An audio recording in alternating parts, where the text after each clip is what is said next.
Yo. Yo. Sup. I had to take a shower. My bad. Let me just deal with the window.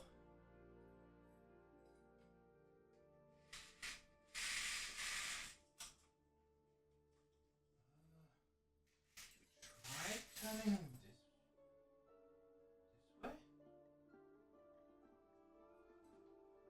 way. That seems like the way I would have been turning them all along.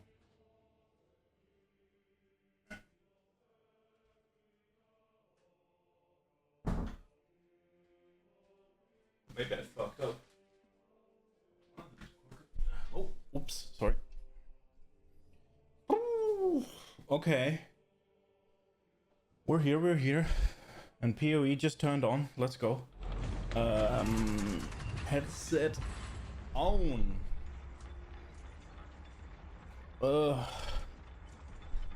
Okay.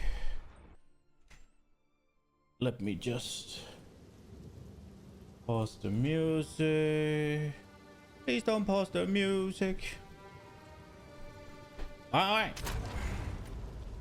Oh, I forgot to close some shit.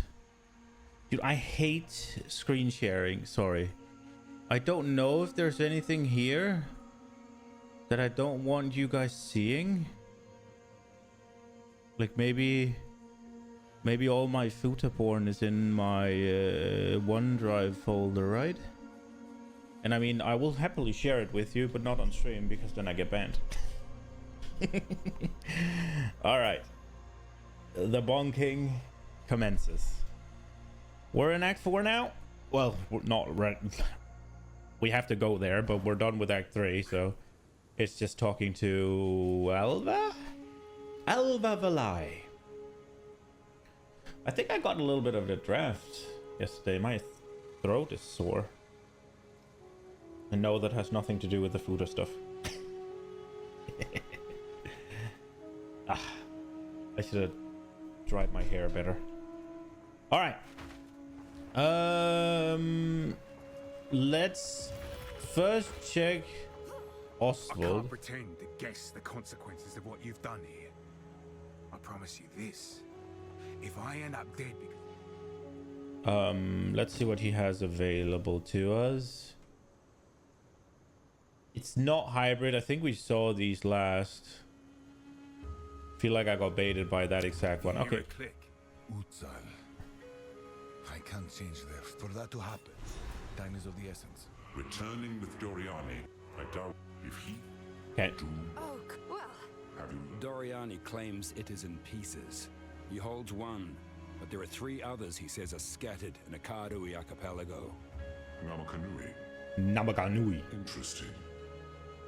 We must make haste. Well then, the port town from there, we've quite... King's March. Great. We can leave whenever you're ready. Okay, so It's a long journey. I'm gonna play this act Relatively safe once we're slower clear than of the I jungle. otherwise would have. Kalgurans keep the road pretty secure. Shall we? Because the warriors of Doriani Kalguran. has Sorry, one piece of an ancient weapon that can control corruption. The other 3 pieces lie somewhere in the... because the warrior is actually a Karui. My neck. I'm getting too old to sleep in the back of a cart. Okay. This is it? This is King's March? Science and civilization must have never recovered. Your time was different, yes.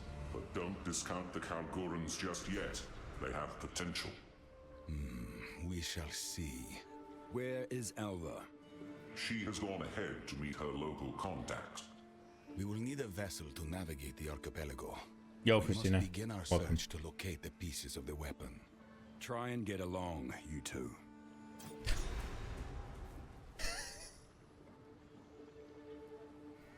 My headphones are broken. Can we talk in chat? No, you can no longer talk in chat. Your chat privileges has been revoked. Banned, bitch. With all you know of the weapon, where should our search begin? We know the pieces of the weapon radiate intense, latent corruption. The more dangerous an island is, the more likely it is to contain a piece of it. It is crucial that we find a captain with in-depth knowledge of the local area. It is nice that Twitch is Then starting we to stand detect a them. better chance of finding what we seek.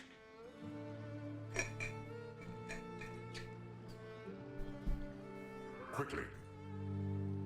Doriane sees the world through a different lens. I can hear you, you know. Indeed. And of what era are you, exactly? Older still, I have seen many civilizations rise and fall. We all have our differences.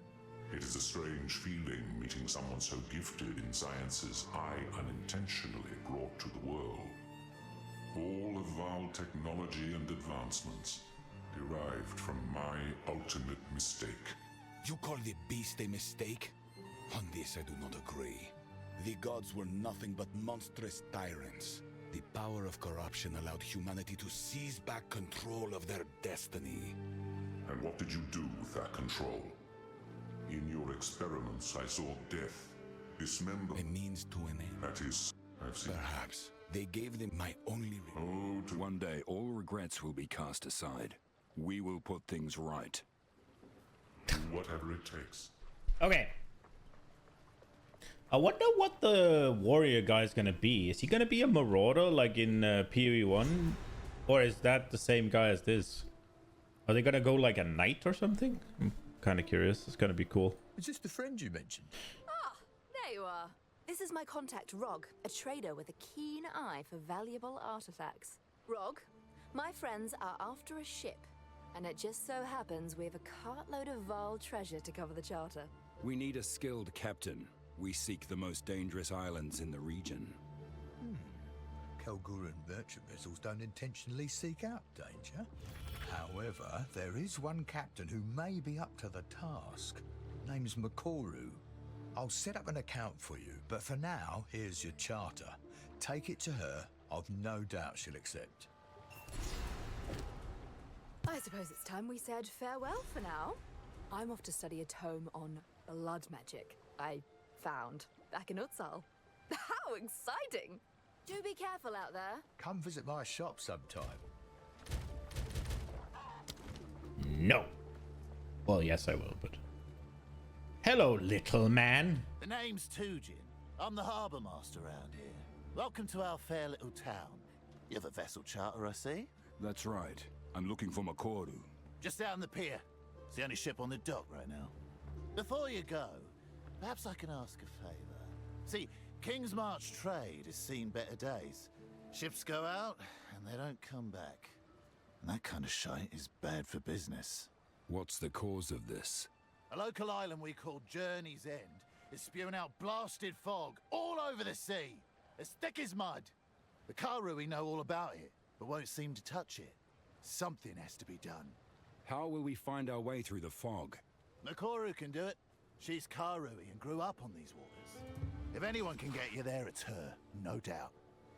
I'll do what I can.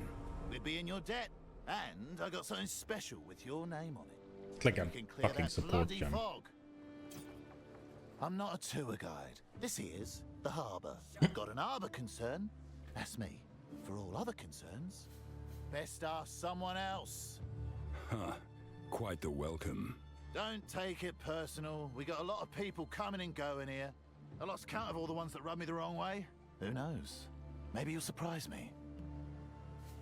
I used to believe a whole load of bollocks about honor and tradition. We do this not for ourselves, but for our children. The words were hollow, but the intent was good. It really is all about making a better world for those that will follow us. So you came here to build a better life for future Kalgur. How noble. Yeah, something like that. There is more to this story. There always is.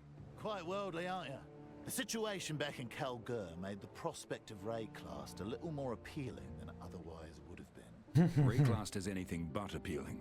What happened back in Kalgur? Oh, you know. The usual things that make good folk run to the ends of the world. Water under the bridge now. No sense poking a hornet's nest. The big man's resolved to leave us alone, so long as we keep sending back Val artifacts. Or whatever else his heart desires. Anytime. Oh, buy and sell. Oh, he's the Gamba boy. YOLO. 4 to all melee skills? That's a decent start. Send it? Oh. Oh. Okay, well, we tried. Hello, Rog. Here for a deal. King's March. King's March. It's what we Kalgurans call this little port town of ours, and also the region round it. King's March. We have counts and thanes in Izmir. All this has been authorized by the king, and we certainly pay enough taxes that we can never forget that. But we're quite far from home. We're mostly left to our own devices. Oh, except for the king's hand. He spends a season here each year to make sure we're on the up and up. Okay. This shop is my pride and joy. I've been dreaming of running my own place since my younger days, even though that was impossible back home. Home is wherever your family is. What made you leave Kalgur? There are a limited number of merchant licenses, all owned by wealthy families. New licenses only come up every few years, but I could never afford one back in Kalgur. I've fallen on better times here in Rayclass, you might say. So here I am. I was never one for grand quests, always preferred sorting logistics from the back, but I'm glad I'm here. I'd never have had my children just happened? or built all this. The wife says I'm the real hero Oh, shit. because I have a business I'm streaming, and I'm gonna hop support off. my family. She might just be buttering me up, but I still take it to heart. Okay. Oh, my Gwenna never did feel quite comfortable here. She spends much of her time off continuing our adventure. Doesn't I won't say a break for word. lunch soon. I didn't press anything. Oh, my Gwenna never did feel quite comfortable here. She spends much of her time off continuing our adventure. Doesn't have anything to do with the King's Hand being in town this year. I won't say a word. Vad fan? Jag såg ju. The grand quest that brought me here? Oh no, that's a long story. I couldn't possibly. All right then, if you insist, I'll tell the tale. 2 decades ago, our glorious leader, Danig... Okay, led I don't us on think an he's saying expedition anything outskirts, but we specific. excavated many ancients. In the end, they did not. What is it you want to know about us? What do you do here? I've never seen a village this large. Well, most Kalgurans here on Ray Club. Danig is in the art. The wife's the only one still carrying on our grant. On an unrelated note, the King's Hand is due to it. There is no greater concentration of loyal followers of the King than here in King's March. Know what I mean, friend?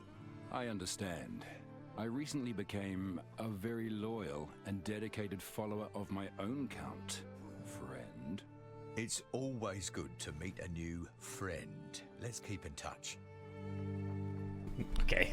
Plotting assassination of a king. Come again. What did you play in D4? Didn't the warrior get some cool new shit? Or barbarian, sorry. Like, you'd be able to use Ramaladni's whatever sword in the other armor, right? Like, you should be able to use they got the single-minded barbarian thing where you get a bunch of bonuses for only using one of your weapon thingies. I don't know if there's something cool there. I also don't know how good they are. But I mean, it's always the same with Barbarian, right? Like, everybody's like, oh, Barbarian's looking so bad. And then you get halfway through the season, and it's just like, everything's a Barbarian because it one-shots everything and it's unkillable. Ah, a fellow blacksmith. You and I must share tales of ancestral bravery over an ale one of these days. I am Danig, the smith and leader of this fair port. I've been away from the flame too long. I could use a bit of home. And that ale. You're most welcome at my forge any time. If you're around long enough, I'll even teach you the art of runecraft. Takes a couple of years to learn, though. If I survive the coming days, that would be an intriguing challenge.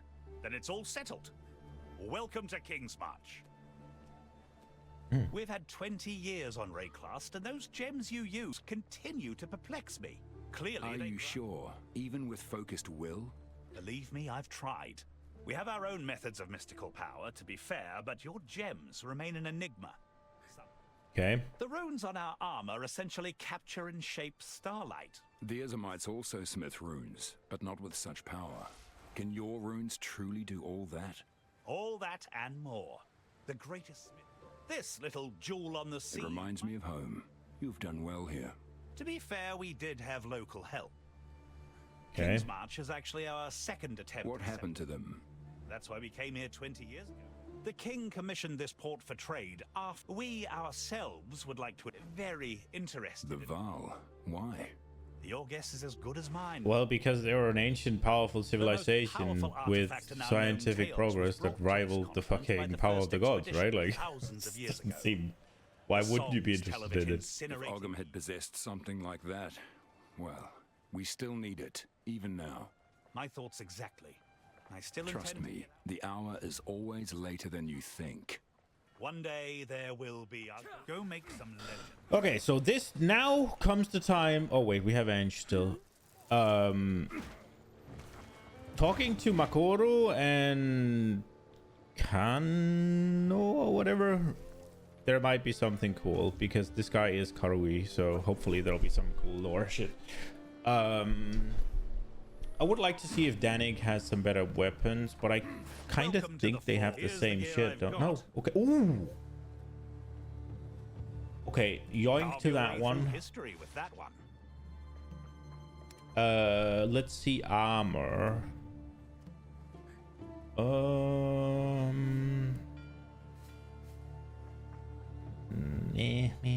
Me. We could try these. It's unlikely to produce anything, fine but we'll piece give of it a go.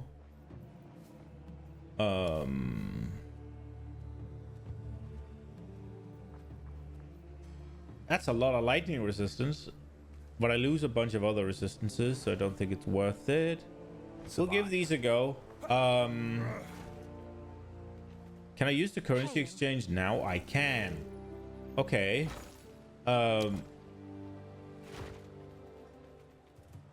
What level did they go to again? Because obviously there's this one, the greater essence of abrasion. Let's see if I can ask ChatGPT. Because I think it might be 48.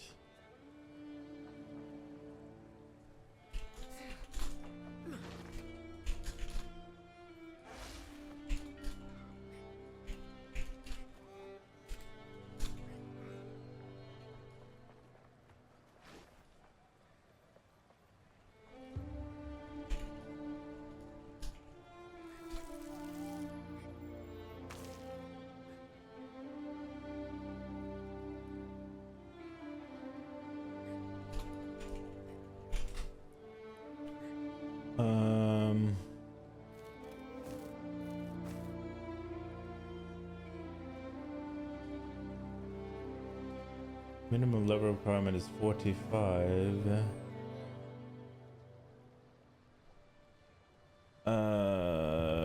Is this tier 3?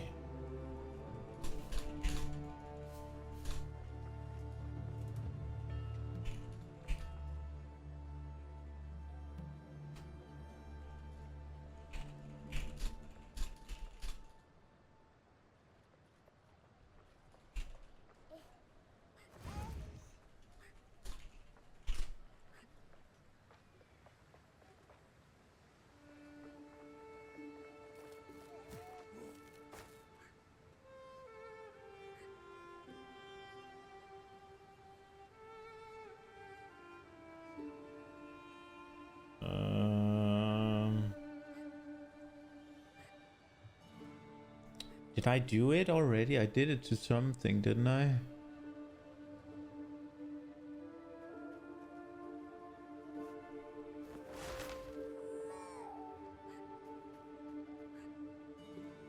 Didn't I do it to this? 16 to 37.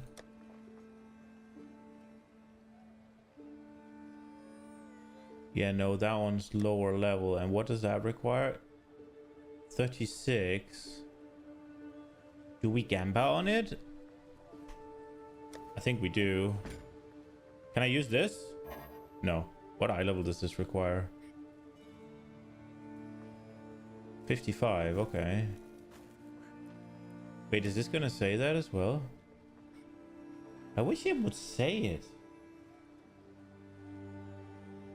I feel like I'm just gonna kind of break it. You give me something good. Attack speed. That's not good. YOLO, I guess. 48. I was fucking right. Let's go. Look at this mace. Okay, come on. Give me good shit.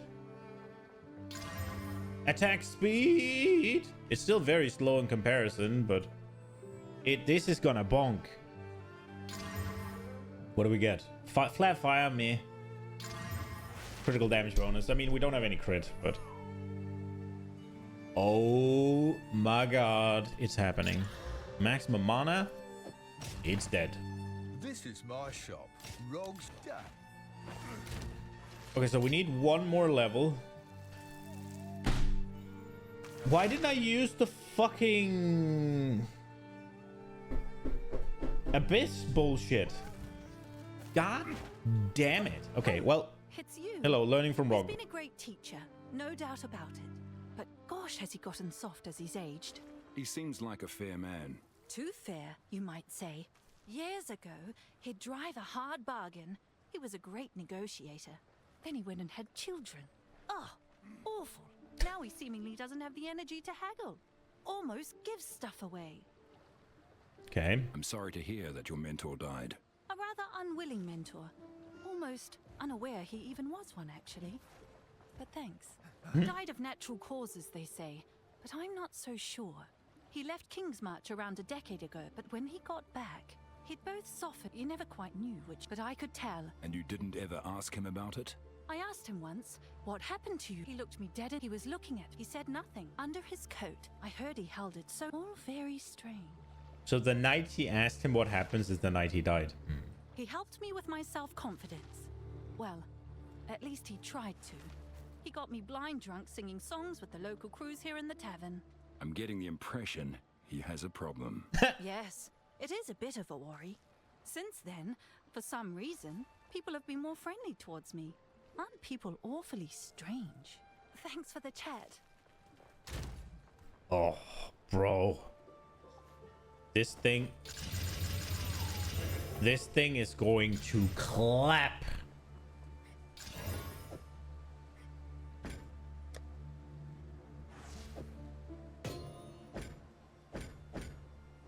Look at it. Oh, the bonks.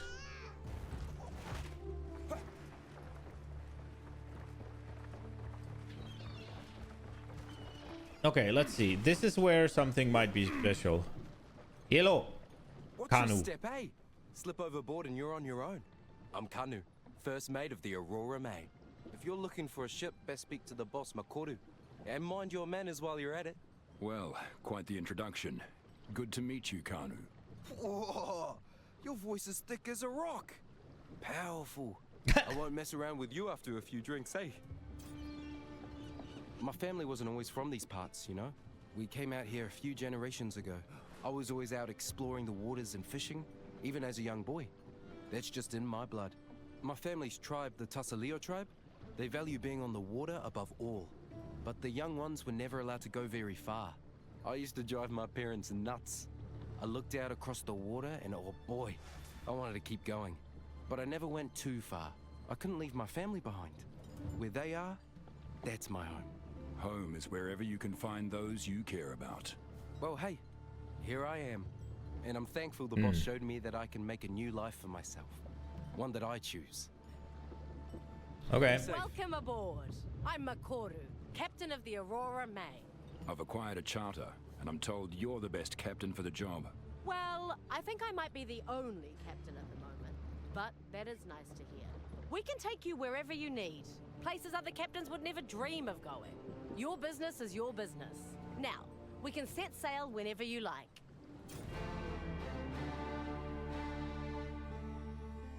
I love the little dun dun dun dun dun whenever you open this the first time. It's so good. We're gonna go to Nakano because I want to see if there's anything like interesting to see for the Karui guy. Lower the anchor. How can I help? Let's go. We've arrived. They're polite to me here, but I can tell they consider me an outsider now. It shouldn't be like this. Maybe one day things will be different. Just probably not what Tavakai leads the tribe. There's probably nothing to gain experience from here. Fella, over here. Hey, that's what you outsiders say, right?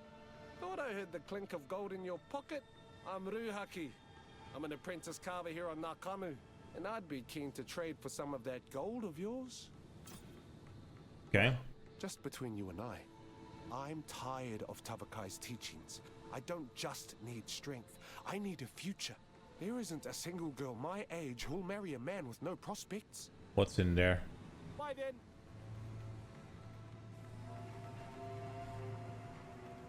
Okay. Welcome. Do you know of any? I know a quality fella who'll treat them like a queen. It's me.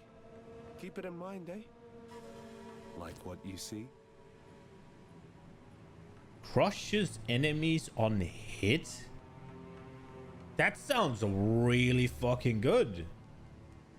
That sounds like the one I want to be using. Bye then.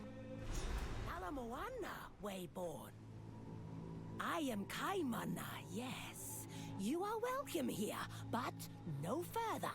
Beyond remains a sacred place to our people.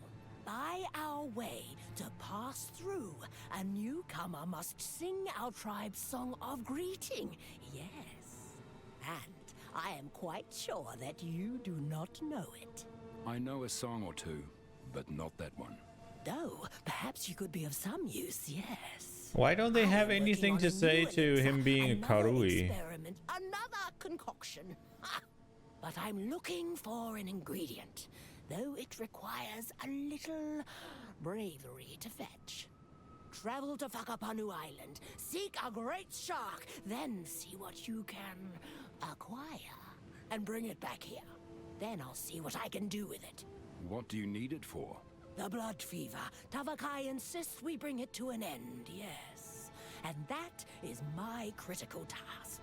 It is said the great shark of Whakapanu Island contains unique blood. I must at least try. I will do what I can. Hatsuko Makoro. When you're ready, please be on your way, yes. It is probably best that you're gone before Tavakai gets back. Tarakura! Bonk.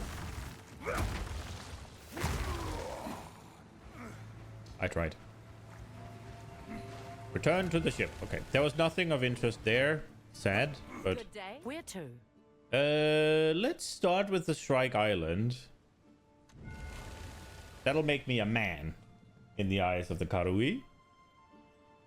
Maybe there's a little I can get an egg or something when I'm actually this. This would be cool. I love when there's these little things. I'm just hoping for them. I get so disappointed when they're not there. Land ahoy. We made it. I left Nakanu before I was even old enough to run the Isle of Shrikes. Because of that, in the eyes of the Karui, I'm not a man. I didn't pass the test. It's a ridiculous tradition. And I know a few ladies who can vouch for my manhood.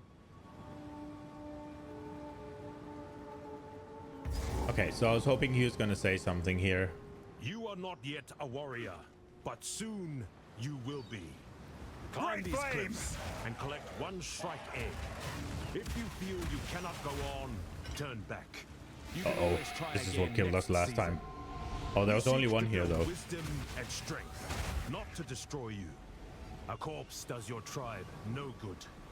No matter what you choose to do, return with a grand tale of what you faced. Tavakai, chieftain of the Tukuhama tribe.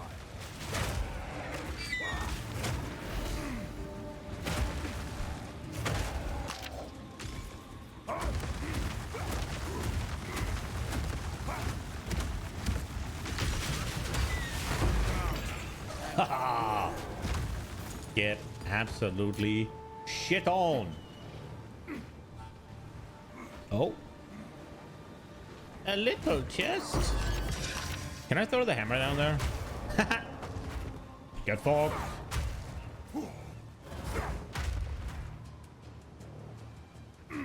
Crumbling mall, huh? Okay, 46 and I'm 47. Oh.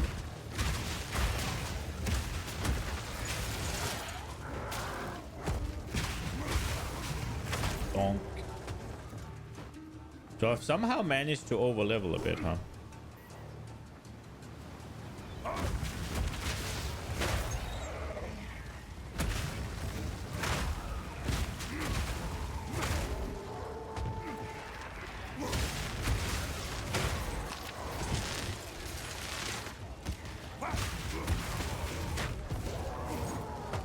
Okay. Give me the egg. Give me the egg.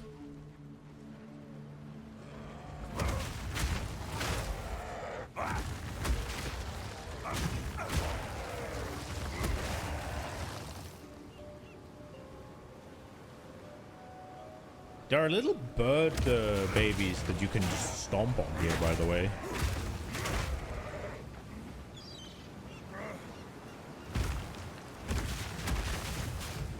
We're here to instill a new alpha. You will have a new bird king. Sapphire Town? The dog has come home.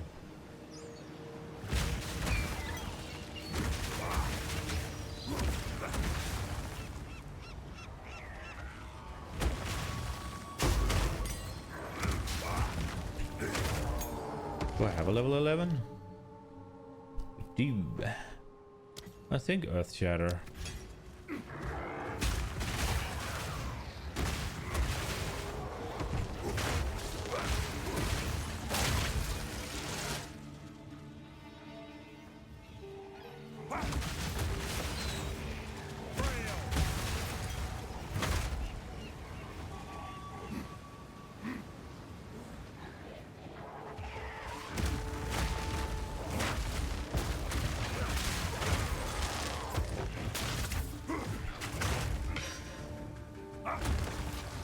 Here comes the bonk. Doo doo doo doo. No chance. My ancestors hunted here. Now, so do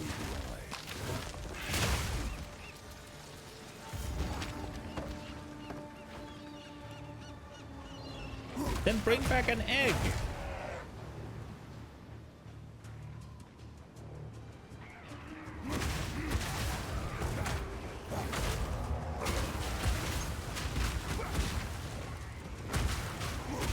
Kind of hard to see what's going on here.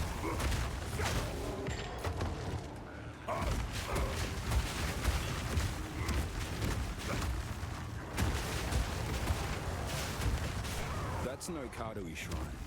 Whose is it then?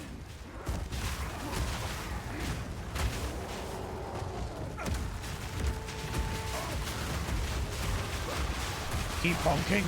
Keep bonking. Oh, there's a rare one. It has been bonked.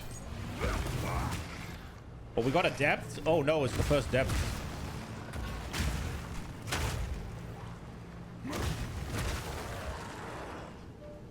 I don't think the shrine is gonna follow us down there. I could be wrong. What I'm thinking is get level 28, oh sorry, 48, and then use the new weapon before we go down there. Because it is danger down there. If there's any place I'm likely to die, it will probably be a depth, yeah. Just at any moment.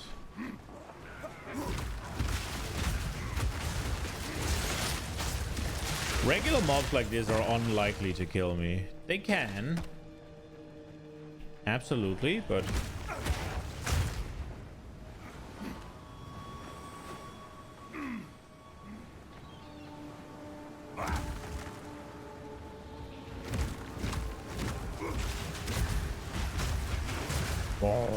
okay, so let's set this up.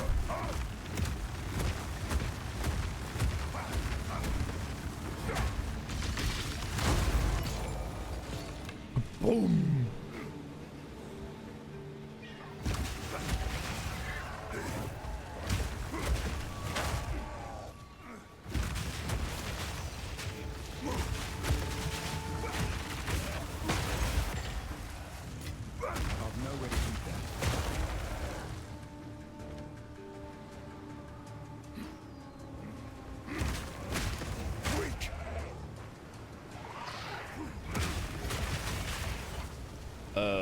Right, okay.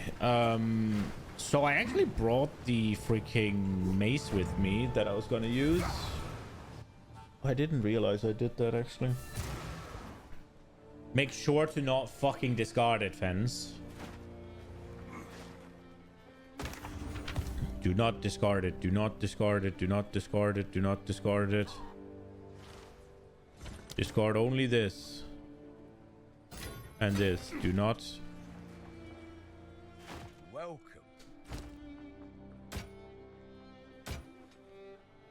Why did I pick this shit up? I'm back soon. Let's deal. What are you interested in?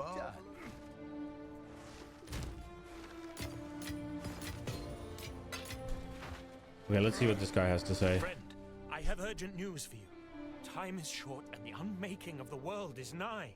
Please, listen to what I have to say. Get on with it. I am pleased to meet you. I am Lorandis, a missionary of the Twilight Order. But I am here to warn you. The end of days approaches. Something evil has awoken on Rayclast. Surprise. You have faced it, have you not? I can see it. Wickedness is all around us. It cannot be avoided. They seek to conquer us, to rule us. We must act. We must fight back. Okay. Do you hear that, Kalgurans? Will you stop that? I have not yet joined any fight of yours. Utopia is a dream, but Rayclast is a nightmare. We do not despise the Kalguran in their faraway land, so they do not take our struggles. What of the Kalgurans here? They seem honorable. Kalgurans are not like us. They stand apart. Their souls are clean. No divinity, no corruption. Rayclast has gods capable of horrors beyond, yet their sole fear looms largest. Their aging tyrant king. Absurd. None of them talk about their king. Do you know something? The Kalguran king seeks Val artifacts. The Val destroyed themselves. Utopia is not possible. While wickedness, our savior, will bring about, there will be none to rule. It is already the case. I am my own man. Please understand. It will be a glorious thing to behold. The struggle for freedom from tyranny. Our savior is a mere mortal. The savior is being raised for this. This is, if you wish to know more, as we speak, the Karui flock. I'll see if I can find time. You will not regret your visit. What does success look like to the Order? No more pain. A fresh start. Rayclast is built creations that manipulate our... Their time must... Do you mean gods? The gods must never... Our savior world free. And how will the savior achieve this? Utopia will not remember these gods. Praise be. Now, are you ready? You are interested, yes? We are an order of true to that end. We have given... You make a good sales pitch. But what is the catch? Friend, we are on the same side. Fight the good fight. Dude. Cults are scary, man.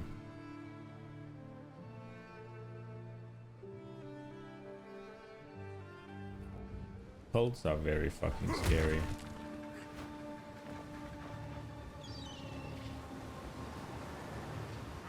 Break flame!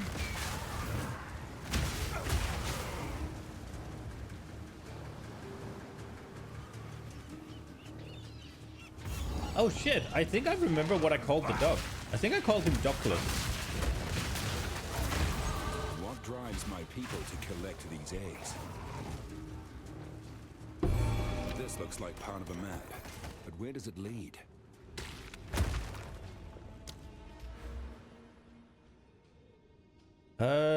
Whoa, we're getting them now. Yes. Also, look at this. Volcanic Fissure, 2000. Earth Shatter, 1300. Forge Hammer, 5700. Boom!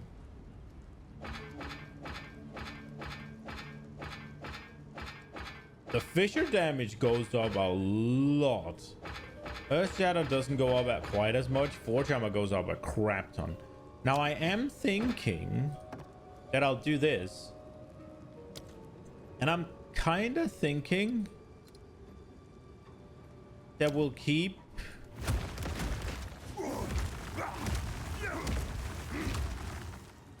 Or maybe... Let me just give it a go real quick.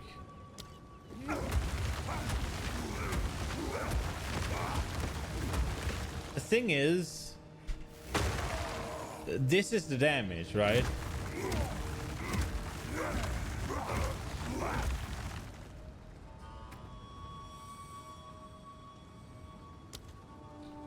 Now I think I'll keep Earth Shatter as the vehicle,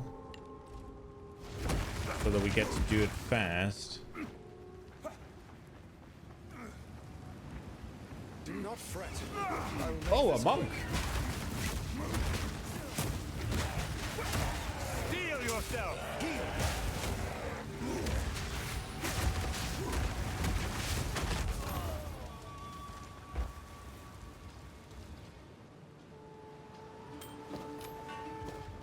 How much damage did I just do with freaking Bone Shatter?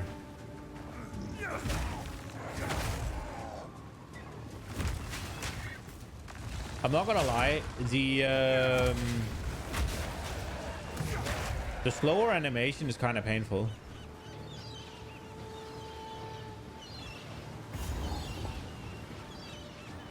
Hello, buddy. Would never allow such a creature in his skies.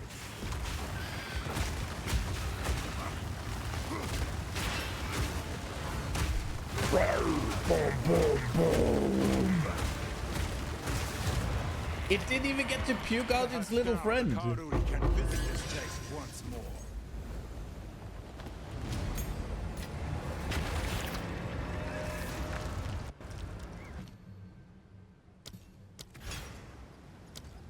I don't know if I'm... This piece of the weapon, it has writing on it. The first example of precursor writing I've ever seen. I recognize some of these symbols. What? How? When I was very young, but a boy and still mortal. Such a faded memory. I was in her lap, and symbols like these decorated a vivid book. I can almost hear her saying the words, what they mean. Who was this person? I'm not sure. I have to think on it. I have to try to remember. Then we must find the other pieces. We need more information. Now, we must find the others. Make haste. Dude, this is so brutal, yeah? Also, it's kind of cool that their beaks are, like, snapped, but look.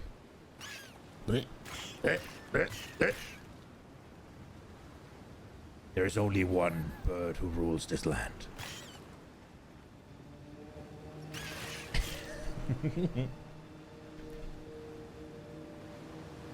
Oh no, my little note feature doesn't work?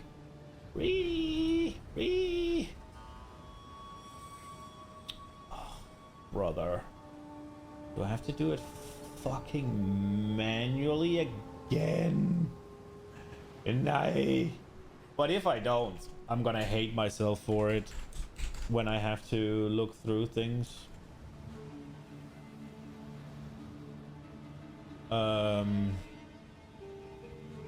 Because that fucking sucks. I've done that enough times. Okay, right. We have a depth, so we will go do that. I am thinking we need to go back first, though.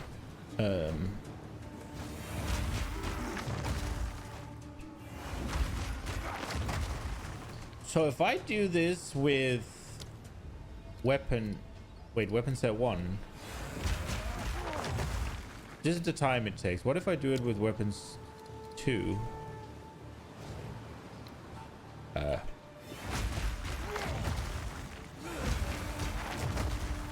It does seem faster, doesn't it?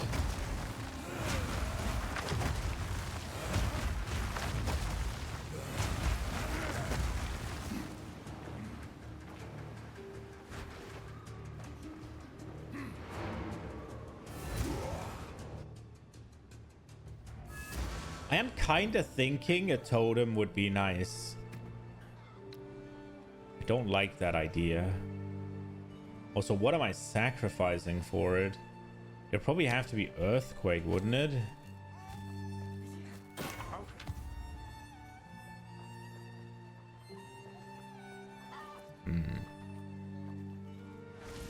I guess these can be deemed useful. Oh shit, he had stuff in his gear. I wish I could take out the runes, man.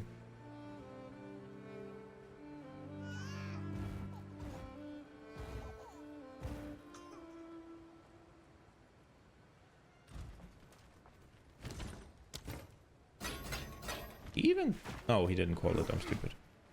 What can I do for you? Fair enough. Do come again. Okay. If we could have a totem, we would get a little bit more just permanent damage, but it's kind of annoying to... It would only be for bosses. I already have Earthquake. No, yeah, Earthquake.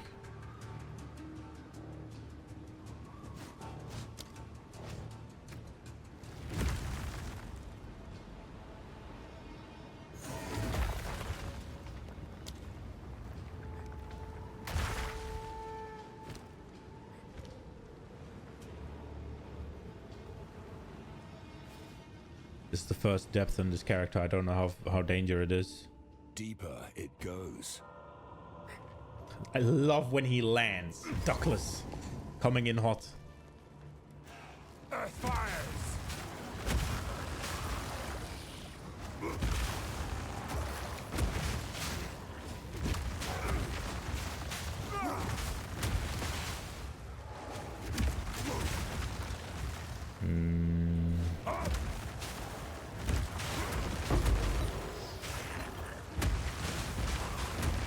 Which one was that one?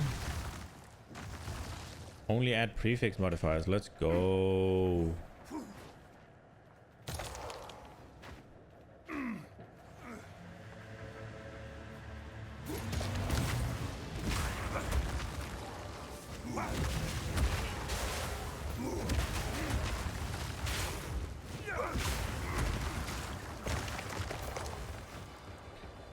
I definitely do more damage, a lot more. I'm just a little nervous about the attack time, if I'm being honest.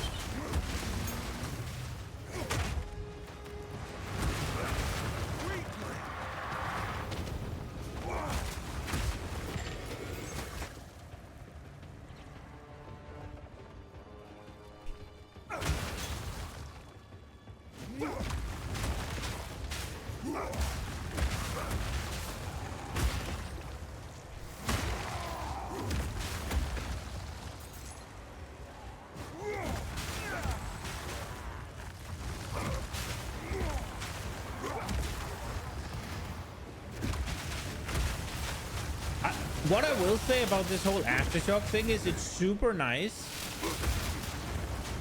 that if something doesn't get one shot, right, like, then I have a quick and easy way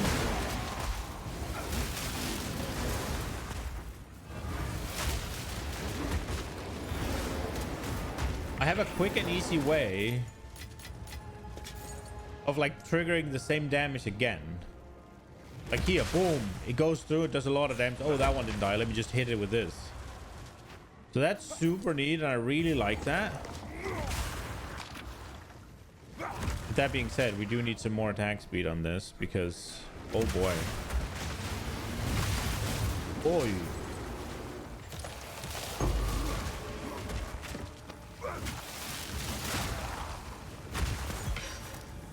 Picked up something I didn't want.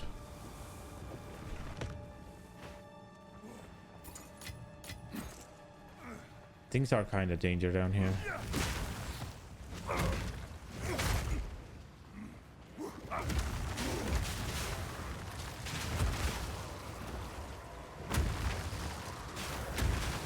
Yo, Pancho, welcome, welcome.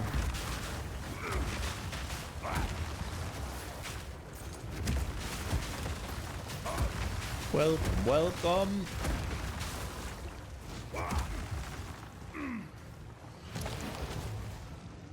Scheduling conflict? Ah, no worries, man.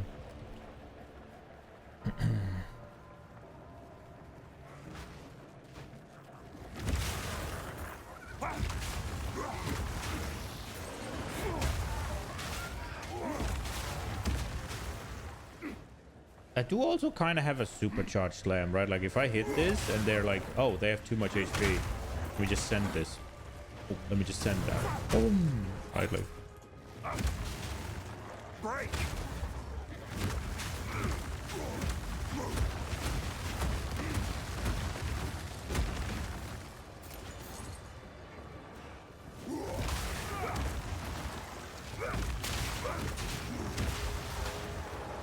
I am going to bonk.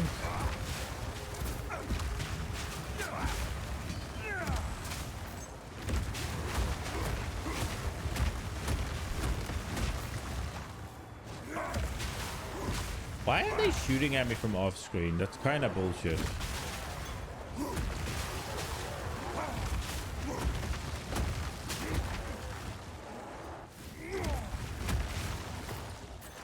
Wow, that reach is long, huh? Far, I mean.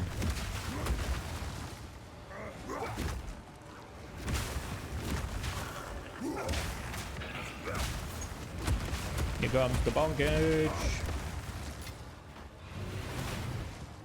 Okay, that looks like the way to the final boy.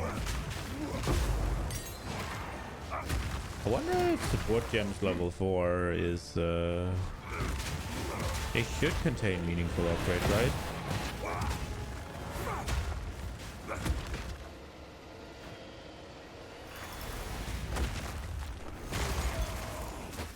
I shattered the hammer with that distance? Holy shit. Oh, boy.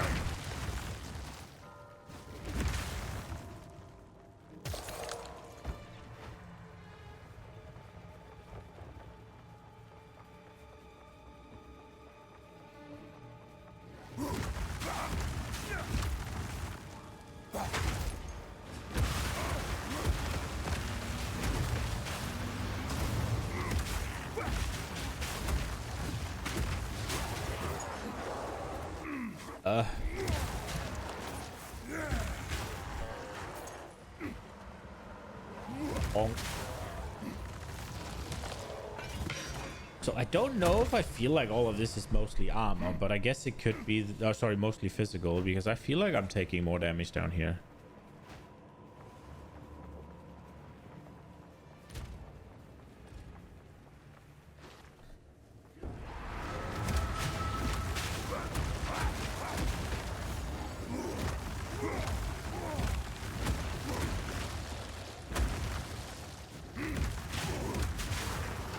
What are we dealing with here?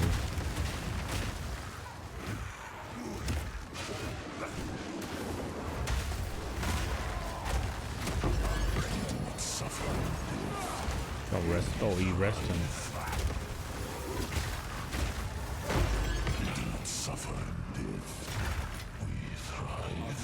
You gonna go again, or? No, okay. We do not suffer in death. We thrive. Okay, cooler Mac. But I suffer. What's it called? I thrive in bonk.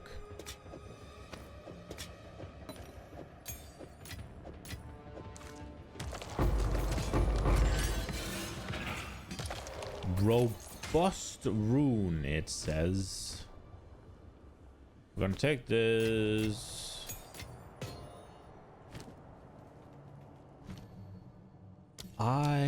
Flame of the Forge. Wonder. Oh, we should just return to surface. Should this goes directly to King's March? Oh, it's not like in. Why does this go to King's March, but everything else goes out of the thing?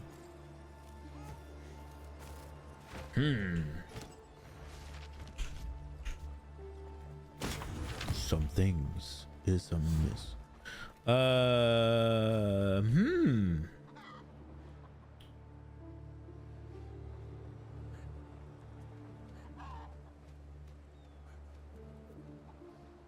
This seems like a moderately easy upgrade.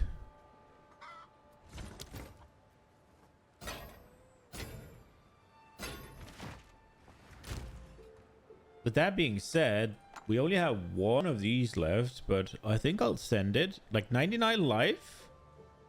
If I can just get an armor roll? Well, 2, I guess. I think we'll go for it. Okay, let's see here. So we can get rapid attacks too. We've unlocked support gem level 4. So I guess we'll go absolute hamskis with this shit. Let's just see real quick if these pieces will be better. It has a lot of life on there. The resistances are kind of an issue. But it's the same armor.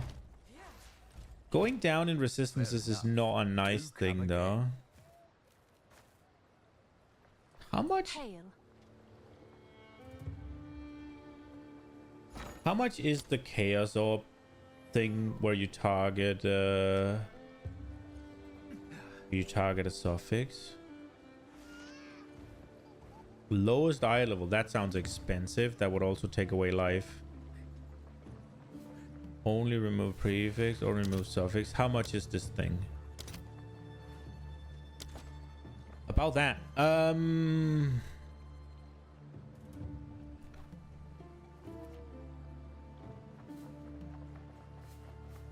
So the things on here I can basically replace with 3 runes. How much are the baby ribs? You get 3 for Exalt? YOLO. I'll post it right away.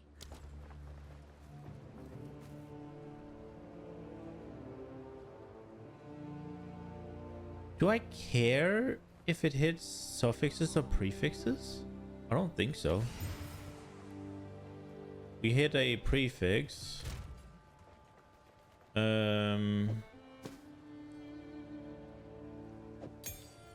Take your time. What can I do for you? Yeah, boy then. Okay, let's go get the loot from the Abyssal Depths before we do anything.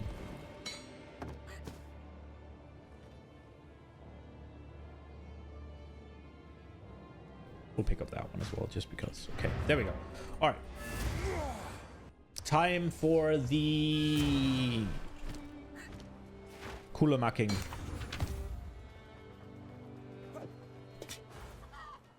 Here's the gear I've got. No harm. Farewell. Don't want to start a fight. I wonder if he has anything good, actually. Nah, he doesn't.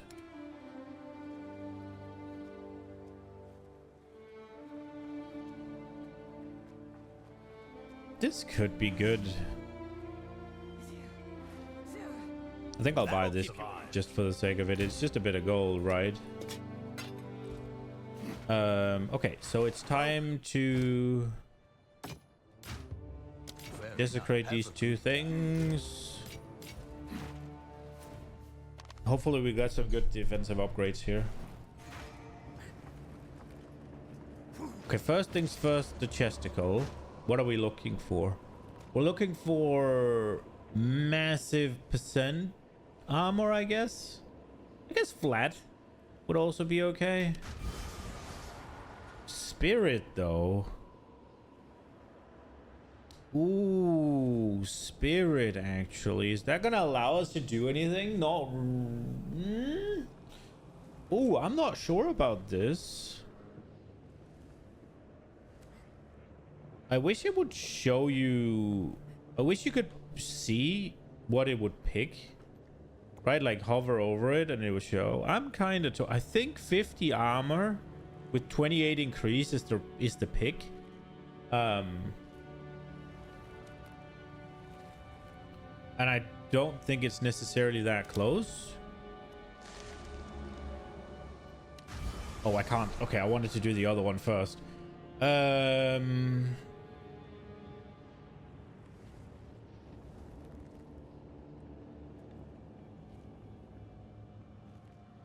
Can I do something with the spirit?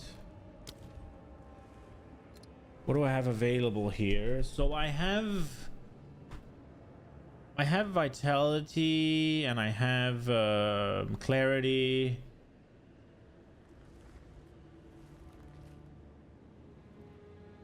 So we could get clarity. How much is clarity here? It's 10, so that would be 20. And we could probably get... Is vitality 2 not a thing? There, okay. So this would be 40 spirit. So we could get... We could get this over a bit of armor. Mana is a bit of an issue. And we'd have 10 armor. We'd have to have 20 armor left over because I think it was 43. 20 armor, 20 spirit, I mean. So we could actually get, say, accuracy or whatever as well.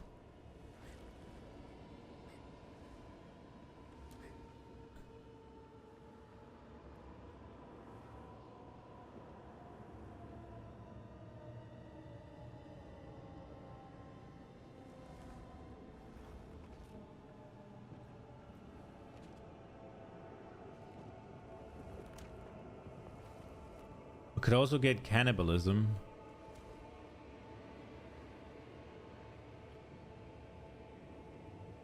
Ooh, this makes me want to take the spirit real bad. Not gonna lie.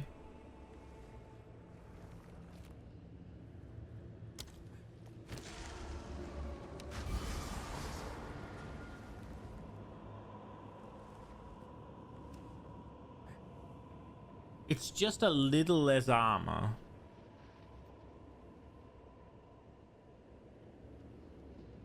How much armor is this really gonna be?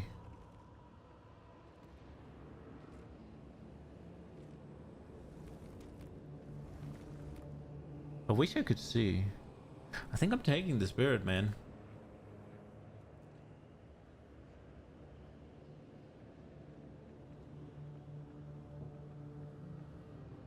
Although...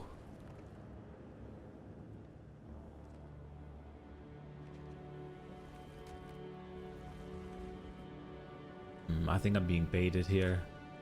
I think I'm being PoE1 baited by the spirit. That's what I think is happening right now. Oh, but it's... No, no, no. We're doing it. I'm being baited. I'm being baited.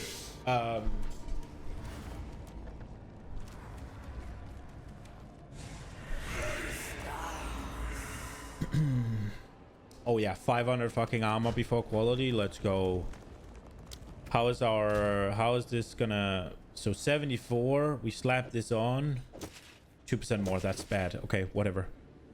Upgrades are upgrades though. How much more HP did we get?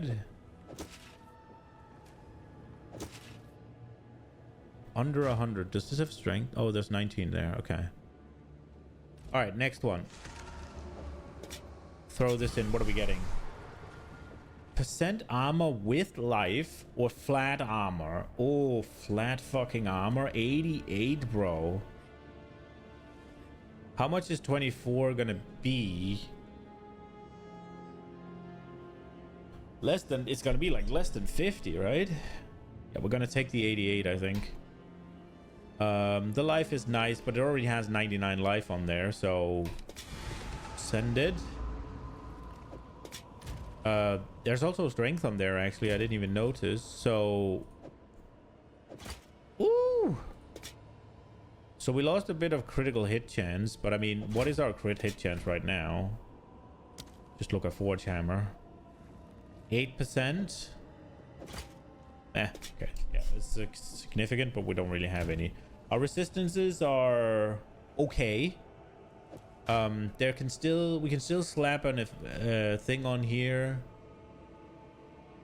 This thing can have another prefix as well. What did our armor go to? Wait. Oh, it has... Oh, shit. It has 264... Oh, crap. So it's 1% less reduction from armor. I didn't even notice it had less armor. I don't know why I thought it had more. Does that change anything? Nah, the 99 life, right? Like, surely it's gonna be better. I think so, at least. Also, we could log out and hit it with a big Exalt, right? Like, we didn't, but we could have. I guess we did get hybrid armor and mana, but... So it's just a little less now. What are we gonna hit with this one? Resist. What did we get? We got fire resist. Let's fucking go. Why is that placed up there? It's because the desecration's at the bottom and I get confused. I think overall this was not small upgrades. The question now is, do we...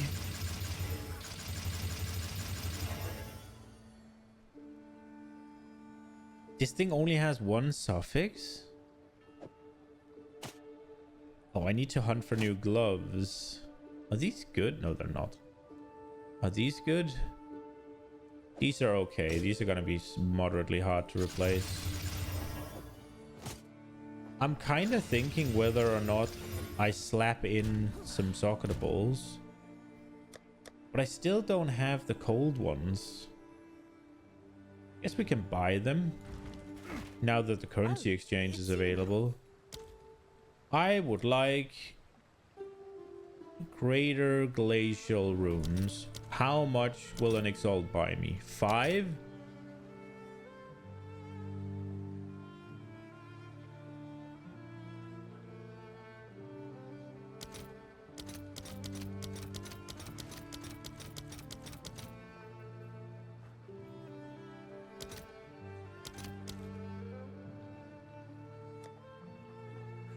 Huh?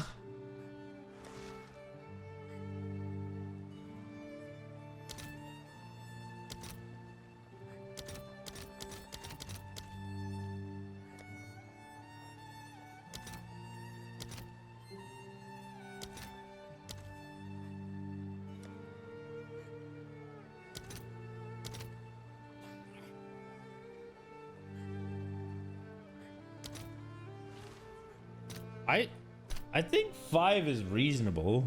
I'll post it right away. I don't know. Okay, let's see our... Okay, so fire is okay. Cold is a bit lacking. So 1 cold brings us to 50. 64. So 3 cold and we're capped. But that leaves lightning somewhere kind of bonked.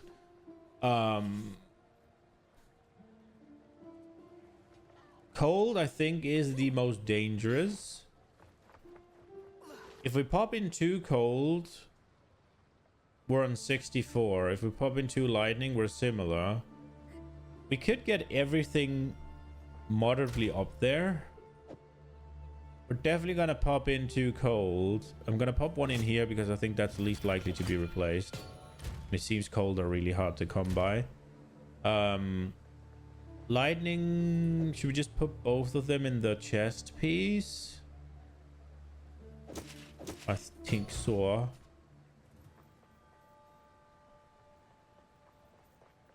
Now the question then becomes, do we slap in a fire or do we slap in another cold? The gloves are likely to be replaced. I think unironically I'm going to swap in a lesser one because I'm going to look for glove replacement actively. And that almost caps us to cold and cold. We're going to the Merveil boss, right? And I get that the last % is a big difference, but it'll be okay, I think. We do close eventually, you know. Okay, so let's see. We have rapid attacks in Volcanic Fissure here. So that's at least something we want to replace. Fire exposure. Hits from sword skill consider crushing blows against ignited and fully armor broken enemies. Heavily stunning enemies which are ignited and fully armor broken with supporter skills.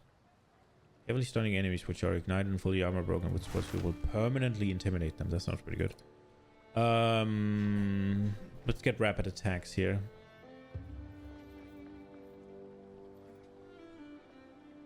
There we go. Send it. Fire attunement doesn't have... Let's just see what's available before I pick whether or not I want to swap fire attunement out. So Searing Flame... Fuck that. Retaliate over abundance. Overcharge. Heavy swing. Heavy swing. Heavy swing. More melee physical. It is gonna make it slow as fuck though.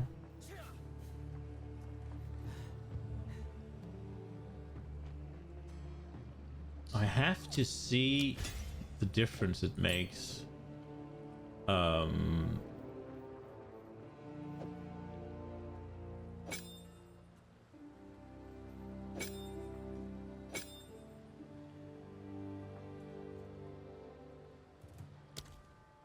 Is that attack speed or what? So average damage per use is 2000. Why does it go up?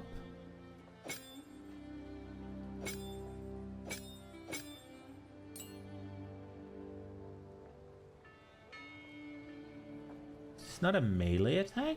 It is. Does the conversion work differently?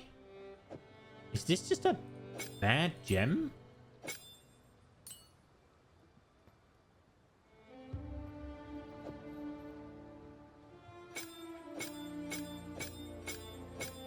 Why do I feel like brutality does so much more than this?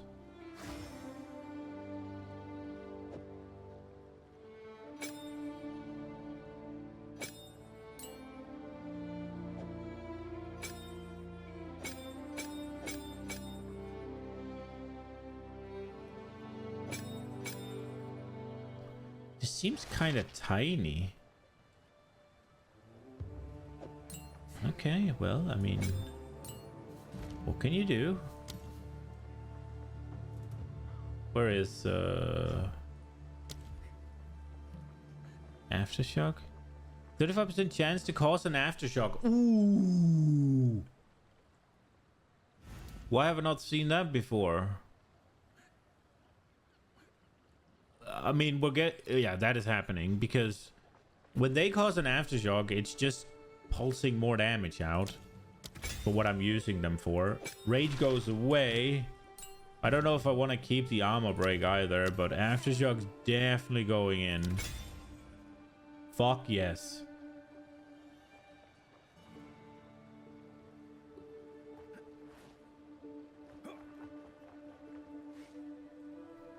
I think Fist of War, it's good and all, but what does it do? 30% more damage and 20. Nah, I mean, I will. It is good. It is good. It's good. It's good. The question is if fire attunement is probably not really. I mean, we don't need it to do damage, do we? We need it to proc the stuff.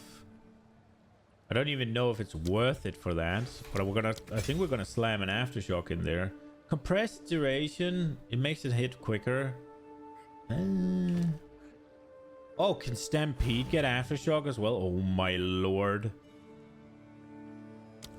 Yes. Bro, I'm gonna be a freaking natural disaster walking around. So rapid 2. We have elemental 2. That doesn't really do anything if we go up. We have double fire attunement. I don't think I found anything better. We put heavy swing on instead of fire pen. I'm not sure if that was a good decision, but we did. Bone shitter, shockwave, enduring impact and magnified area. Yeah, Fist of War, aftershock, and compressed duration. Let's try this. I think overall we got a pretty good damage increase here, but also in functionality. So I don't think it's just the numbers. Did he say anything? Tavakai, outsider, approach me. This must be the foolish Paka Karui. Why didn't he say anything?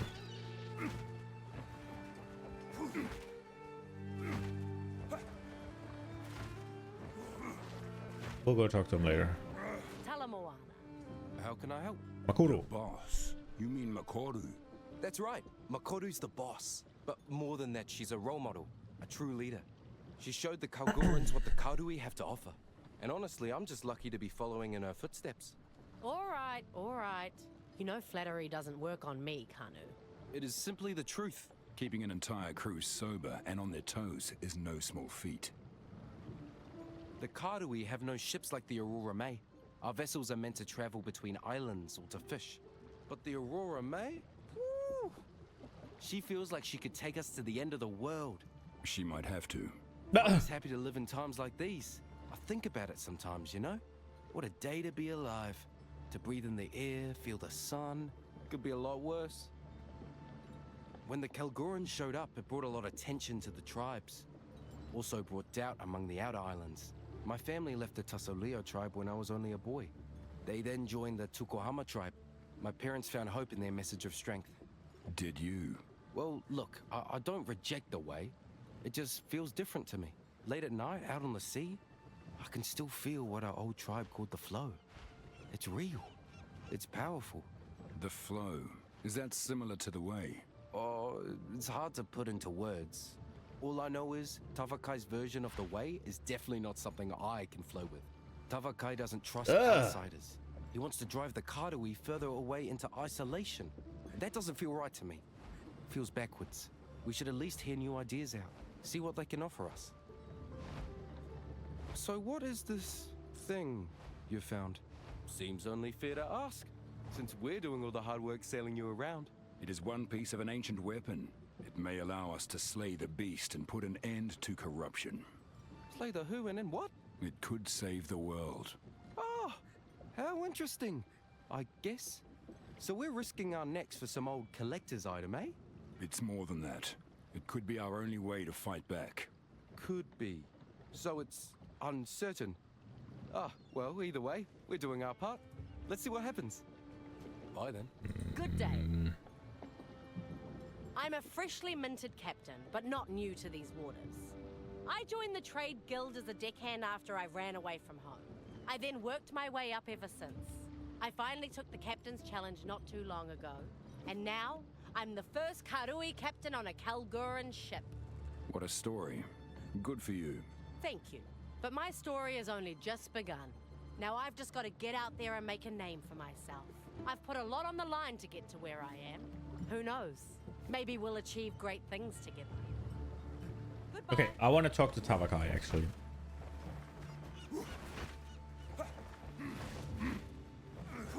Hello.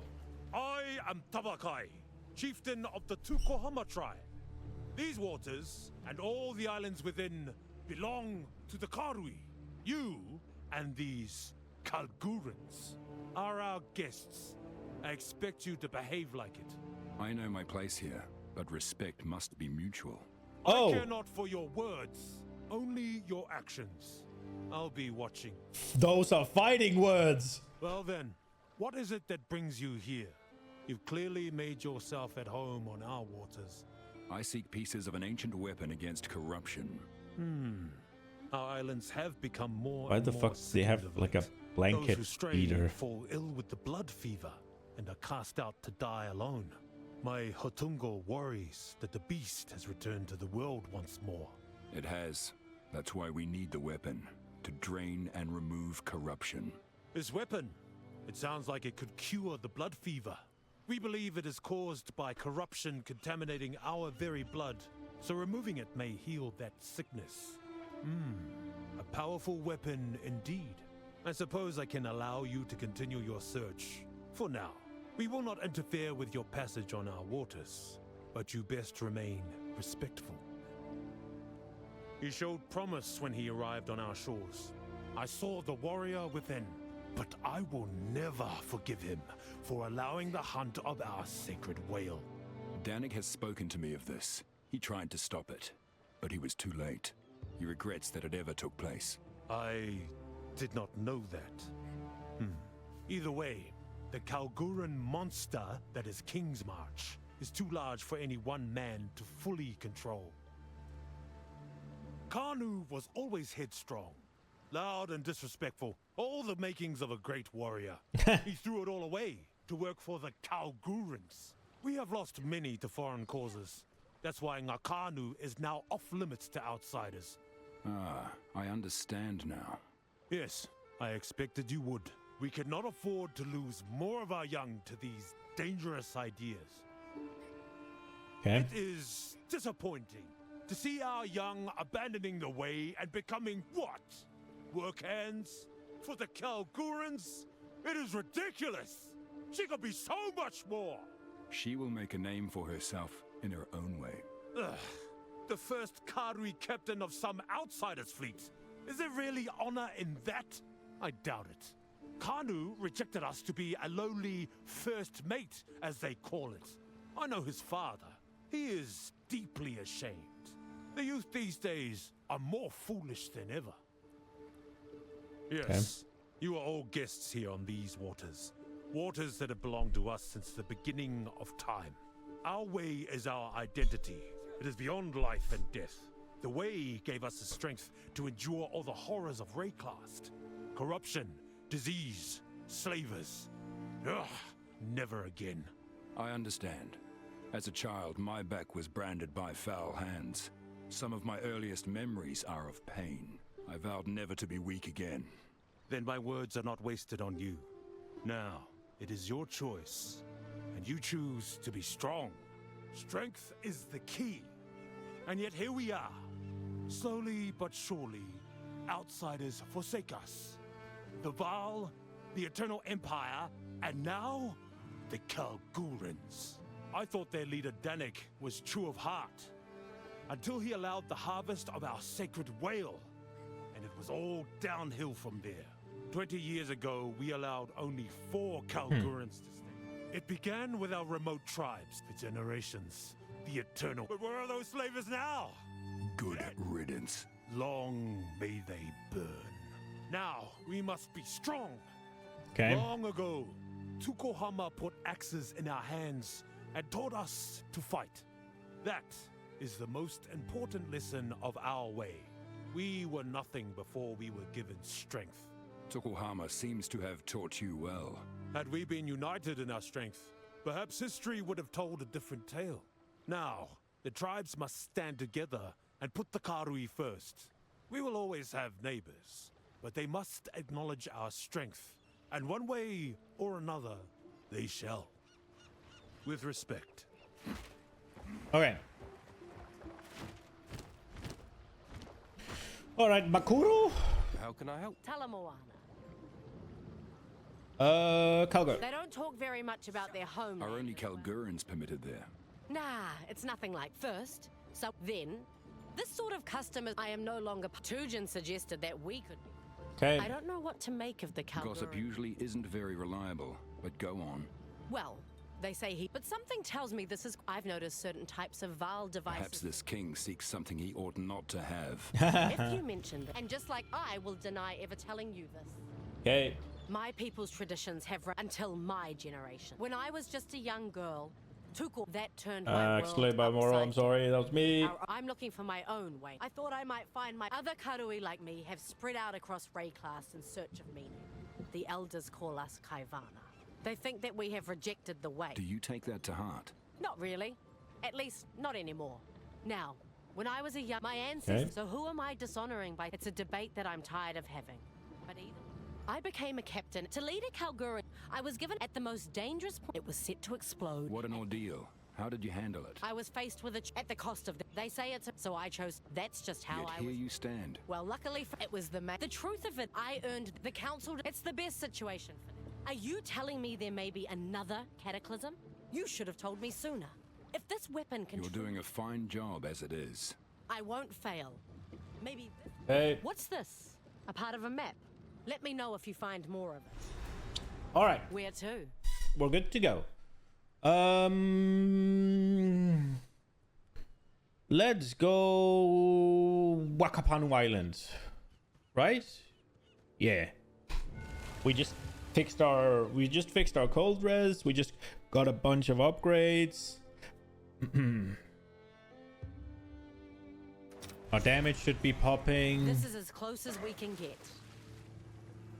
Ahoy! We've arrived. This island looks nice, beautiful even. But they say anyone who settles here goes missing. The thing is, I spent a week on this beach a couple summers ago. I didn't see a damn thing. I did drink pretty heavily though.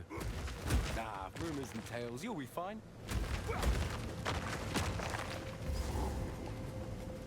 Okay.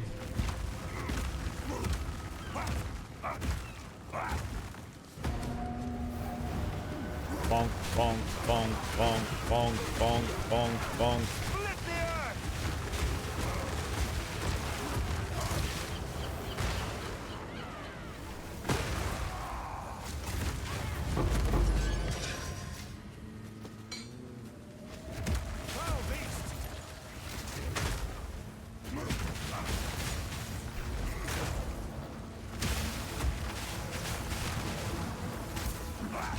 Oi!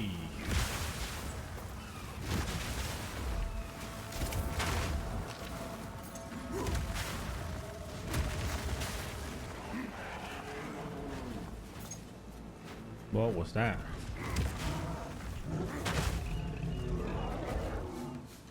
Okay. We're gonna level soon.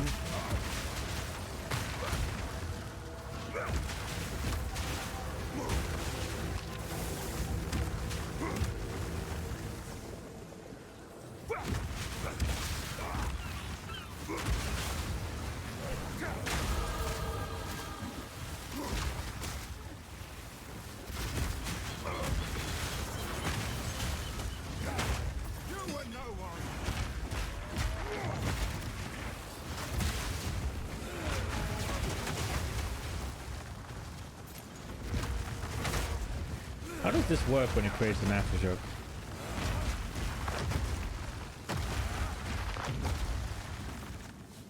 Look at the size of this!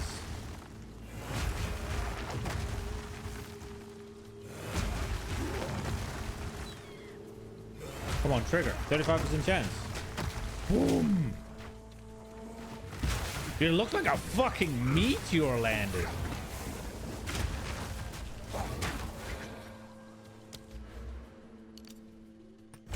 Big AoE.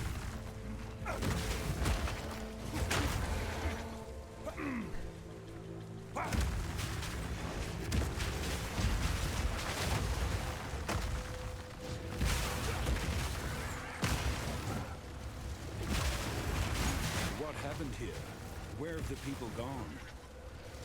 We reached these shores under the first full moon. Kasalil made the sea here rich beyond measure.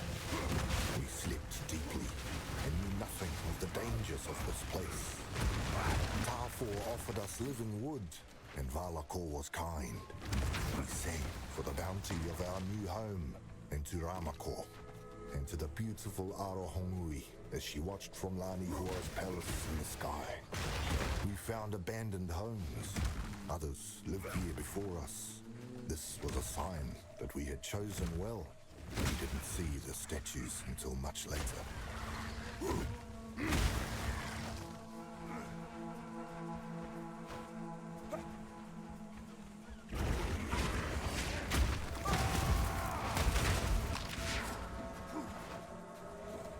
Okay. Bonk.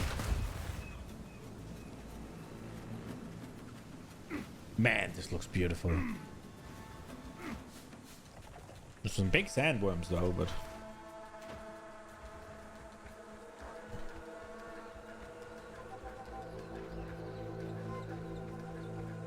Also, volcanic fissure is not great in this area.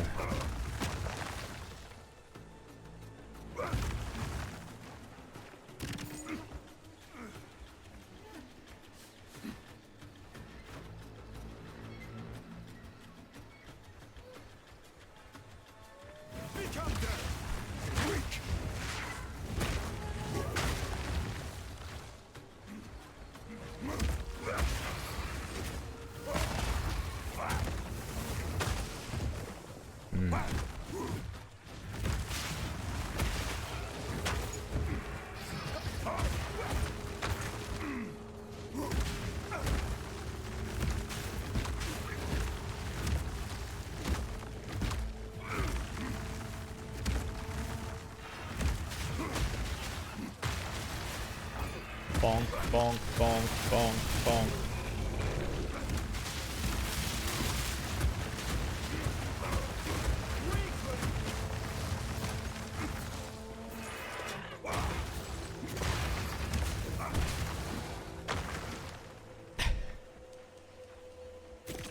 The aftershock chance to trigger, despite it being 40%, bro.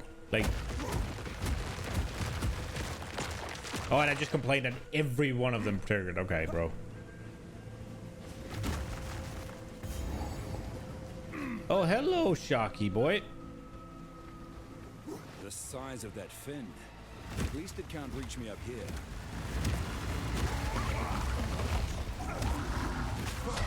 Of course.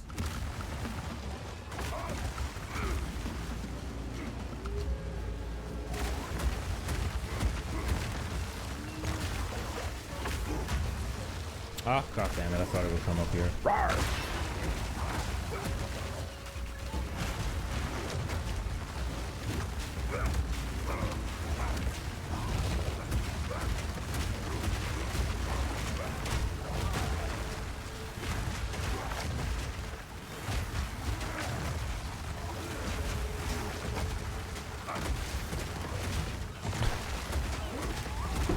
Sharks on land. What next?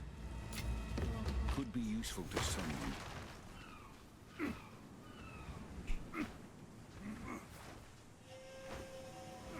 Well,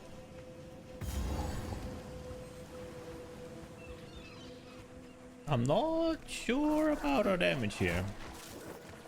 Bonk.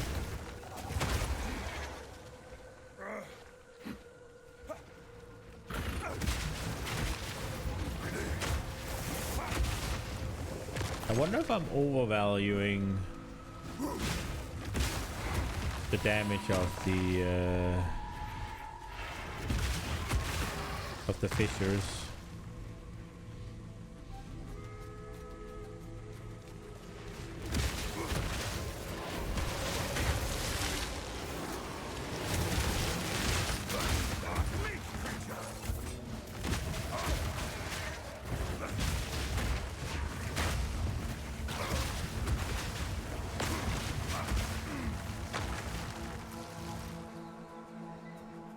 Another settlement destroyed. Something is very wrong here. On the nights of the full moon, one among us vanished. When the second month passed, and another of our number vanished on the full moon, concern began to arise. The statues, Karui men and women running and screaming, terrified. They are crying out, silent, unmoving, about some danger behind me. I'm fearful, but when I turn, there is nothing there.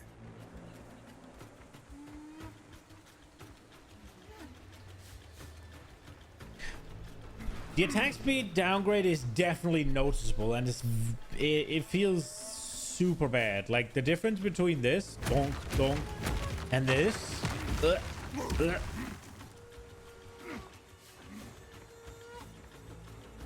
But the damage has to be worth it. Earth fires!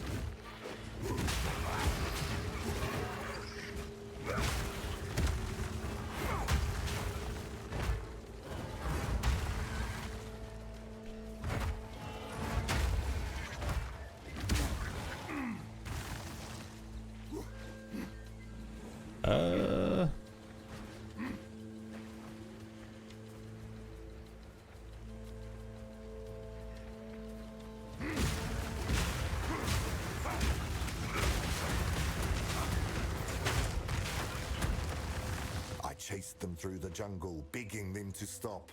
A cave opened, one that I had never seen before, and everyone I had ever known descended into it with joy. Evil lurked in the darkness, fleshy mouths open and shaking, awaiting a feast. That close, I could feel it in my body. They must have been singing, and only I could not hear it. So I stabbed one, I fled farther and faster than most, eventually stumbling upon this third camp, even older than the last. This is a place of death. Old tribes have settled this island for us, and they never left. Some of us survived that night, but another is coming. As Arohongu waxes full once more.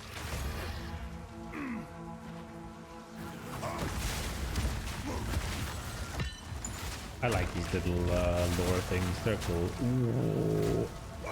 I timed that with the extra aftershow.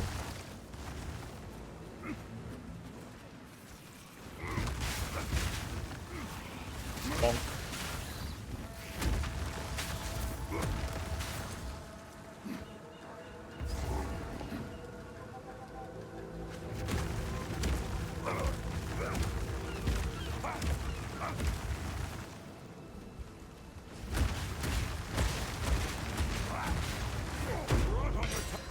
The island bears its claws.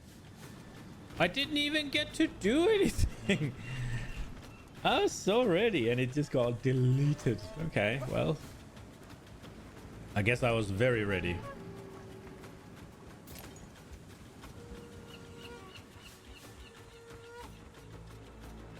Okay, I'm pretty scared of this Mervale boss, not gonna lie. Whatever she's called, I can't remember. I'm just gonna endlessly call her Mervale.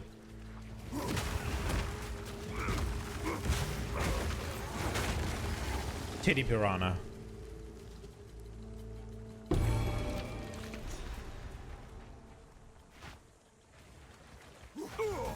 Oops.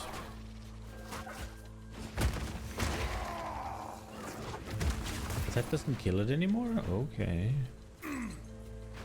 Hmm.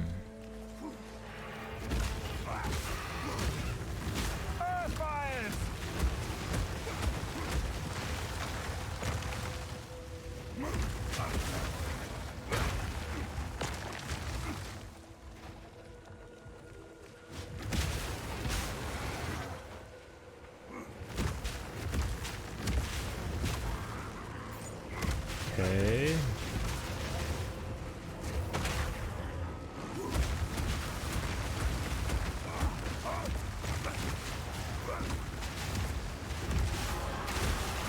Ooh.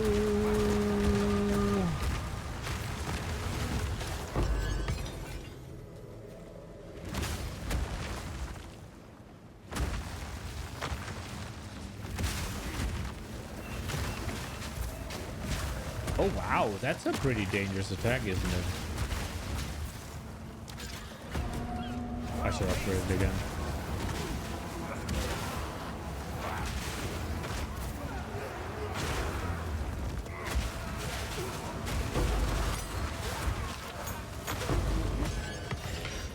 My satchel is full. That went pretty well. Forge hammer or Fisher? Fisher probably, right?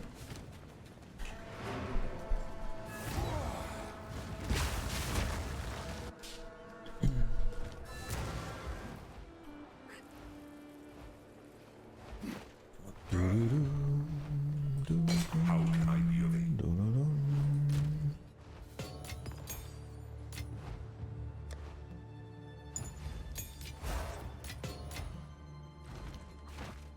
Okay. Yoink. Yoink. What can I do for you? Let's see this. Hmm. ICB.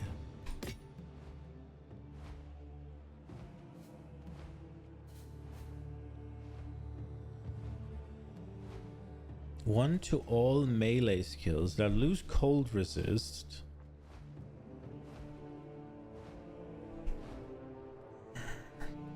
It only has one prefix.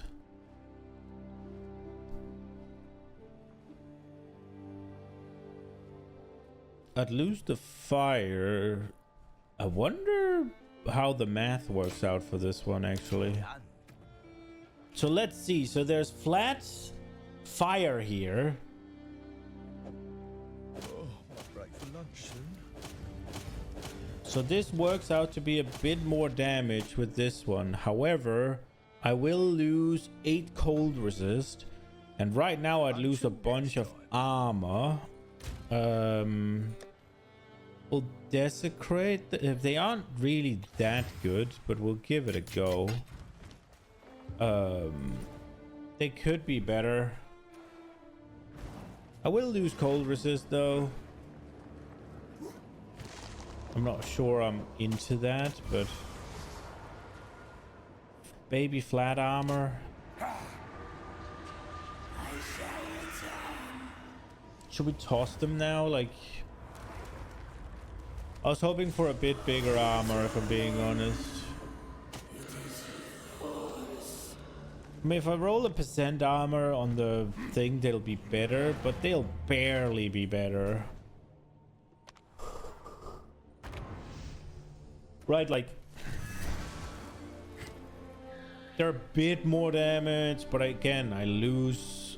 I'll get 17 rarity though, which could be nice. I'll lose, in the grand scheme of things, I'll lose 4% cold res, which is not nothing. I will gain 11 life though. I'll gain a bit of damage. Okay, we'll see what happens with the slam. They died. Okay, I should have killed them. What can I do for you? Sometimes maybe good. You wouldn't happen to have new things, right? I am looking for gloves. You don't really have. Okay. Wakapanu Island. We go.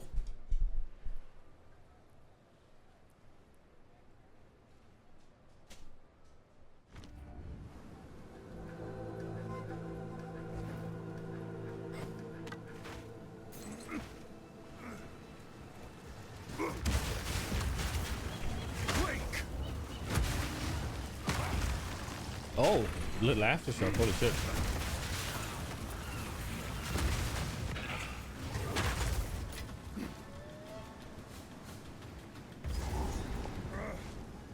Is there anything else I should find here? There's a beckoning clam. So we'll go and find that. It's probably going to be here, I hope. Wait, the beckoning clam is inside of the cave, isn't it? I feel like it is.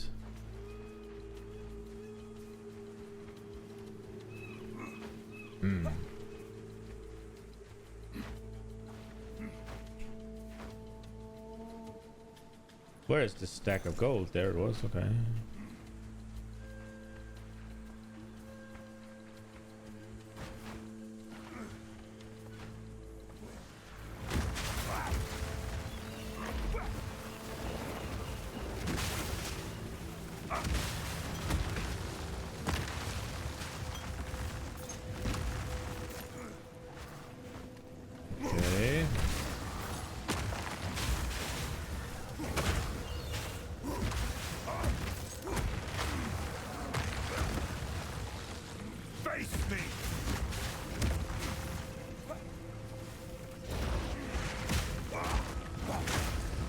Why did I go here?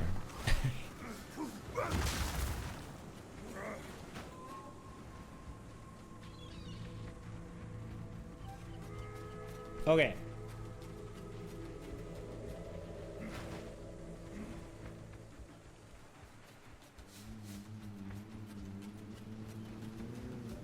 I'm getting a little hungry.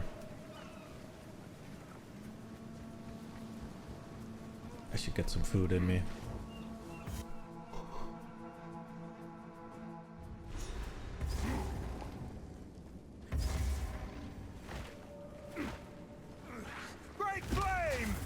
Beautiful song lures the what?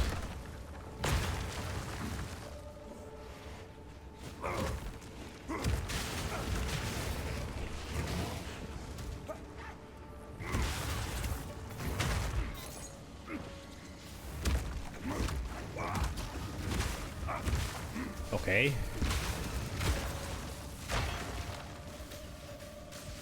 This place is also not very good for fishers, huh?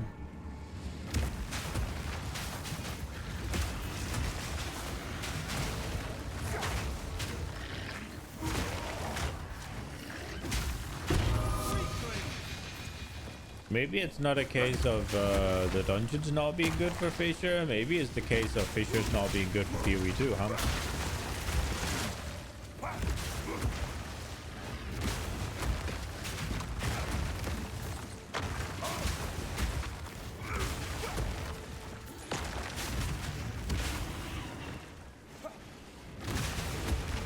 Face Kitava's finest. Kitava's finest, huh?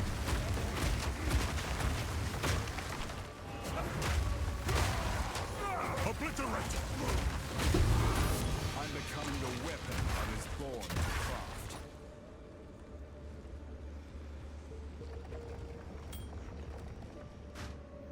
Bro.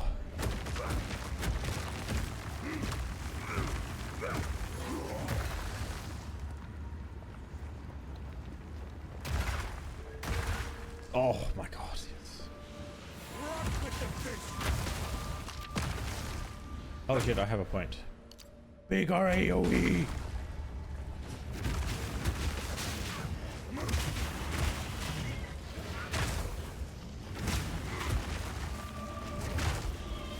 I wonder why I'm getting quote unquote so many rogue exiles this run.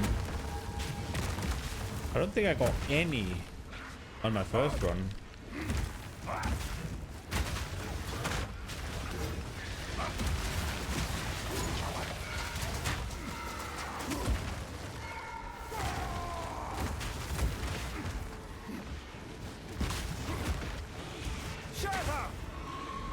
Okay. Having to go through this is not great.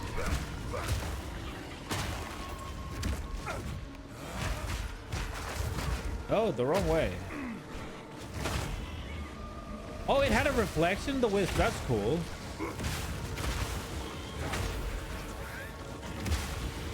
Okay, this was almost the best they could have done, right? Because we get to do this shit.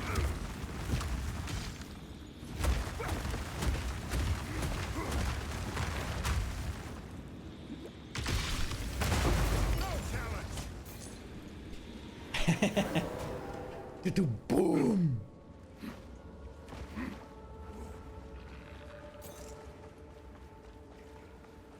Okay, checkpoint. These aren't statues, they're people. That's the boss fight.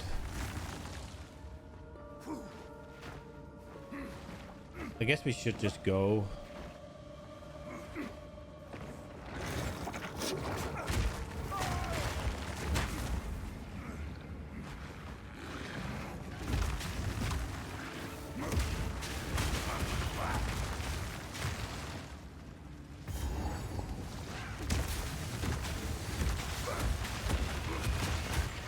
Singing stop. A brood this big is no accident.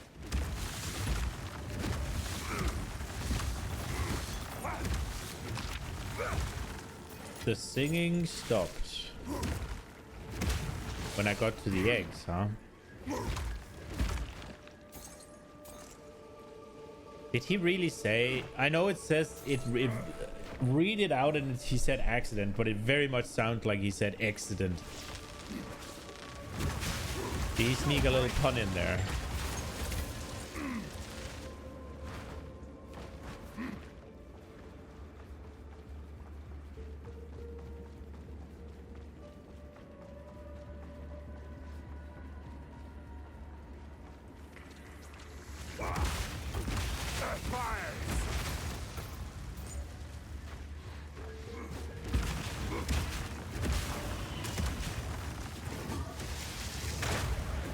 Is my accuracy an issue?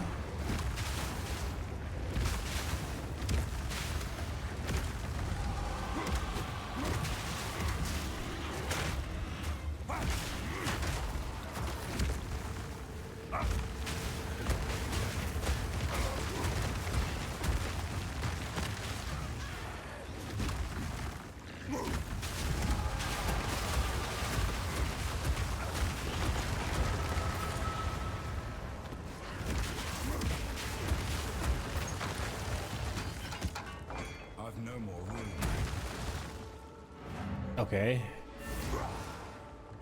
That was a bunch of weapons. Woo! Greetings.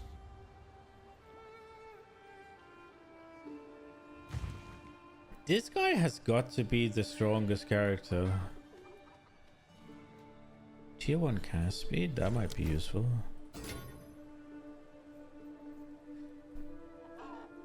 Attack speed, life on hit, as well as fizz dam. That was okay. I probably should have kept that as usable, but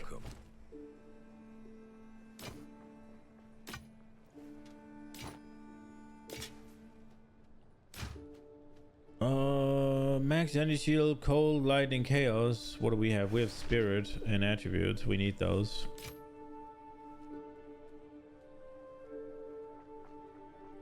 Good to come back anytime. And we got two little uniques. So we got these armor, strength threshold. Oh, nice. Okay. And we got the anvil, reduced movement speed, reduced skill speed, increased armor, increased block chance, and maximum block. Sounds like a bad item to me. Make the game worse to play.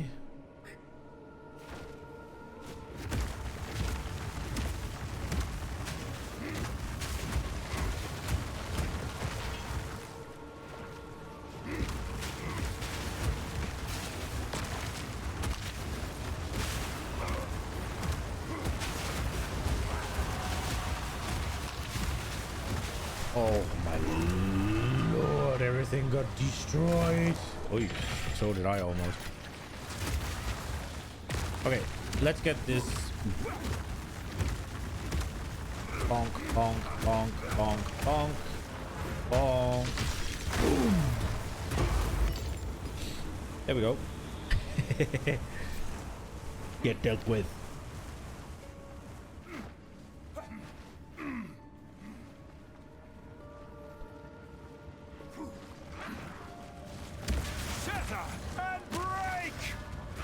Uh-oh.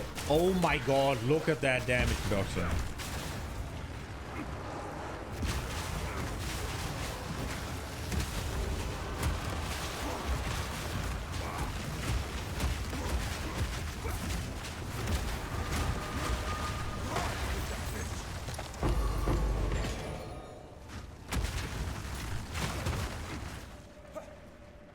That looked really cool when the Earth Shadow erupted into the ass of the... The Earth Shadow erupted into the ass, okay, of the... What's it called? The Sea Star? Is that what they're called? Star You. Or Star Me, I guess. No, Star You, right? Star Me is the upgrade, yeah. Or is the other way around? Oh, fucking remember. A trap. Oh no, a trap.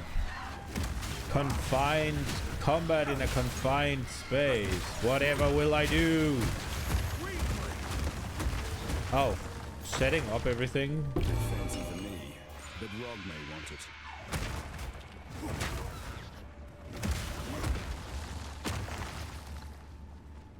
That scream sure was something.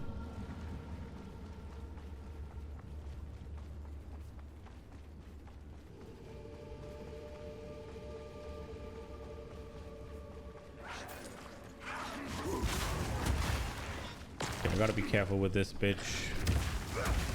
I'm still super afraid of the big ball she does. I don't know if it's a one-shot. I think it was just a one-shot when I was here the first time. I don't know if she got it off when I was here the second time. I didn't get here the third time yet. Have you come to join, my beloved? You will join them! You fed on my kin! Now choke on their fury!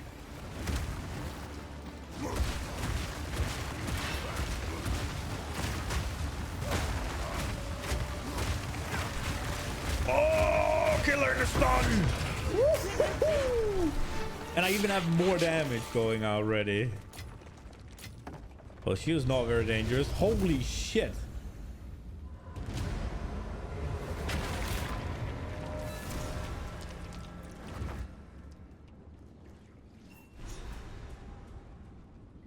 This piece has writing too.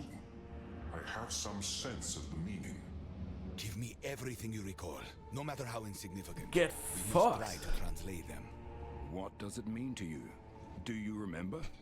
As a child, I was sent to live among the Asmeri with my brother and sister. But before that, I lived somewhere else. Somewhere with great works of stone and metal and glass. And a kind, smiling face. A woman's face. I haven't thought about this in thousands of years. It's a mortal memory, faded to static. Don't get distracted. Keep the thought in your mind. You must find the last piece. Now go. We will work on this. Look for the last piece. Bonk. Bonk. Bonk. Okay, we did very good here. I'm hungry. I need to fix some food. So let's figure out what we're watching. There should be plenty of PoE content available, right? Sounds kind of bad. Ooh. It would kind of suck if we get a new chest piece already. But this is almost too good to pass up, right? Like, it's gonna be low armor though. Maybe that's not that good. But getting the freaking tier 3 armor applies to elemental. Ooh. I would like that. Can I see the tags on this? It's defense and elemental. Okay.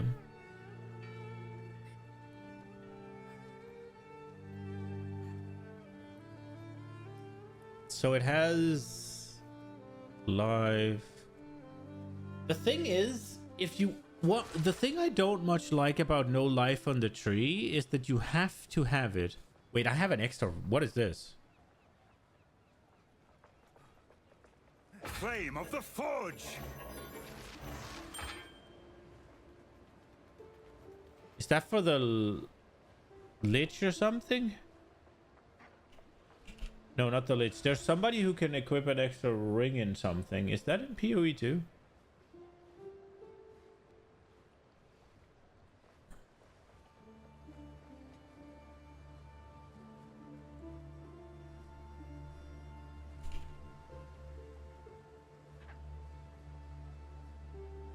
Did I misspell that? I think I did.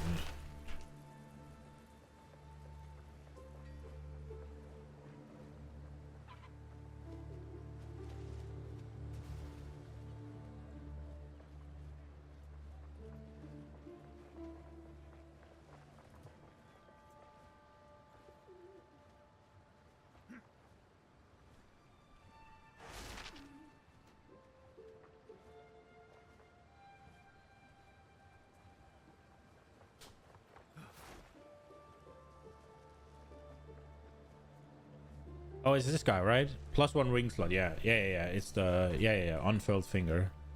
So is that slot that I can see here? It must be, right?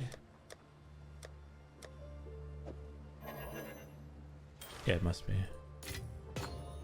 It's kind of weird that I can see it. I never noticed it before.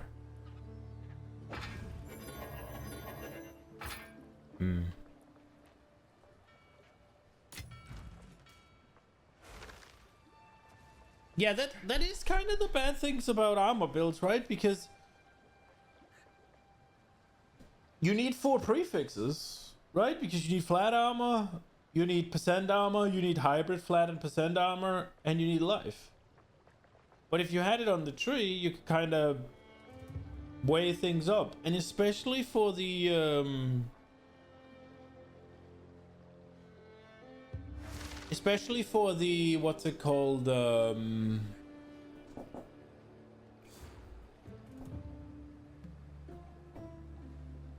mastery, right, in PoE1, where if you don't have life roll on your chesticle, then you can get a big increase. That's so good. Oh my, what's that there? It's beautiful. It's a pearl. I found it in a clam. Oh, that's not just any pearl. I've an idea. I know I've got something around here that'll fit that nicely.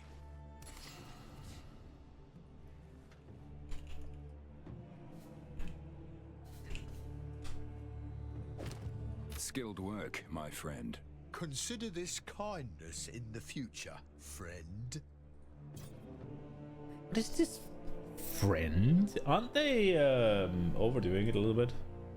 Preacher. Business has been on the rise ever since he took up residence outside my shop. People duck in here to seek refuge from him, and I make a sale while they hide. It's a win for everybody.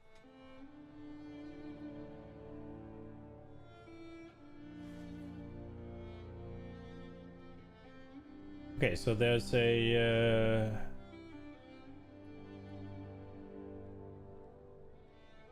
video I would like to see. It's only 10 minutes though, but I think we're gonna watch that one for sure. Done. He usually makes really insightful videos that I can learn from. Armor, energy shield, fire resist, cold resist. This is not bad.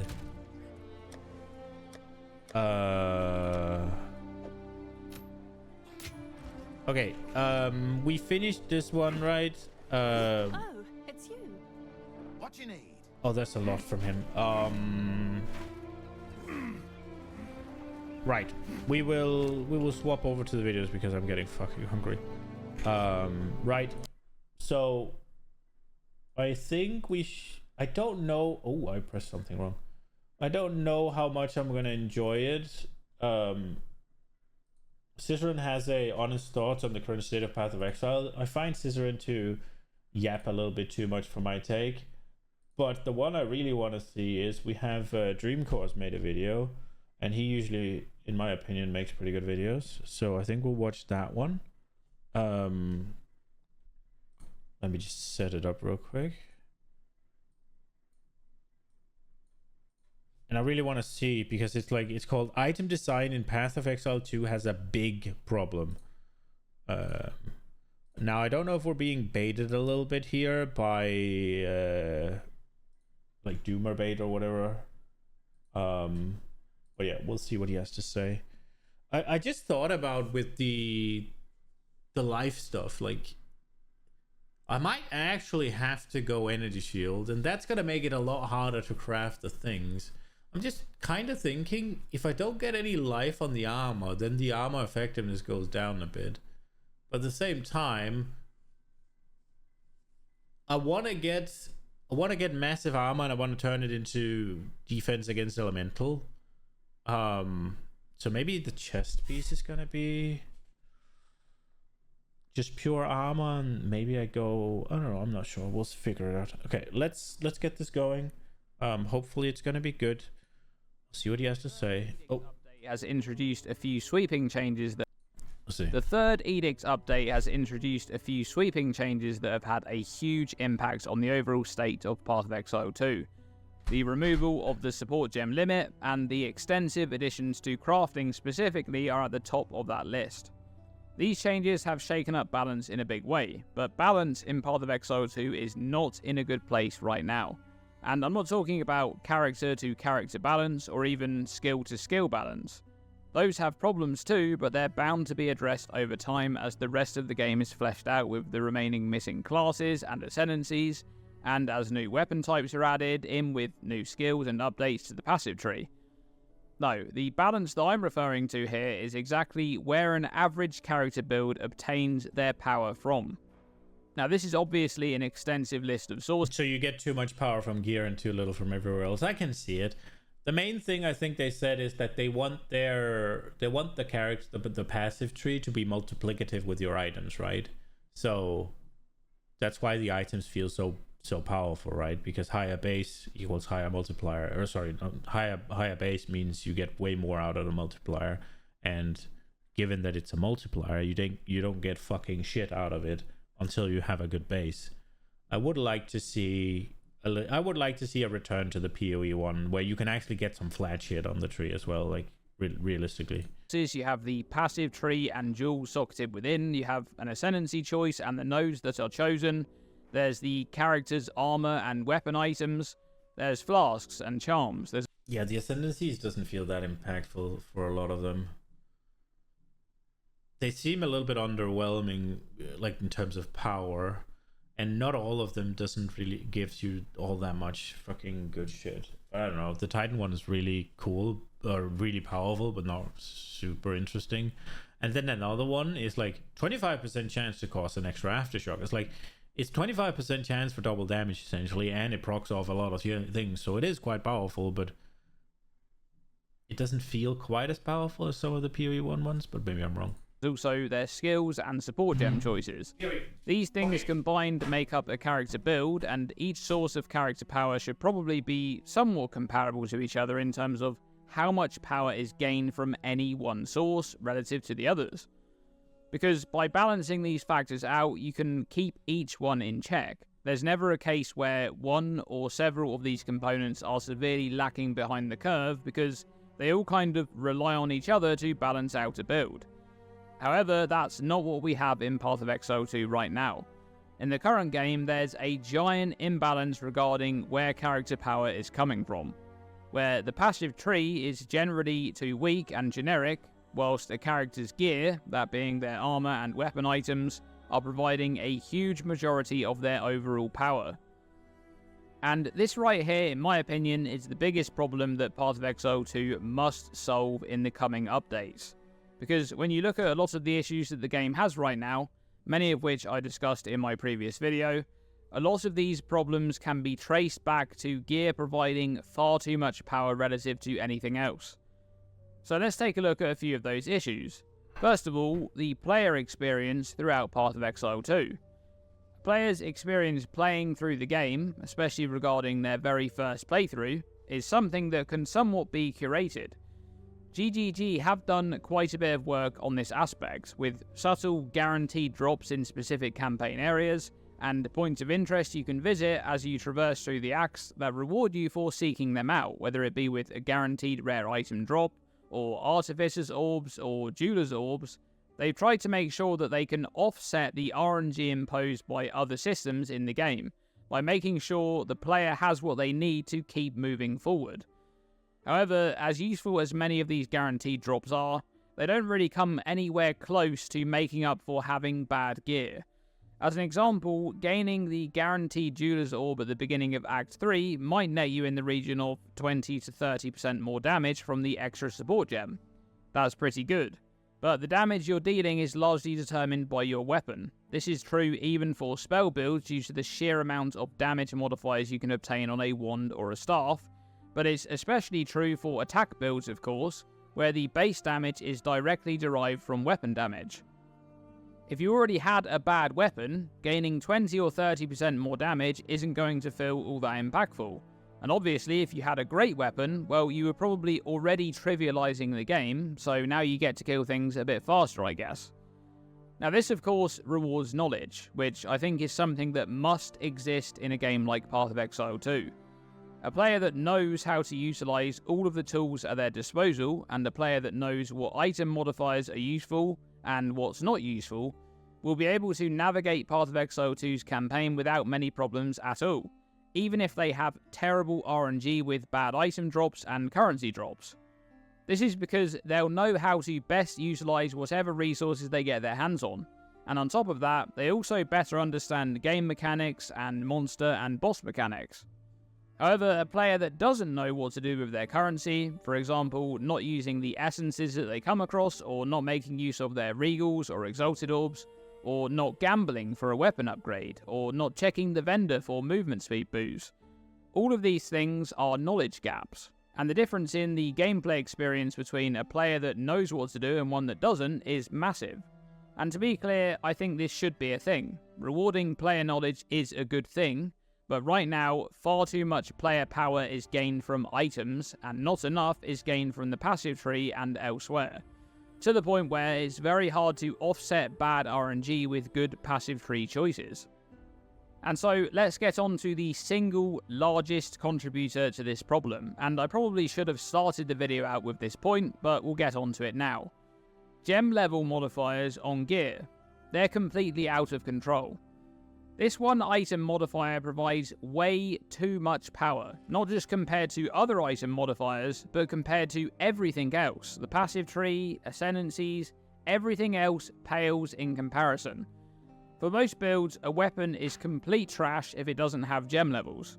It can have every other perfect tier 1 modifier, but if it lacks gem levels, it's not good.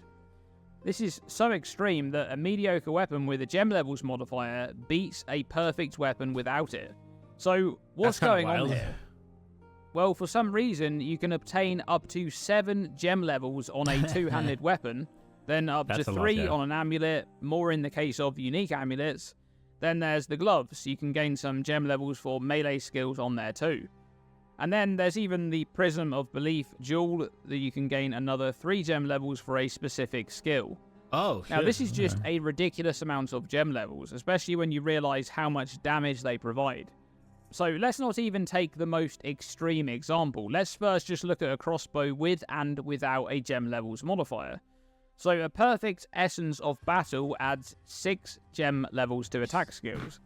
Explosive Grenade goes from 878% attack damage effectiveness at gem level 20 to 1372% at level 26. That's 56% more damage from a single modifier on a potential 6 affix crossbow. And that's just the weapon. There's also the amulet for another 3 gem levels, at which point Explosive Grenade would have 1716% attack damage effectiveness, or about 95% more damage compared to having no gem level modifiers. And you know this gets really ridiculous with two-handed maces and giant's blood and things like that, but this isn't just an endgame thing. The difference between having a weapon with gem level scaling and not having one in the campaign is like night and day. You simply gain too much power from this one modifier. But here's the point. Why is it that a single affix on your weapon can provide up to 7 gem levels, whilst a single notable on the tree may provide just 1 if you're lucky? By the way, these notables on the passive tree, the ones that provide a single gem level, they're some of the strongest nodes on the tree if you can make use of them. Now I think gem level modifiers on items need to be toned down, and not just a little bit. Two-handed weapons should probably be able to roll a maximum of maybe 3 gem levels, with that top tier having very low weight, and for amulets, they should use the system that already works from PoE 1. One modifier that rolls +1 to all skill levels, and another set of modifiers for +1 to specific skill types for a total of up to +2, but it's harder to craft and takes 2 affixes rather than 1. Now obviously, this is just one example of gear being too strong and the passive tree and elsewhere not being strong enough. But I think if GGG are able to review some of the more egregious contributors to this problem, they should be able to narrow down the gap between these fluctuations in RNG that some players have experienced. And that way, they also won't need to put anywhere near as many guaranteed progressional drops into the campaign, because you can have a better baseline of expected character power from gear. Now the other side of this issue, of course, is the passive tree and ascendancies. GGG have added a lot of new wheels to the tree in patch 0.3, which I think is progress in the right direction, but I'd generally like to see more powerful... He said something about some gem levels on the tree? Does he show where they are? I guess maybe he does. Oh, he just showed one of them. Okay, I'll look at those, see if they're good.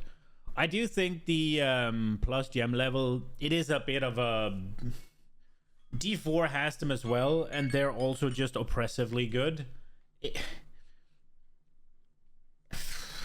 D4 has a lot less modifiers, so there's a lot less to compete with, but it does feel a little that there's just this one overshadowing thing that you want. But at the same time, though,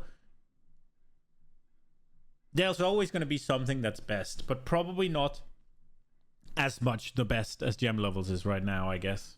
Options on the tree, some more niche build-specific options, and that can go for ascendancies too.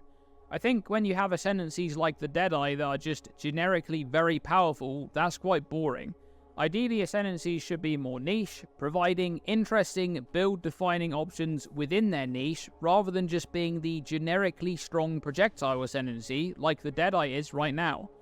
I think the Warbringer is quite a good example of a niche ascendancy that's done well in the current game. It has the Totem branch with the ancestral minions to provide buffs, it has the Warcry node which is really powerful and specialized, and then it has the Armor Break branch. And even though the inverted armor break isn't that strong at the moment, it's still going in the right direction. It's allowing you to invest into a mechanic and gain something beyond just scaling it like you normally would. It now does something that no other class can access, and I think that's a good idea, even if it could be a bit more powerful.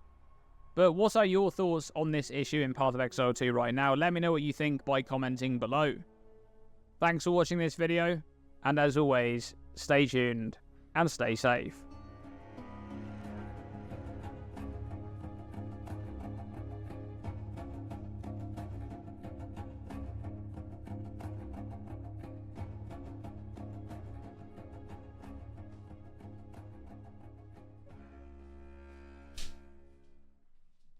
On one hand, I do agree with him about the ascendancies, where it's like, yeah, if it's just a generic whatever projectile ascendancy, that's a bit boring, and it's way cooler when the ascendancy has like 2-3 things that it's uniquely good at that works together in a way, right? Like I really like the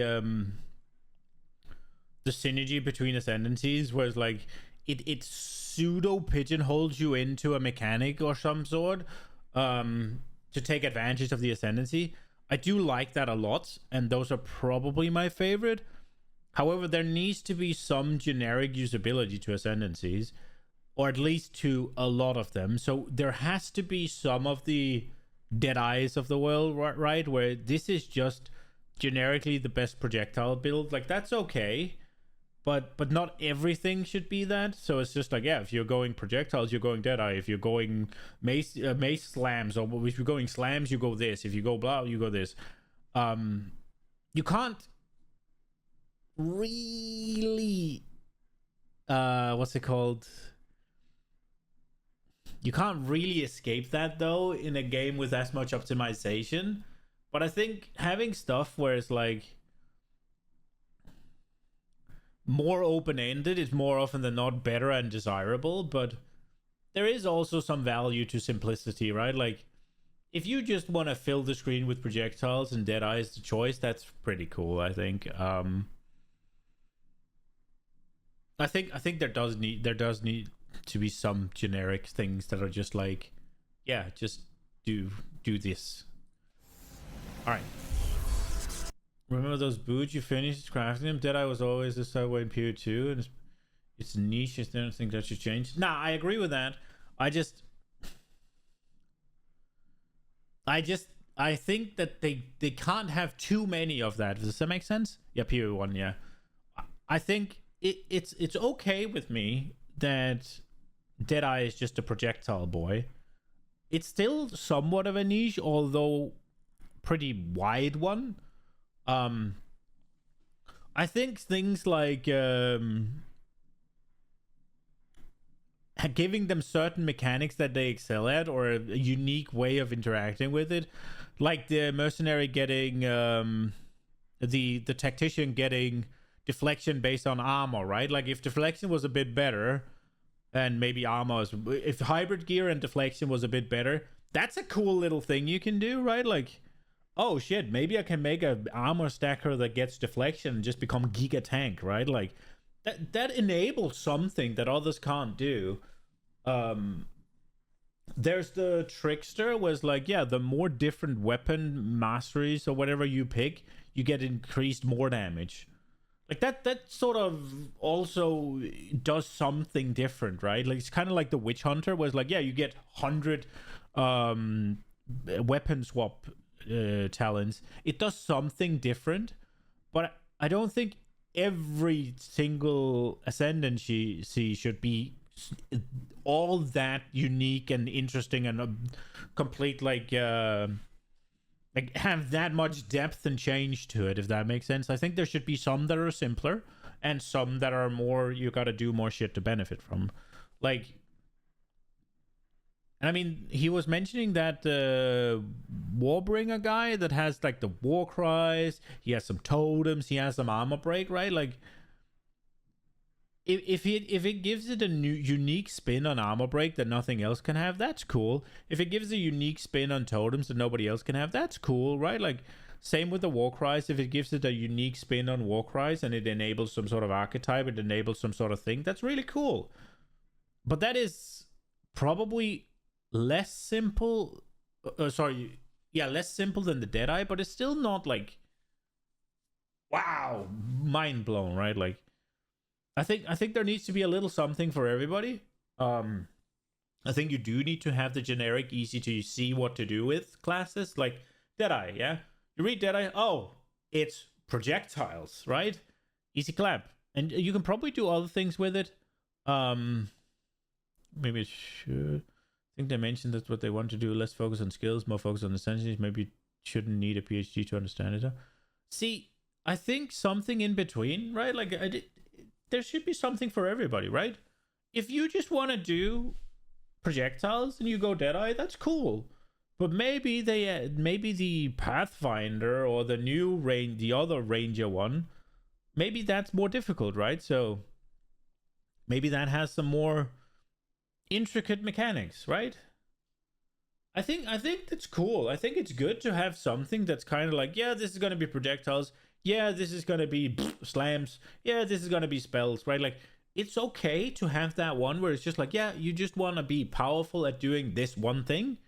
We have an ascendancy for it. But I think it's also okay. There's like, yeah, Witch Hunter, right? You got a weapon swap. And you can do whatever the fuck you want with weapon swap. Try and combo them together. Almost whatever you want, right? Get some trees going. When they do the whole, like, fixing the weapon swapping not being dog shit. Oh, sorry, not weapon swapping. Swapping the weapon swapping passive tree not to be dog shit. That's going to be really cool. I'm going to go get my X, and we'll see what this has to say. Hi, Citroen here with another video, and now that I'm finally in maps and like playing a bit more of the game, I wanted to make like a more of a still kind of first impressions. I usually do want to make like a video like 2 to 4 weeks in when I've like really got my teeth in and everything and killed everything like Arbiter, etc., right? But I wanted to make a video about the PoE 2 patch 0.3. I'm going to do pros first and then cons, but like a TLDR is I'm a happy chappy. The only thing right now is that my build is so visually intrusive that my eyes physically get tired after like 8 hours of it. So I'm working on a Thorns build, might work on a Lich build as well. I'll be talking about health versus ES. What's that? Is that in Warden? One? Warden? What did that? I don't know what that did. I think it's okay to have a bit of a mix, right? Like, if we look at the PoE 1 ascendancies real quick,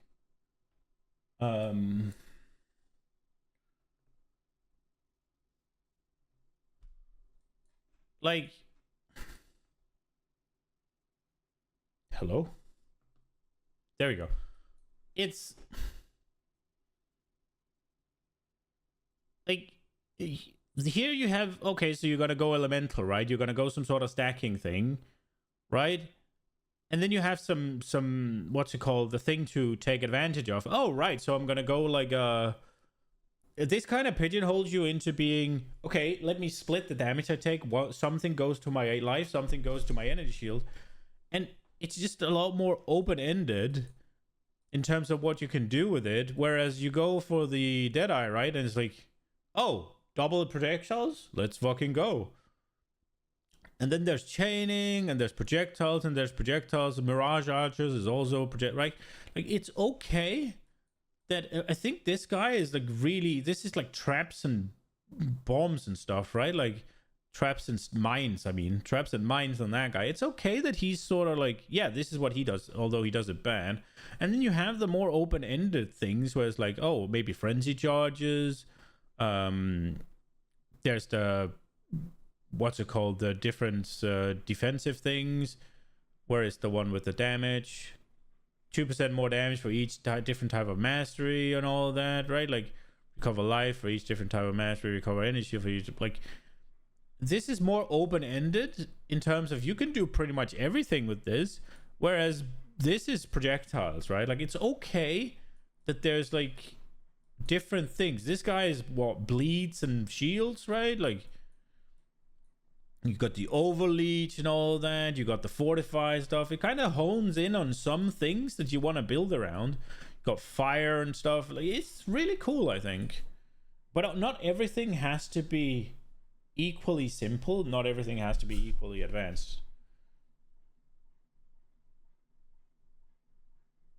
You like how some of these incentives is basically just keys, stones and skills, slightly worse. Are we talking ascendancies for PoE 1 got put into passives, or are we saying that the ascendancies in PoE 2 are passive or from PoE 1? Which way? In the cons section. Yeah, let's just start talking about the pros. Either way, I'm really, really enjoying point 3. And while I still feel like there's a lot of issues and things that I would wish to be different, I'm really having a lot of fun. It's so good. So let's start with the pros. Crafting and essences, so good. Like, I have not even started on the in-depth crafting, but I've been watching Steel a lot and what he's able to craft and how he's able to craft it.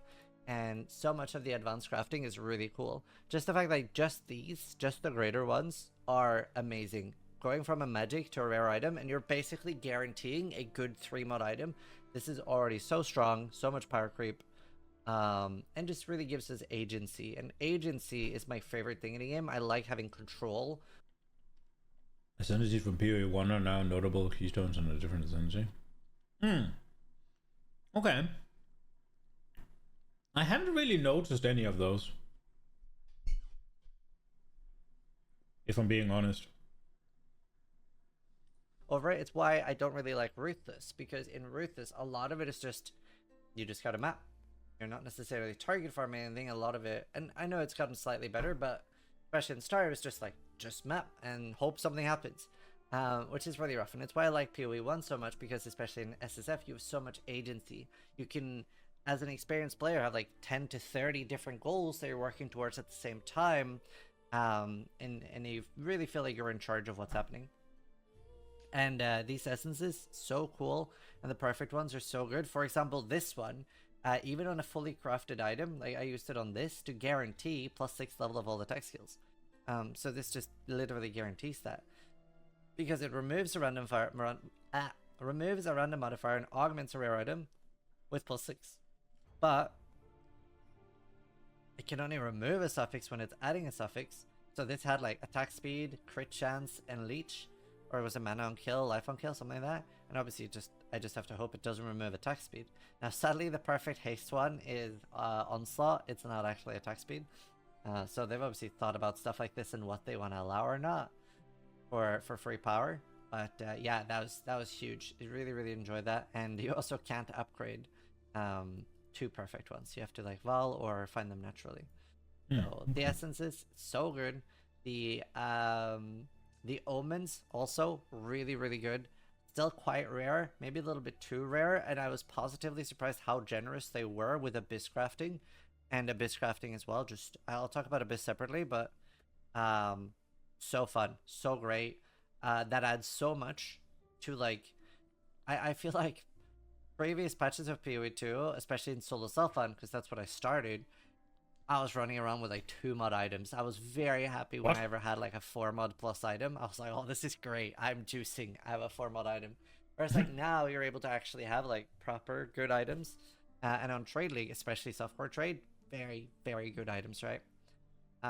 So that's cool. Really enjoying that. And a lot of them are just fun. Like, you're able to reroll the unveils or desecrated modifiers. This one, really cool. Obviously, a lot of people are using them on jewels. Some people are using them on other pieces too, but yeah, 6 desecrated modifiers. I don't even know what the best thing to use them on is. But I did have like fun with jewels. And then I haven't tried much about the specific like Amananu modifiers and stuff. But yeah, Omen of Light, I think this one's worth a decent amount even. And we have auction houses now. How cool is that? Yeah, it's really good. Talk about that too. Omeon, Omen of Light. They're 109. I haven't really used it though. So like that's some money there. And just yeah, we. I think you agree with this. The crafting is good now. I'm getting into. Yeah, I've seen a little bit of takes that it might be too powerful, and I don't know. I do think the economy in PoE 2 is fucked. Like, some of the pricings on everything was like, yeah, I want this. Oh, you need 500 exalts. Excuse me. And it might be the 500 exalt is not really anything, but 500 fucking exalts is still a lot of exalts to pick up off the ground, right? I'm obviously not too high, like, I'm not too much into the economy because I'm basically just doing campaign. But when looking at it, it's just an overwhelming number. 555 I think I thought. It's a little bit much, but yeah. I think it is, I think the crafting is cool. I wonder if it's too powerful. What I hope they don't do is, I hope they don't be like, it's too powerful, so we're gonna make all of these omens omega rare. Because then you're back to like fucking square one, where it's just like the rich get richer kind of deal. I forgot something to drink. I actually have crafting now. Problem is there's people doing rarity bots within MP with 6 people. I mean, that's always going to be the problem, right? And I didn't think we were going to have it like this. We still have Recombinator. Like, I'm trying to do like multiple tier 2 mods. And there's an Omen offer combination as well. So much more. Now, I'll talk more about runes and stuff. But I do feel, especially in the early game, runes do not do an adequate job. I don't know how you guys have been feeling about that, but I felt like I was pretty much only getting attribute runes early on. And as you can see, I have an overwhelmingly large amount of those and very, very few, if any, of the useful ones. So maybe, like, I think it's still okay. I don't think they should remove them from the game, even though attributes aren't as much of a thing, if at all, anymore. I still think it was a good addition to the game, but they should be like 4 times less common, and they'll still probably be good price-wise, because I don't think I've seen a single person that looked at their gear has not used one. So definitely hope they make them less common. But either way, I love the addition of all the new runes and the Socketables tab. Very, very. The Socketables tabs are good. I think the runes are kind of shit to solve the issues you have in the early game. When you don't have an avenue in the passive tree to get, say, resistances, to fix your resistances like that. You don't have good avenues in the passive tree to fix your attributes. You don't have good avenues in the passive tree to fix your life, right? Like, with all of these things, but the runes just doesn't solve it. There is far too few slots available for runes, and far too many of them are locked in. Like, you cannot.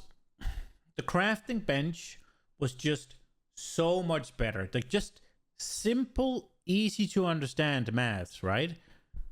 The crafting bench you got to modify. If we take the weapon out of the equation, because that's just more damage, the runes do that just fine. Although at attack speed, right? Like, if you want attack speed, you can't really get that, right, on runes.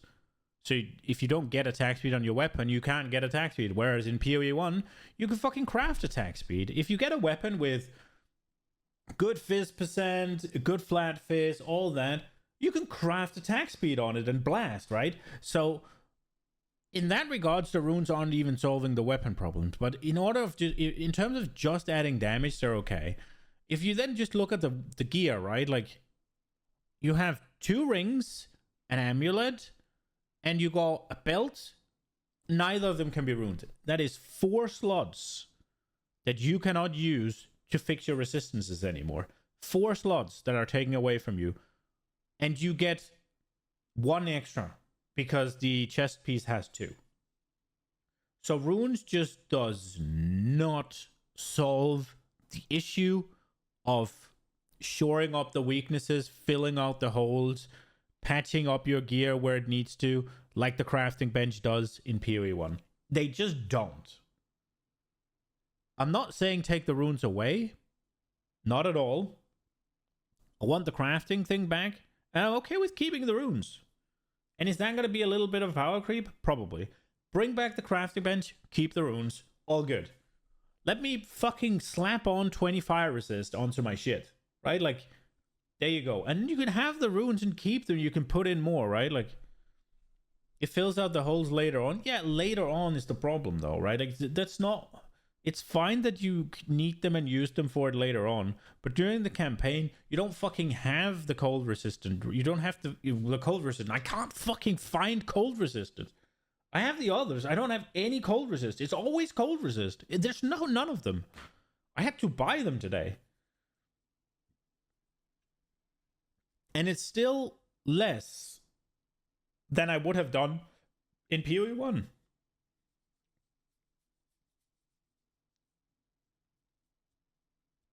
I'm not saying the runes are bad or anything. I'm just saying they do not fill the gap that the crafting bench left behind.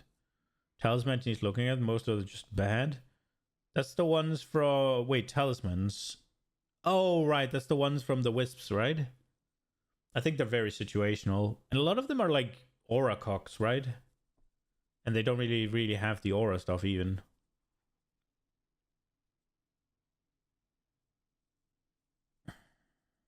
The rich get richer will always be a problem. Yeah. But it doesn't have to be as egregious.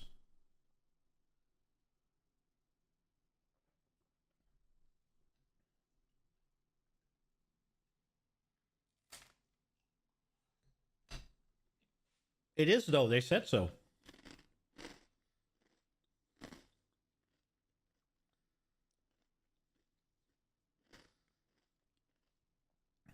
They said runes are meant to be the crafting bench.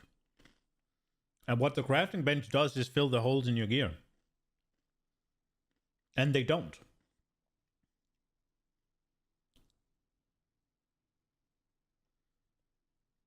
I get what I said, that they don't fill the hole the crafting bench left behind us.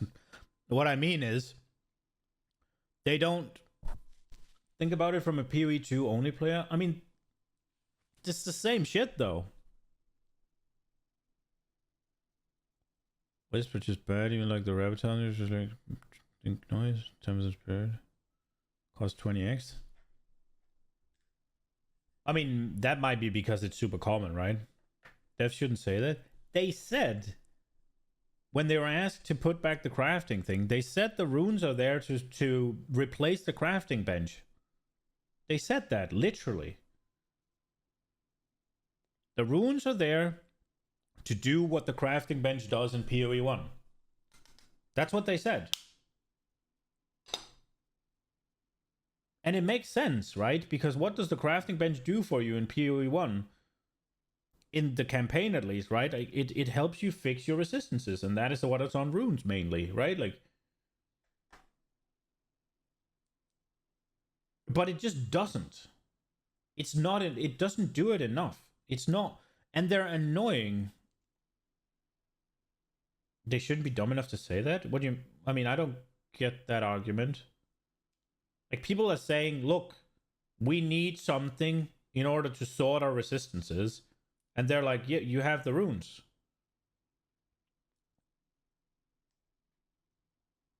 Just blast through campaign. Yeah, I mean, sure.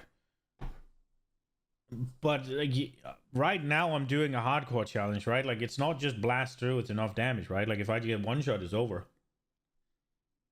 And it's also in early mapping, right? Like, if I can't equip certain upgrades or whatever because I simply cannot get enough res on them, that's kind of bad, right?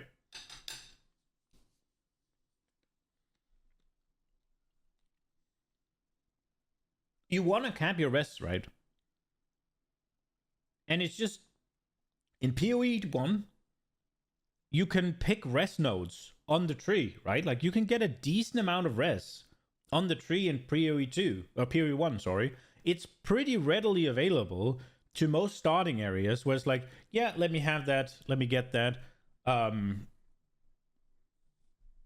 Let me just get my res up here. Like, there's a node near the Marauder tree that's like 15% res, right? Like, there's a node near the Witch tree that's like 12% all res, right? Like, there's plenty of them pretty available, fairly close to the starting zones, that you can do if you need a bit of res. And then the rest you can go to your crafting bench, you can craft whichever one you need, right? And in early mapping, you can even swap your res around. You don't have that option in PoE 2. You're just left with what the game gives you.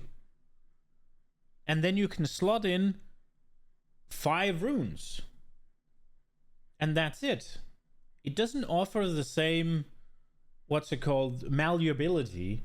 It doesn't offer the same, what's it called, flexibility either, right? Like, chaos resistance as well. Like, 23%, I think, on the rings in PoE 1. Is it like 13 or 17 in PoE 2? But a chest can have 4 now. Yeah, a really endgame chest, yeah. You have to, like, do you have to double corrupt it and hit 2 freaking things? Or do you have to find a base that is, like, super rare with an extra socket on, right? Like, that's like saying, yeah, but you can just buy an item for a mirror and you don't have the issue, right? Like, you just get all the rest you need.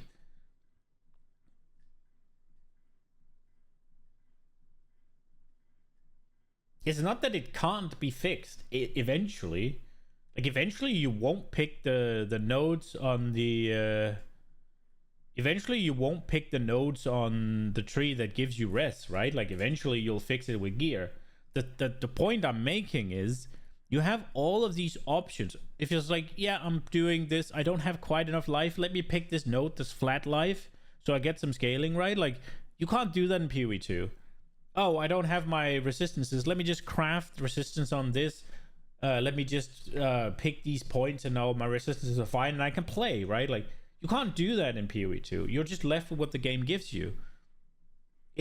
And the runes are supposed to shore up their weakness the same way the crafting bench does, but I don't think they do it as well as the crafting bench. I think what you get 14%, right? And you could craft 20 at least on the bench. So you get less resistances from the runes, just on a item per item basis, right? And you have 4 less sockets, or sorry, 4 less slots to craft on, 3 less because the chest gets 2, right?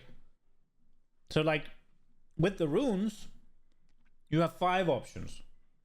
With the crafting bench, you have 8. Right? So it's 3 less you get in PoE 2. And there are 6% less a rune. So if we just take, how much are you missing? Well, for the 5 runes you slot in, you're missing 30. And then you're missing 3 of 20, right? So you're missing 90 res, potentially, that you could make, right? And that is of one type res, right? There's the chaos and fire, or the dual, right? You can have the dual ones where you get more, but less of one. And you can get the chaos one, right? The chaos ones with another one. So you just get way less shit in order to fix your stuff. And I'm not saying necessarily that it needs to be as easy as PoE 1, but it just feels, you feel a little helpless when you have like 3 reses you need to max out. You have to have three reses you need to max out, and you only have 5 slots to do it, and they give less, and you can't take any in the passive trees, and they're really, you can't like have, oh, I'll take this one that's really high singular res, and then I'll take this one that's a hybrid, and this one that's a hybrid with this one that's high, and then I cap it, right? No, you can't do that. It's all singular ones. So it's kind of like you just have way less flexibility and way less options, and it feels bad. I think it feels bad, at least. That's my take. I think it feels bad. And I think the crafting bench would be a nice addition. I'm not saying remove the sockets. They're good. But if you add the crafting bench, then you'd find it a lot easier to use some of the other runes.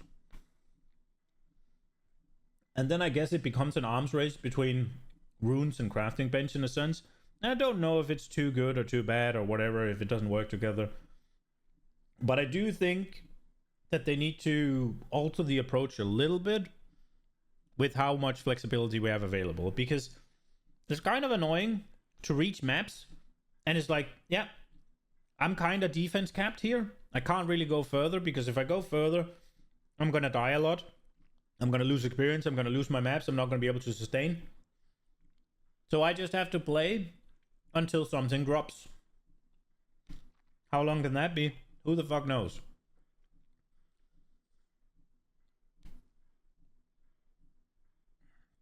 That's a bit annoying. Whereas in PoE 1, you could much more easily get something that is just okay, or just grind a level out and fix your issue and move on.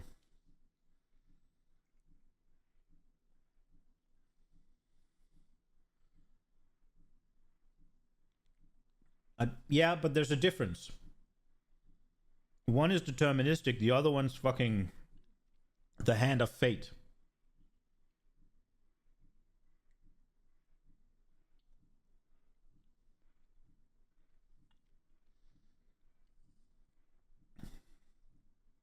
I'm not saying there shouldn't be any walls to overcome, right? I'm just saying it's not super good. Let's say I have all my gear, none of it has cold res on. I slap in full cold res. I'm not capped, right? And every so often I'll fucking hit a cold mob and it's just shred my asshole, right? There's been people saying that the Abyss is chaos res, so it could also be chaos res, right? I have 0 chaos res. And I've put all the talismans in or whatever. So now my other reses are kind of cooked or whatever, right? Like, I have this issue, and all I can do is keep spamming the same tier, whatever map I reached, until something drops that has that thing on. People are wrong about that. It was just to set up the example of you have something that's pretty guaranteed in the map that does a damage type that you can't deal with because you haven't gotten the good rolls, the lucky rolls on the gear. It wasn't to say that it was chaos res. It was just to use it as an example.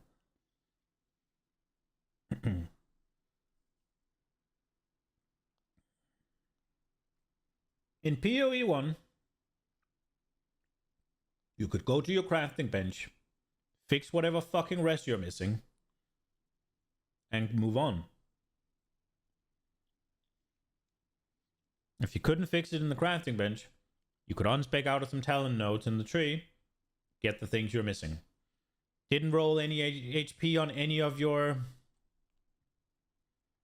Didn't roll any HP on any of your... What's it called? Any of your items? You can go take some more HP scaling in the tree. You can go take some flats. There's some flat available. That'll give you some scaling. There you go. Just fix the runestone at the crafting bench. I don't see why is the crafting bench so bad to you? It's still only a stopgap. I'm not saying they need to add all of the meta craftings, right? Being able to deterministically pick a low modifier tier because it's OP. If we take away the meta crafting, do you still think it's OP? To get one item modifier on a lower, like a lower tier modifier that you can pick.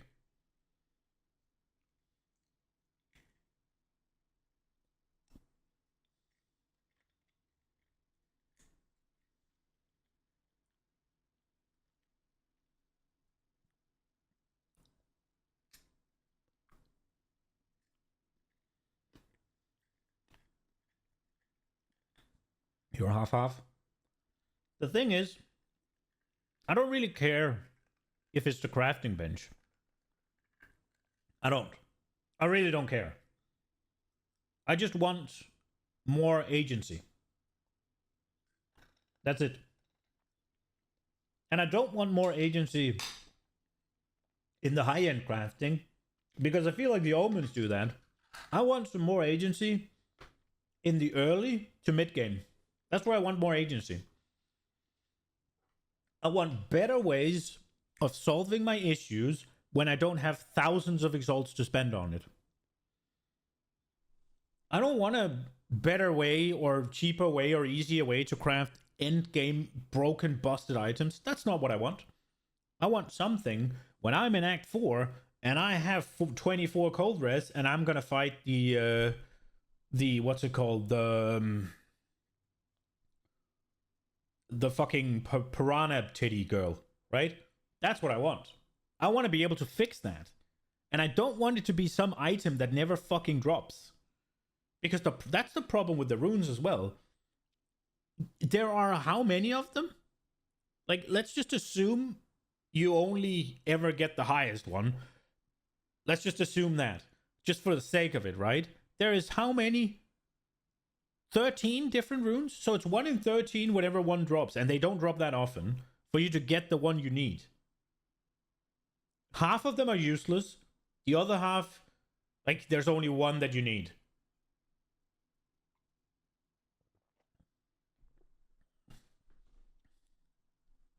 Why can't we downgrade? Downgrade the runes? Yep, even then, I needed cold res earlier today. I didn't have a single cold res rune. Because I've been needing cold res a couple of times, I guess. I didn't have a single one. Whenever you equip them, they're gone. Right? Like, you can't take them out, you can't reuse them. Whenever you get an upgrade, you need a new one. And whenever you get an upgrade in another slot, you could need a different one. So you're just churning through runes, and they're not dropping at the same rate. So I don't have the agency to fix my shit. And I don't care how they do it. If they fucking 10x the rune drops and double their effectiveness, fine. I don't care. As long as I can fix my shit. I don't care how they do it. If it's a crafting bench, if it's giving like low gear 5 suffixes, they just, if it's, I don't care how. I don't give a shit. I'm not trying to do anything to how the end game is, because it seems to be pretty good. The crafting right now with the omens and shit seems really cool. I'm looking forward to getting more into it. I've done a little bit of I've wasted a bit of currency to just fuck around with it. And it's been really fun, and I think it's really cool. And the omens are, it feels super cool that you can really feel like you can target something. It feels like, oh, if I actually do this correctly, I can kind of decide my item. So fucking cool. So I'm not looking to add more power there, but it's just like, if I can't take life on the tree, then I need life rolls on all my gear. If I don't get that, well, then I just have to sit and wait until I do. If I can't get a flat armor or whatever on the tree, then I have to fucking get it on the items, right? And I can't just shore it up, right? Better drops, you don't know, this is a bit hard, but you haven't had a single problem with rune drops. It feels kind of weird. I did also use essences and gear whilst leveling too, though. Yeah, I mean, it's not unlikely that I've been using a bit too few essences. With that being said, though, while leveling, I haven't gotten that many essences. I really haven't. There's 1, 2 here or there, but I don't think if I could craft 1 thing or 2 things per act with essences, I think that's a high estimate. Now, obviously, when I've been through it a couple of times, I could definitely use the essences more. But the problem with the essences, as opposed to the crafting bench and the runes, right, is that essences are not reactionary. Essences are something you do to initially make the upgrade, right? And that's all great and dandy if you do it from the start, right? But then comes the issue when you then have to replace the piece, right? You have to start from scratch again, right? So if you use most of the rares that you find, because you're not going to slap a bunch of exalts on things when you're leveling, right? You're going to save them for a really good item, right? You're not just going to, like I'm doing, just throw exalts out because you sold the divine, right? And just got a bunch of exalts just to fuck around with, right? You're not going to do that. So generally speaking, you're going to try and use things with that drops as rare, right? You're not just going to be able to just send it all. Unless you want to use 3 mod items, that's fine, I guess. Whereas the crafting bench and the runes, they're reactionary. You can have what you got and then modify it, like add to it in a simple way to then fix your issues. Same with the passive tree, right? Like you can respond to the items you get rather than plan for the items you need. And the whole plan for the items you need is more of an end game thing, right? Like that's how you solve the issue in the end game. It's like, okay, I need to have this on my boots, right? Like, and as much as I need to have this on my boots is the way you do it. Whenever you have this on your boots and not what you have before, that presents you with a bunch of things where you have to swap around to sort it, right? Like, let's say you've decided, okay, I'm gonna have boots with these 5 modifiers or 6 modifiers, whatever. Let's just say you craft the perfect one, but before you didn't have chaos res and you need chaos res on them. Before you had a big fire res roll, now you need to find the fire res somewhere, right? Like, Essence to Desecrate replacing was an ARPG, of course you upgrade and replace. Check the vendor every level, there's some good common unique you should have. It's not outside the realm of feasibility. For the first run, you don't have any of those uniques. Just saying, you don't. And I'm also not saying that it can't be done. I'm saying you're at the mercy of RNG, right? You're at the mercy of RNG. You're at the you're just at, you don't have the opportunity. Like, I'm not saying the campaign is unplayable, by the way. I'm not saying that. I'm also not saying that you can't go, what's it called, that you can't progress through the early end game, right? I'm not saying that. I'm just saying you do get stuck for longer unnecessarily because you have to do something. It's fine with the whole, like, yeah, let's say the whole, like, essence up and then desecrate it, right? That's fine. But let's say I need rest, right?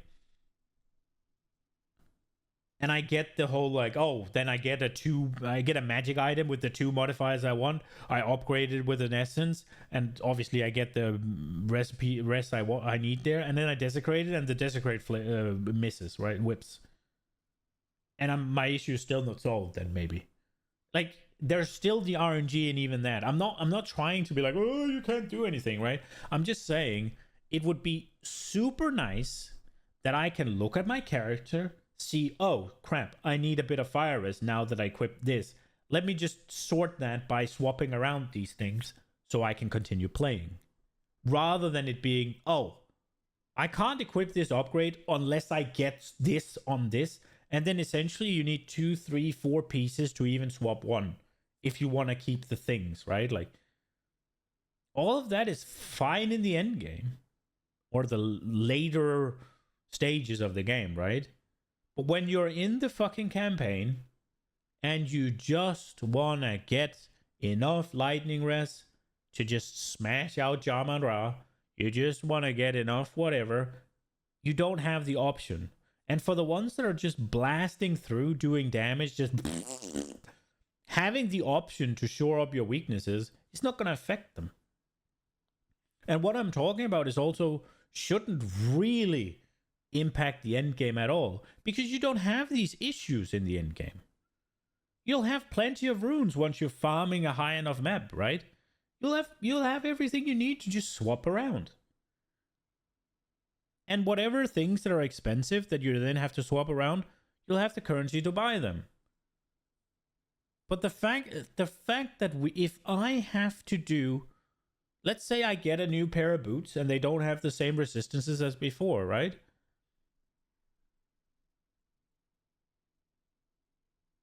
No, the campaign is fucking easy. It's not that. But in the campaign and in the early mapping, right? You can come across a challenge or an area where it's just you need a little bit of shit. And that little bit of shit, it has to come from full-on RNGs, basically. Yeah, you can do the essence. But maybe one essence alone is not enough, right? Like, what I'm saying is, if you're in tier 5s or whatever, you get an upgrade to your boots, but they have a different rest profile. What do you do then? Right? And the answer is probably just live with dying a little bit, right? But if you're looking at, let's say you're playing hardcore, and I know it isn't balanced around hardcore, but that having the option doesn't take away from anybody else, right? Like, I swap my boots, all of a sudden I'm lacking fire res, right? And I don't have the fire runes because I haven't farmed enough shit to just have a bunch of them, or I've used too many of them, right? They're not readily available to me. I can buy them if I'm playing trade, but if I'm playing SSF, I can't. And let's say the fire runes is not enough either. Let's say none of my gear has any fire res on, so the runes alone are not enough. I had that one pair of boots with fire res on, and now I got a way better pair of boots, right? They're more armor, they're more health, more movement speed. Everything is fucking crisp, except I'm lacking that fire res. And for some reason, I'm in a fucking zone where everything does fire damage or whatever. Like, I know I'm setting up an example here that's maybe a little bit fucking hard to get into, but you're at that point, and what do you do then? Oh, craft a new pair of gloves with a fire res essence? What if those gloves you didn't craft, they stink? Right? Like, how many times can you continue to craft the gloves? You look at the vendor, he has nothing with fire res on, and everything you make turns out worse than what you're wearing, right? Like, you have a limited amount of currency at all times, right? Like I'm saying, this is not an issue in the late game. And it's not even that it's going to be quote-unquote unplayable or you can't progress or anything, right? Like, it's just a feels bad moment. It's one of those things where in PoE 1, you felt like, okay, look, I need to solve this. I can look...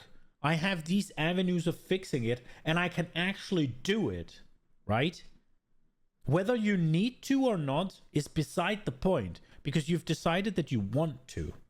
So you look at it and you can do it. In PoE 2, you look at it, it's just like, I guess, fuck, right? Like, and it feels bad. In a game as intricate as PoE, I don't think it's good. And I'm not trying to, like, get any sort of like power creep going or anything, because unironically you could just fucking wait with equipping the boot, but that feels bad, right? Like, you could just have the boots in your bank until you find something with fire res on, slap both of things on, and woohoo, big upgrade, right? But that doesn't feel good.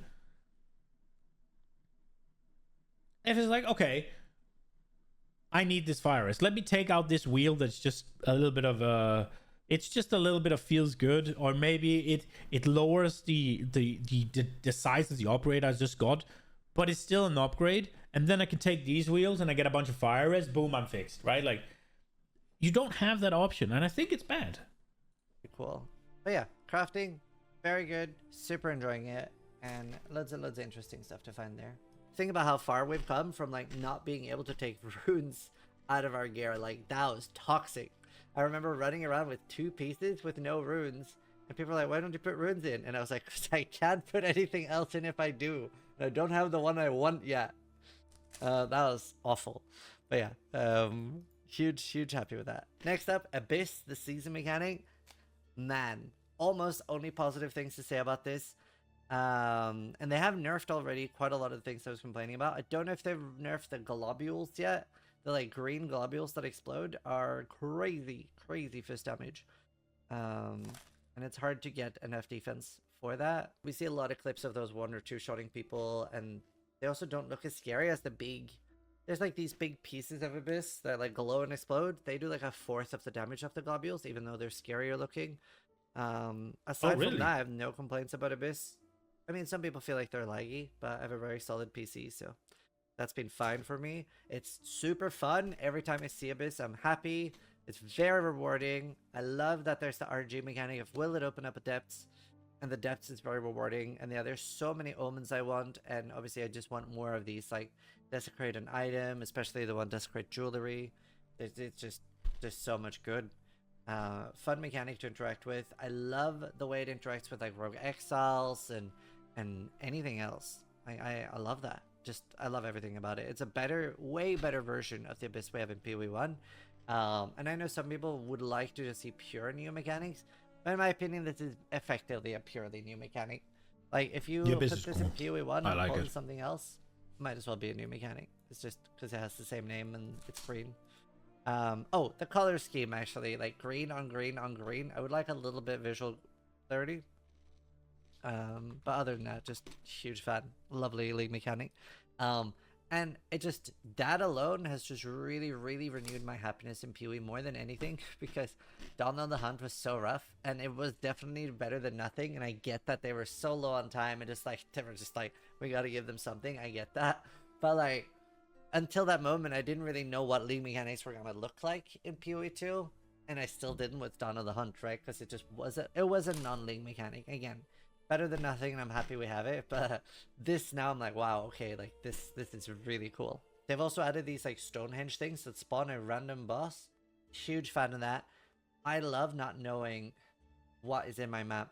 I really like, I love the choice to like put things on my map and influence it, but also when I find something really cool, it gives me a little bit of that feeling, like, you know, when you're playing Minecraft and you crest a hill and there's like a village or something, or like something cool.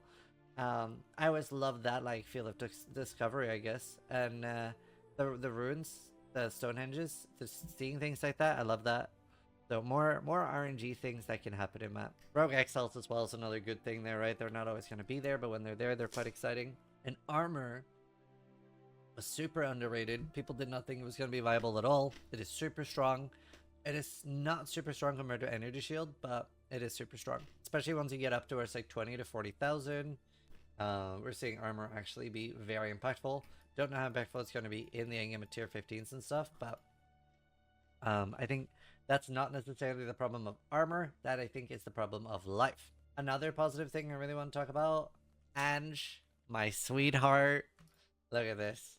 Look, oh my god, waking up to this and like, I got a 2. Okay, I in hindsight probably undersold this, but I'm also kind of poor. But I had the only Widow Hail over 250 with sockets. I got a 285 Widow Hail with 2 sockets. I probably could have gotten 45 for it, but I was like, A, I don't know if anyone needs it for any build. B, I'm poor, and I just want to sell things. Everything else, what I'm doing, I got some ideas from Ziggity, and he was like, group things together. So like here I have like life res gear, here I have jewels, so people can browse. Unique, so my unique sold. Sanctum, a lot of my Sanctum are like sold. Caster gear, and just like, it was so good. So like, one guy went to buy one of my like max resistant relics, and right? he bought 6. There's a lot of so people who's like, not gonna know what that fucking means. Ziggy fucking D, mate. And what I do is I just go through and I just lower them, bro. I just lower them until they sell. You just start high, work your way down. Depends how desperate you are for cash. I mean, obviously there will be some things that will sell. It just takes time, and obviously early in the mechanic, early in the league, sorry, people just don't have money, right? And that's fine. But yeah, I don't care that much about the individual thing, how much I'm getting. I just lower it like this. Sanctum is sanctum, go through. Twice these didn't sell. These are beautiful. 2 sockets and everything. But yeah, I just go through. Okay, I'm too lazy to go through my jewels, but I just go through and sell. And then obviously Ange here with the buy orders and sell orders, so good as well. The end game, we do have more maps. More maps, and we have like these like mini bosses that need keys and stuff. Just, oh no! It is really starting to get a lot better. I think I still prefer the PoE1 Atlas, but I am warming up a lot to this Atlas. And I do still think this feels better as like a form of delve, you know? It feels more like a delve than it does an atlas, but I quite like it now. It is quite good. They've already said, I don't want to get it too into towers. I know that's most people's big pinpoint, but they've already said that they don't like towers themselves and they want to fix them. So, mute point. Irrelevant to discuss. Build power, we did get buffed a lot this season. I do agree with the statement, all builds are buffed. People are very jaded about that because of Deadeye. The Deadeye thing is very, very chalked up to that. People don't want to have a bad time with builds, especially for your first character, like doing something janky, and quite a lot of skills are janky right now, especially for leveling. I think we're at this stage now where like most builds you can make work in the in-game with good gear, and you have very, very good access to gear now with the auction house. But early on, there's some large disparities where some builds literally, it's like playing a challenge mode, right? There's some... I will say, if you're angry that Deadeye is the best, I mean, stop. Something has to be the best. If you want your thing to be the best, then play fucking Deadeye, yeah? It's like one of those things where you can't have it both ways. You can't be like, why is Deadeye the best? And still want to play the best. Just fuck. You can be angry that what you want to play doesn't work. But being angry that what you want is not the best, that is fucking dumb. Skills that just like, when you're playing it, even in the intended way, you're just not killing things compared to other skills, to the point where you notice it. Comparison is the enemy of... I like the comparison is the thief of joy. I like that one better. Even with twink gear, right? Where some builds with like high level or like good gear will literally one-shot a boss, and some with good gear will literally feel like you're doing the campaign the first time. So definitely the biggest imbalances are in the early game, I feel, and people don't want to take that risk, right? So when they're kind of slow with getting like the builds out, the trees out, and a lot of people do look to content creators for these things, I feel like this time a lot of content creators, myself included, were not really confident. I was like, yeah, I mean, Deadeye will probably be solid. Gun seems really confident. So that's a big part of the reason why so many people went for that. I went for Tactician Mercenary, and it's like 0.3% playing it, and I feel like I'm playing an absolute meta build. Like, obviously, it's a very niche build that not a lot of people are playing. I feel like I have the power of, you know, I'm playing the most popular build. Like, I'm literally one-shotting everything. I just want to work on my defenses. If I was on software right now, I would just be living at the highest tier content, because my damage is nuts. It's very explosive. But yeah, like, so there are a lot of other builds out there, right? It's quite a lot of build diversity right now, in the sense of like, sorry, not build diversity, build viability. Quite a lot of builds you can play. It's just not a lot of builds people do play. Like, if we look at PoE 2 Ninja, it is an absolute disaster in build diversity, both on softcore and hardcore. Like, even without looking at like the higher ones, like 90 plus. I'm gonna be honest. I don't care. Like, build diversity and build viability, obviously, they're not the same. I wouldn't even say it's two sides of the same coin, right? They are connected for sure, but like, you can absolutely have a amazing build variety, or sorry, a viability for like a variety of builds are just absolutely popping, right? And you could still have zero diversity because everybody thinks the other one's cooler, right? As long as I'm blasting, which whatever I'm picking, basically. Well, I mean, that's an exaggeration, but as long as there's plenty of viable shit, then the whole freaking tunnel vision in on, oh, I need to play the best thing, I need to play the meta thing. If you can clear the highest level of content in the game, if you can do all of that, you should be fine. It shouldn't really matter. Where are my picks? So my first one was a Witch Hunter, 2%. And now we're on the Titan, 2%. I would imagine the Lich has gone up with the weekly, so that doesn't quite count. It's 50% done. Because that's not my idea. That's just something I want to try. Even out. So we're seeing what I say is a little bit true there, right? Where it was a lot of it's like panic at the start. Hardcore has a lot more diversity. Honestly, not bad diversity. The Deadeye was my insurance character. Yeah, like actually quite decent. But even on hardcore, only 3% playing Tactician. It's going in an okay direction for build power, where you can feel like you have a build you want to put together, and you can at the end game. So that's good, I think. Another thing I want to talk about, the campaign and the interludes and the end game. What an absolute masterpiece! Like, That's this a is the bit best of an thing. And, like, obviously exaggeration, we but just it saw was Last really Epoch good. come out with a new act 2, and that was beautiful. And they've done such a good job too. So it's really cool to see like ARPGs in general just really stepping it up with like campaign stuff. Every fight was really cool. I'm a little bit surprised at the difficulty of them. I didn't die to any of them, but a lot of my fellow streamers were wiped out. And I think going through this blind on hardcore is almost impossible. There's like literally like Arbiter, Cyrus, and Maven level fights in the campaign. It is nuts. Yeah, Act I kind 5 of and just 6 crushed is gonna them, be so I never really crazy. got to see it. And I'm I went guessing, through like, I blind without remember dying to initially they most of talked them as about well. Act 7. I don't know if that's just like that. The only thing that killed me was the final boss, the Time Boy. Was that the interlude, or was that... Yeah, that was the interlude. The only thing that killed me there, when he just... It wasn't any of his mechanics, I don't think. He just turned around and uppercutted me with his sword, and I was just gone. Just one shot. None of his, like, the big, massive sword, or all of those... That the sword star or whatever he makes, and like the dash thing he does, none of that shit, or all like where he tosses the sword, or all. I didn't get it by any of that. But at one point he was just standing there and he just turned around and fucking uppercutted me with his sword. I think he did it twice and I just got one shot. I don't know what it was. I still don't think it was a fucking mechanic, but...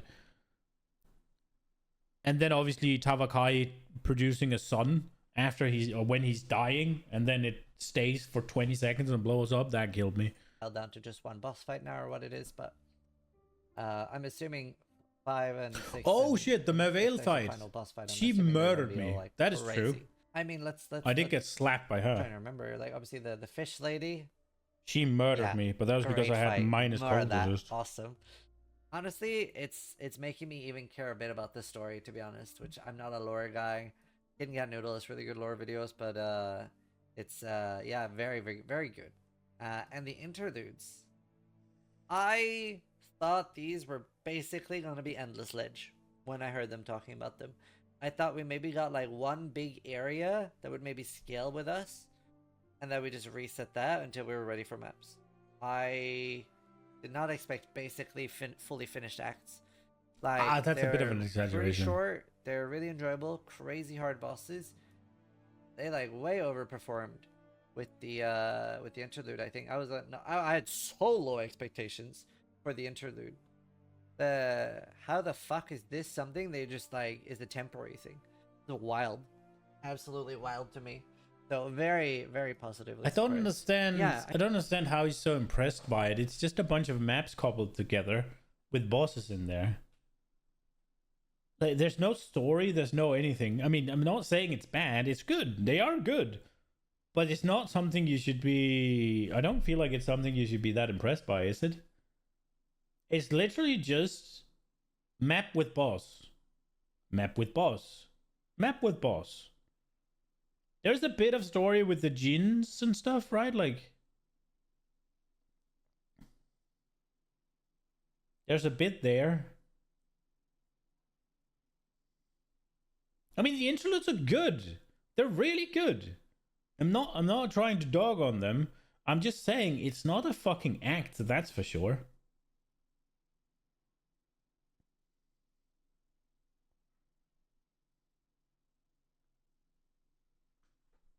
Am I wrong?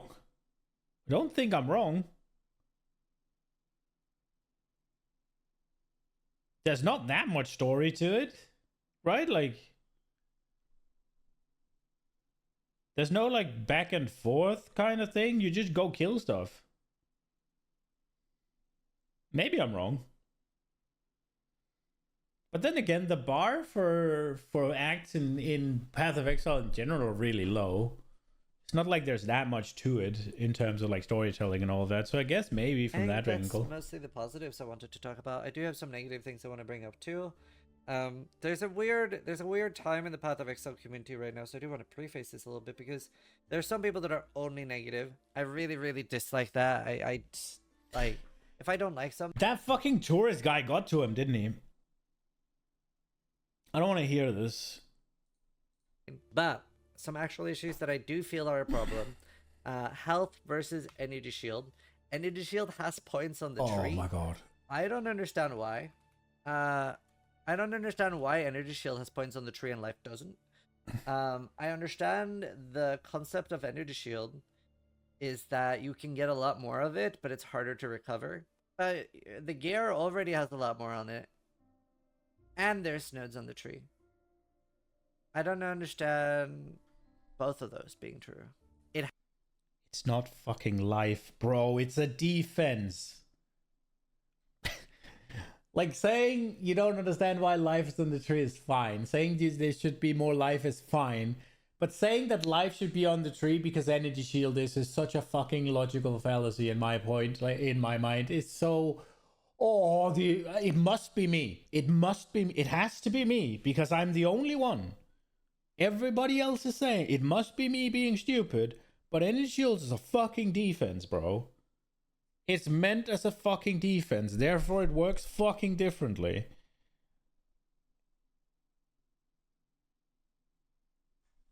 Not direct storytelling, unless you kind of like, you know, talking to the NPCs, a lot of NPCs and all the diaries too. Yeah, there is those little story arcs in there, like the little story things in there. That's cool. Now, I'm not saying that there's nothing, right? But there's only a handful of new NPCs, and I think a lot of them you are meant to have already, so maybe I'm wrong. And they don't have as many voice lines and stuff as the other acts, right? Nowhere near. There's not nearly as much interaction. If you take the Ogham act, right? There's Renly, who's already there. And there is Una and Finn, who are already there as well.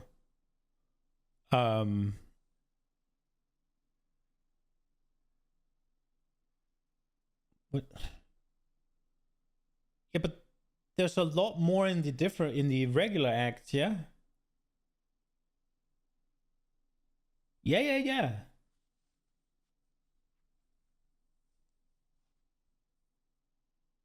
I don't think it's a fully fleshed out act, is what I'm saying. I think I think all of them combined is like maybe a little over an act.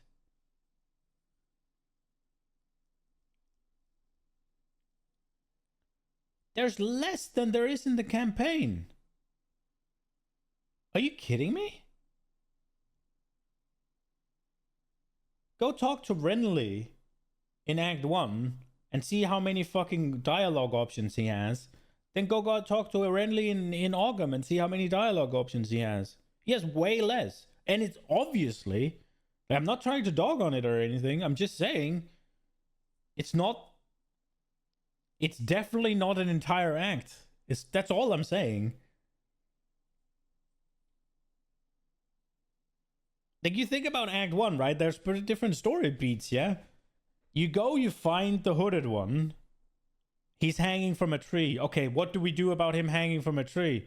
All right, you go get the ancient fucking metal or whatever that you forge into spikes because it's the only thing that can bind it, right? You go to the tree, you hammer the spikes into the fucking tree and he falls down. Okay, you take him to camp. He's still unconscious though, so you need the signet ring of a count, right? So you go to the cemetery where you find Count Lachlan and he's locked out of his out of where he's supposed to go, right?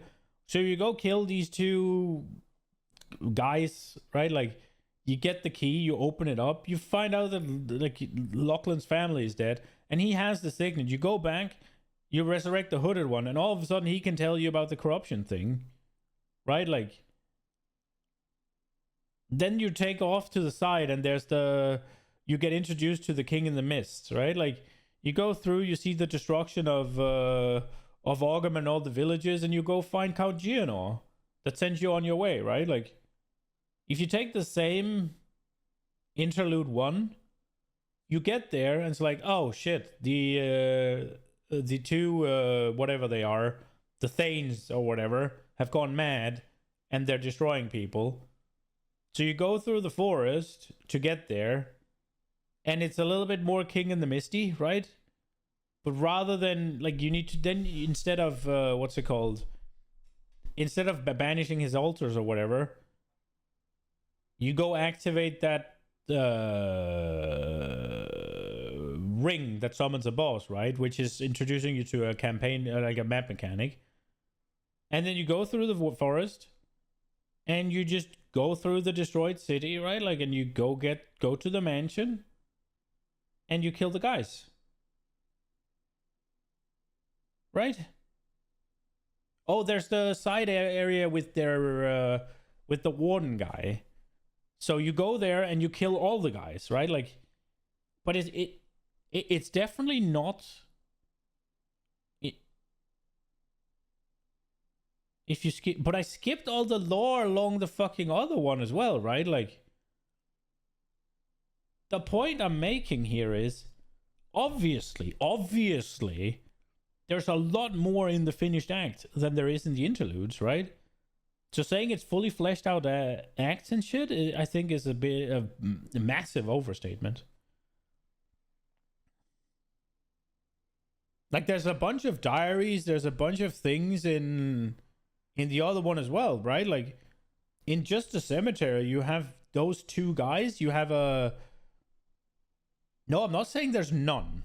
I did not say there was none. I said there was less. I said there was a lot less.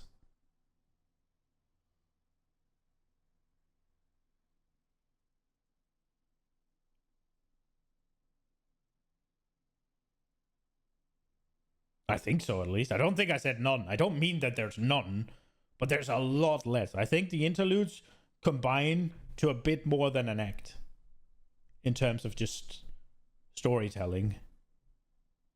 And I think most of that is down to the... I did like the Vault of the Quiadal or whatever.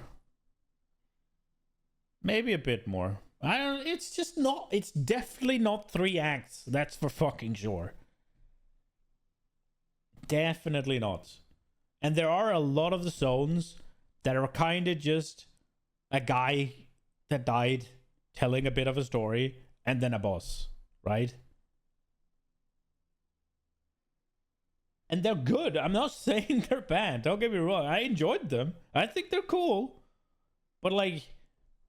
I'm also just, let's not kid ourselves, right? Because the bosses are, some of them are not even reskins, right? A lot of them are just 2 bosses slapped together.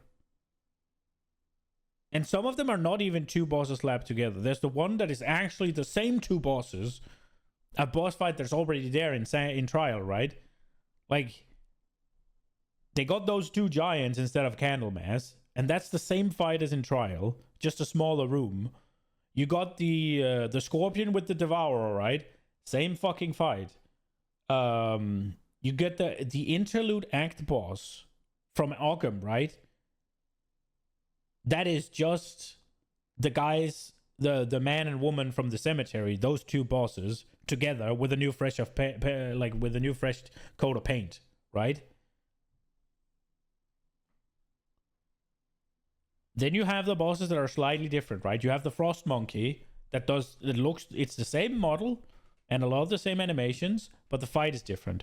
You got the freeze owl rather than the tornado bird, right? A lot of the same animations. Some of them, some of the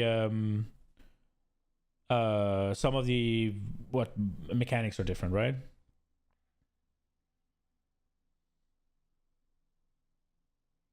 The bosses are either not even reskins, but just cobbled together, or they're just slight reskins, right?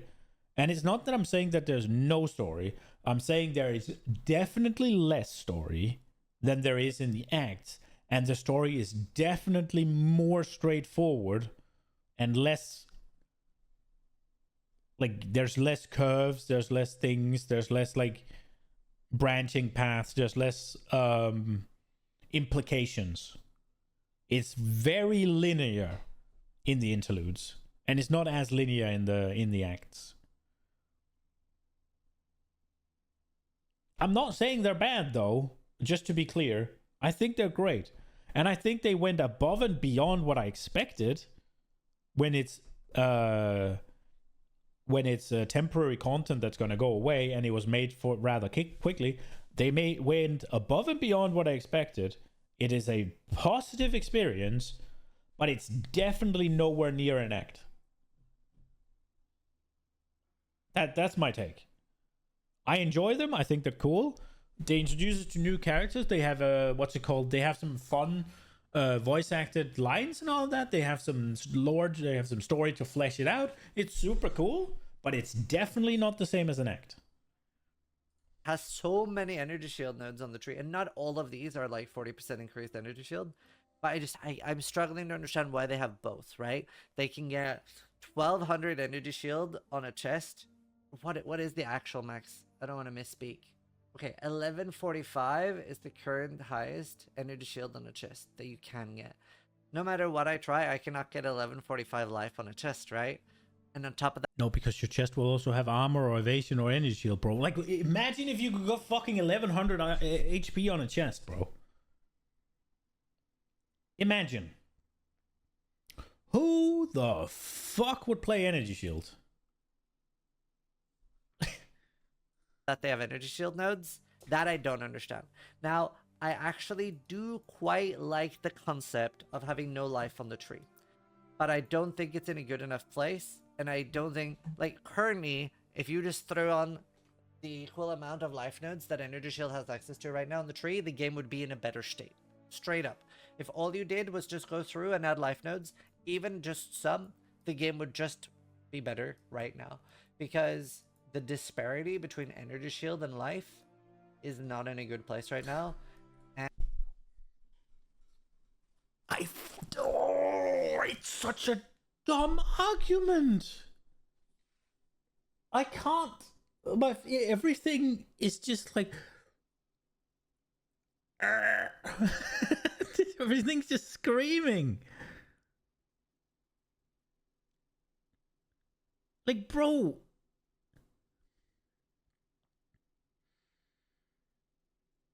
If you put life scaling in, and I think you should, but if you put life scaling in that is comparative to energy shield, then why would you play energy shield?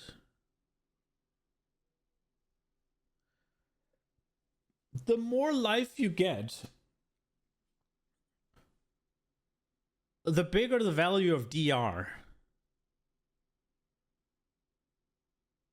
And I'm not saying we shouldn't have life scaling. I'm not saying we shouldn't have more life than we have necessarily. I'm not saying that energy shield isn't too powerful right now. I'm just saying you can't fucking argue that because there's access to a defense that you should also have access to HP.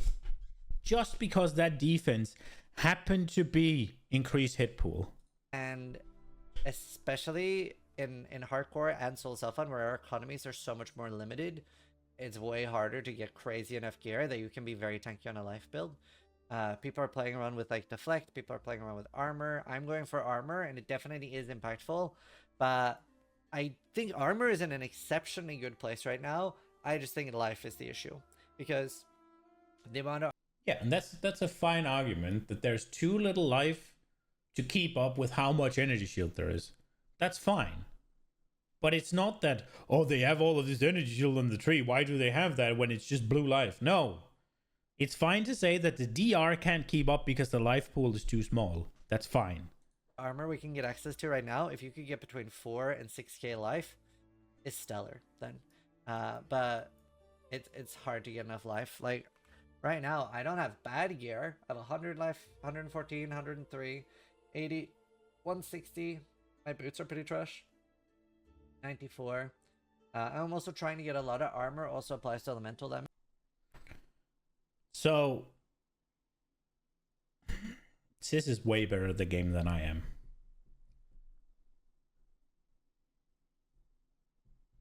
but he's trying to get a lot of life. And he has a baby roll of life on his most impactful piece. So that's filling up a lot of my sockets. But like, this gear in hardcore right now. Also, can't you use runes that give you flat life? Oh, it's like 100 to 200x it's cost me. Again, probably very different in softcore. I'm still not even chaos capped. I'm still using like LE runes to cap. I can't use them for armor. I can't use them for life. Didn't he have double unique ring?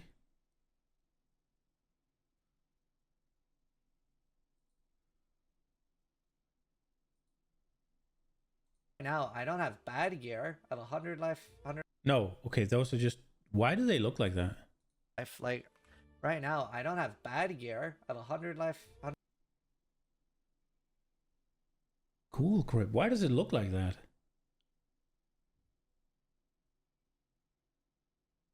Why does it look like that?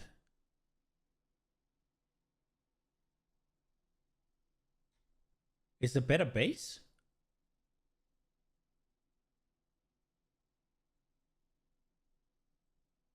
It's just a ruby ring.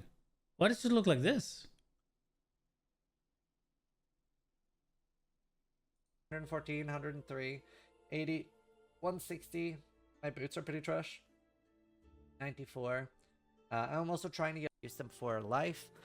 So it is actually like, it is quite a bit of a struggle, I find, to get really high life and defenses on hardcore. But yeah, that's what I'm working on now.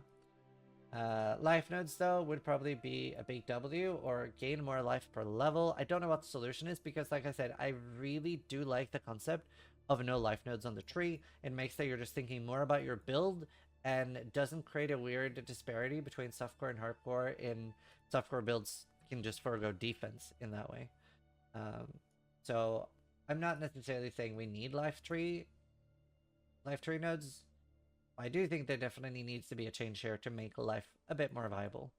And blood mage and stuff works. And there are loads of cool things for defense like pin, etc. and stay light, use cover, get as much armor as you can, and there are things. Also, you can see I am actually taking quite a lot of armor nodes too in different spots. Would love to see a change for that already next patch. Deflection. We discussed this at a podcast with Rue, Ziggy, and Crouching Tuna. And the problem with evasion and deflection is that evasion is already a RNG mechanic. It is actually not RNG. For those that don't know how evasion works, let's say you have 40,000 evasion. It'll pick a number. Like it'll tell you something like you have a let's say you have a 60% chance to dodge. That does not mean you have a 60% chance to dodge or evade. It'll actually pick like a hidden number when an enemy hits you, and it'll adhere to that number. So it might be the monster will hit you every 6 attacks, or the monster will hit you every 11 attacks. But at no point with 30 to 40k evasion can you get hit twice in a row. Like, it is not like block. If you have a 50% chance to block, you can get hit 4 times in a row, or you can block 4 times in a row. But evasion has an entropy, and it has a forgiveness system, and like a you will get hit eventually system. Like, you can never dodge 100 hits in a row with evade. But because of that, that makes deflection a lot better. So what I assumed deflection was going to be a lot stronger than it is. I thought it was going to be completely broken compared to armor. And if anything, deflection is a little bit undertuned. I thought deflection was going to be something you throw in almost every build. You get to 100% and you get 40% damage reduction. And hello, you now have stronger spell suppression that works for everything. That's not what it is. It's almost impossible to cap. I don't think it is possible to cap. So that's very rough.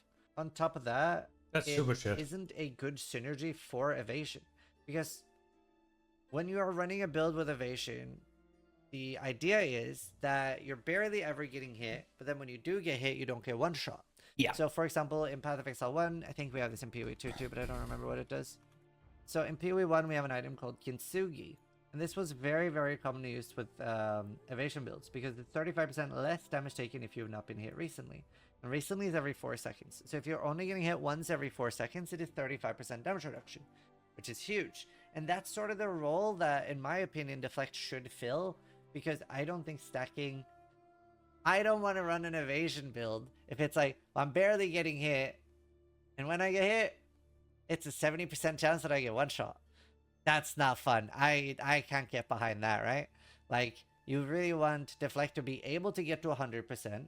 Deflect needs to be 40% damage reduction, like it is. But then you have the problem of, aren't you just slapping it in every build? How does this just help evasion?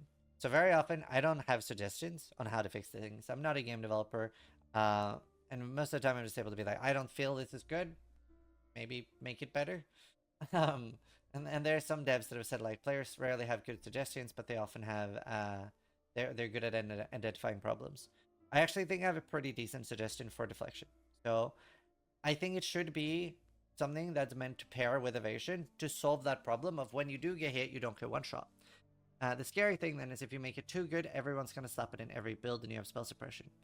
In my opinion, you make it more like Ghost Routes, where it has charges. So at 3 or 4 charges, maybe it's 5% damage reduction per charge.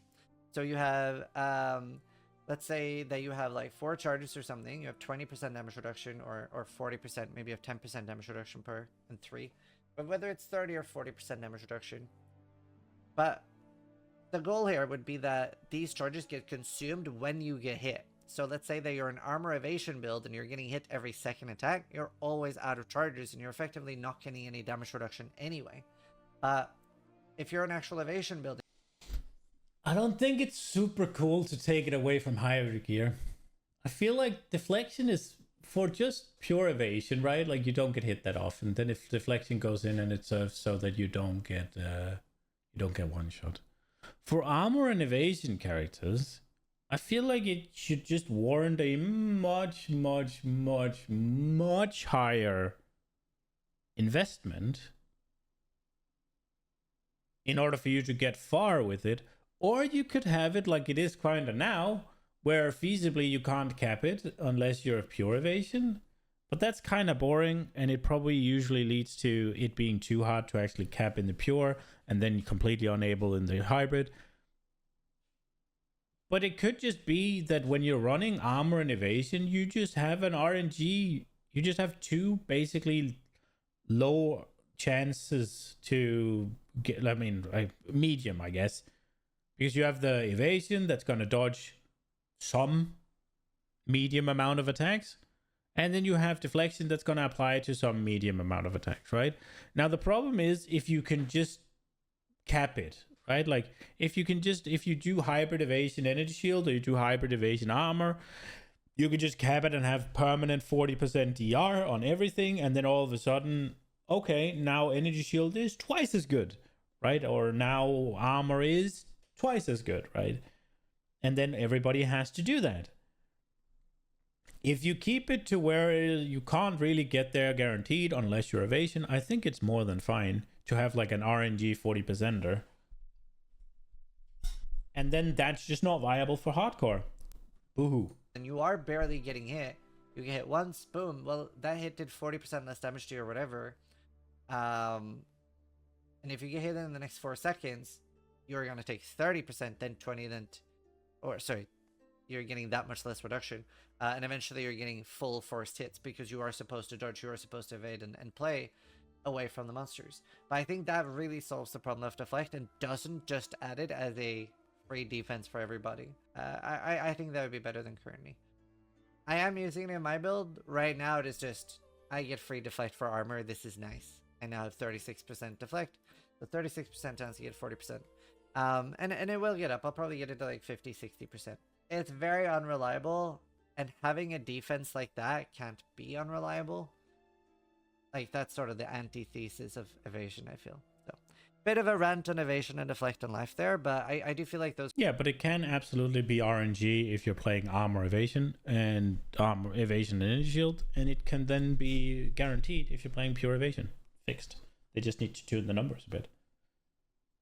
That makes it still something that you can get with hybrid armor, and it still serves the purpose for evasion, rather than making this kind of, oh, now you need to reserve spirit for it as well. Important part. I'm obviously extra incentivized to care about defense and be very invested in defense as a hardcore player.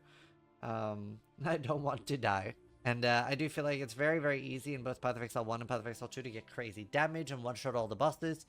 I way prefer watching people be super tanky. You get to see the boss mechanics. Maybe you still have to dodge the one-shots. But I like strong tanks. That's always been appealing to me. So hopefully we'll see some changes there. Another thing that I feel is a big problem in the game is the Temple of Chaos. Wouldn't he have been better off? But I like. Am I seeing this right? That this is weapon set 1 and this is weapon set 1, both of them? Wouldn't he have better off not taking this point and then getting this point? Or maybe he needs the strength, I guess. Like strong tanks. That's always been appealing to me. So hopefully we'll see some changes there. Another thing that I feel is a big problem in the game is the Temple of Chaos Ultimatum. Mathel put it best. Maybe my editor can put in a quote from Mathel, but he said something like, Ultimatum feels like you are choosing what kind of vice would you like to put your balls in today, and that echoed very true for me. It is like there's nothing positive in there. There's nothing fun like Sekima. We're like, oh, you get 40% more damage. It is just like, well, would you like there are huge blood balls that fall on your face? Would you like blood balls that chain you to the ground? Would you like chaos damage explosions? Do you want the boss to not be able to be stunned and be 700 million times faster? And there's no counterpoint like, would you like this, but also you get 3 Chaos Orbs, right? There's nothing like that either. It's just, this is what you have to do to get through to Ascend. So, the Temple of Chaos, I believe, is 38 at the first level. I skipped the 38 one. I was level 40, and I was just molding at the bird. Like, the very scary bird that's obviously killing everybody. The Chimera in there is pretty fine. I instead bought a 47 Trial of the Sekima when I was level 40. I did the Trial of the Sekima, and it was quite challenging because I'm 7 levels under-leveled. But it was still easier than dealing with Ultimatum and all those downsides. And I'm a big fan of Sekima. But I think Ultimatum needs a whole ass rework that is so unfun. And I'm a huge fan of Sekima. I'm not a fan of either of them. But I don't really agree that the Ultimatum is that hard. It is. I do agree with the Vice thing. This is very true. It's like, pick your poison, basically, and you don't get any fucking upside for it. I don't think Trial of the Sekima is much different. It's a lot of pick your poison as well there, and not much upside. Trial of the Sekima is a little bit better than Ultimatum, I'll admit, but Ultimatum is faster. So I think in terms of which ones do I mind the most, they're kind of equal, because yeah, Ultimatum's a bit worse, but it's also a lot faster. You don't really get that same feeling when you're in when you're on your way to the 10th challenge in Ultimatum, and you get the option that all of them are just complete shit. You don't really get the same like, oh, the run is fucking over and I spent so long, as you do in Trial of the Sekima when you're in the fucking final, approaching the final boss in the 4th, right? Like, well, I guess that would be when you open the Trial Master and he doesn't have anything. Yeah, so again, like, I guess there's that, right? Like, the Trial Master doesn't have any of the affixes tied to him, right? That's always a clean slate. Ultimatum is so much quicker. It's so much simpler that whenever you get fucked in Ultimatum, it sucks. But whenever you get fucked in Trial of the Sekima, it's just like... Also, I think you get fucked harder in Trial of the Sekima whenever you get fucked.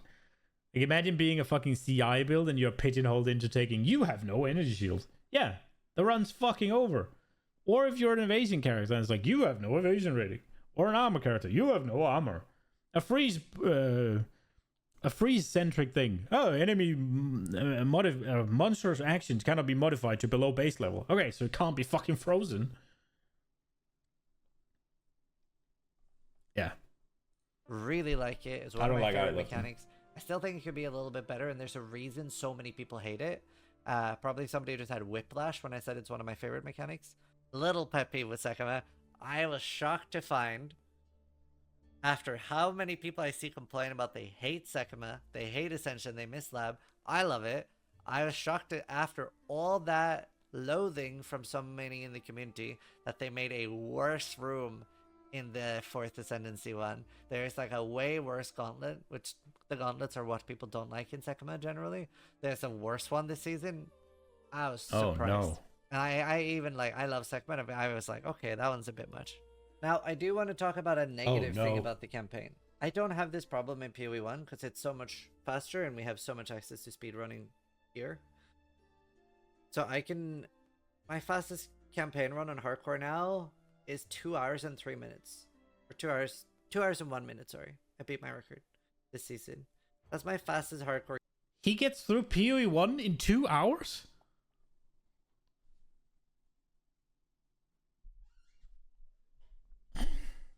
I think I'd be hard pressed to hit Act 3 in 2 hours.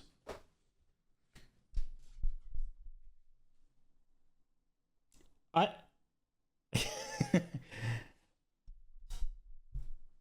mean, maybe with if I get to just wear full twink gear and prep it like that, yeah, I can. But if I'm a fresh character, 2 hours? No fucking shot. But maybe he is all twinked out.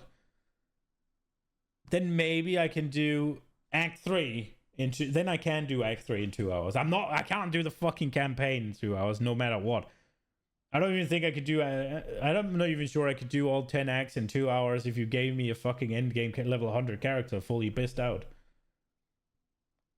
I quite frankly don't even think I can make my way through the maps that fast. I don't know, maybe not. Maybe I can.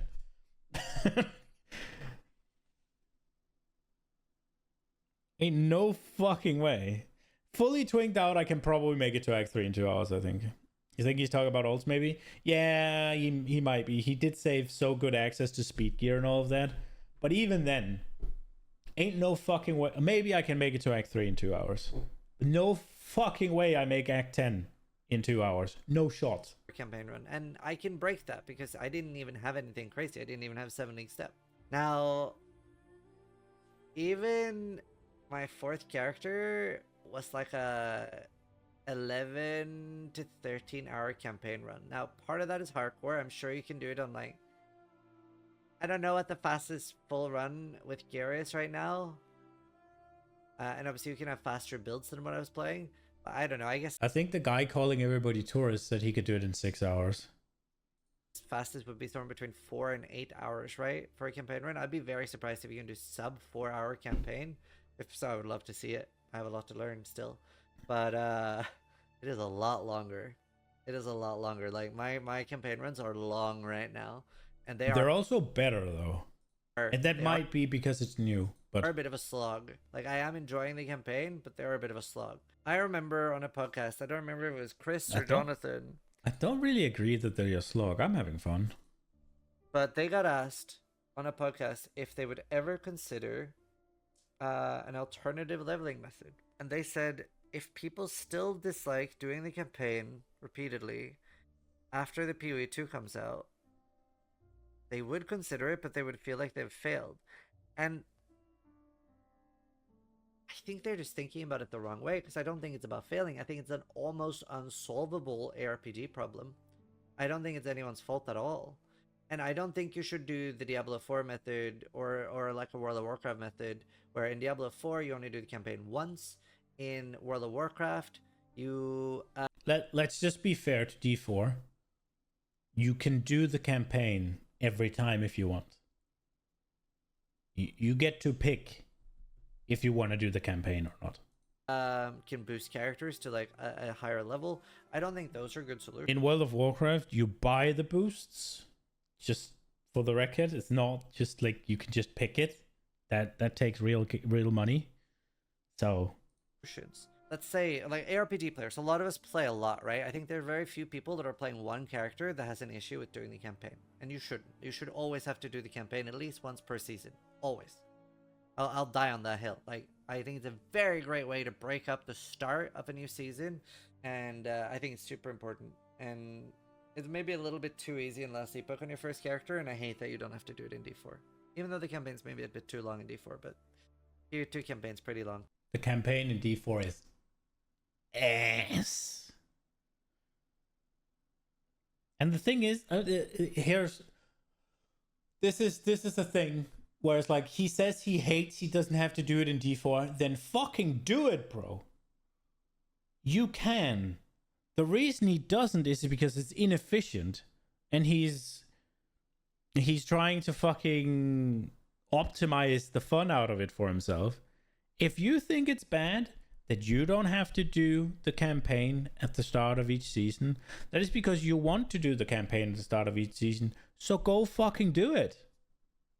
It's not off limits to you. You can do it. And the rest of us can fucking skip it. Right? Being like, I want to do the campaign at the start, but it's not efficient, so I'm not going to do it. So I wish they'd forced me to do it. It's such a weird take I'll never understand.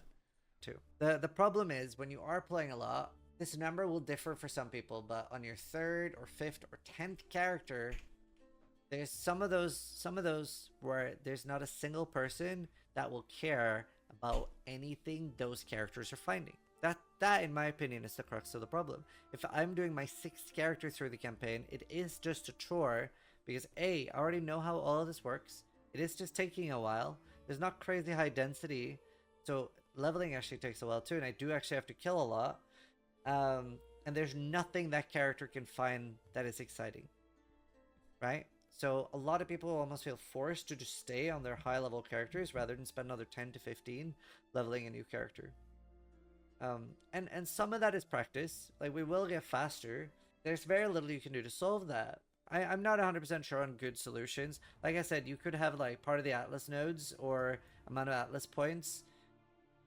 Tying into Atlas points is maybe not a bad idea. So if you're at a 40 out of 40, there's more density. There's waypoints maybe unlocked. There's side bosses. Let's say that you enter Act 2 and you get 6 skill points because the side bosses are already dead and you can skip them. Things like that would do really, really good, I think. And tying it to Atlas points is a good idea. So if you're on hardcore and you die after getting to Atlas, unironically, making your Atlas point, making the options for your Atlas to affect your campaign run might be good. Like, unironically, being like, yeah, okay, so you're starting a new character. Do you want your Atlas to apply to this campaign run? And you just get all of this bullshit Atlas points, well, for just extra shit. That might not be bad. Luck, right? You're basically doing the same campaign again. But if you have everything fully unlocked, like that is, in my opinion, a good incentive to push into like 8 out of 8 on everything, 40 out of 40 here, to like change the campaign for future characters. And I think there's fun ways you can do that. Like I said, you can have more density that, like, say you maxed everything out, it's double the amount of density in the campaign, right? It'll make it feel a lot more like mapping. And yeah, again, it doesn't solve the problem. There's server maintenance, sorry. I don't necessarily have a perfect solution, and I used to be very against the idea of an alternative campaign and stuff, but the PoE 2 is making me surprisingly more in favor of that, even though like making the campaign less boring is a thing they're trying to fix. I don't think it's got anything to do with boring, to be honest. I don't know if everybody agrees on this, but I do think it's just the fact that there's nothing that character can find that'll make it exciting. That's the big difference that, in my opinion, I have identified. So I don't know. I do hope they reconsider that in the future, or just changing it. If it's going to be this long, it does need some change. And it is good to incentivize people making a lot of characters, I think. I also wanted to talk about runes. I'm not a big fan of where the crafting bench versus runes are. I think the crafting bench does such a better job early. Same. I think runes are okay for the endgame. I don't think there's many endgame crafting issues there. But early game, like, oh my god, dude. Please reduce the drop rate of the stat ones and increase, like, iron, resist, etc. That's rough. Visual clarity. I'm just going to ask my editor to play a clip of my grenade launcher. Oh, no.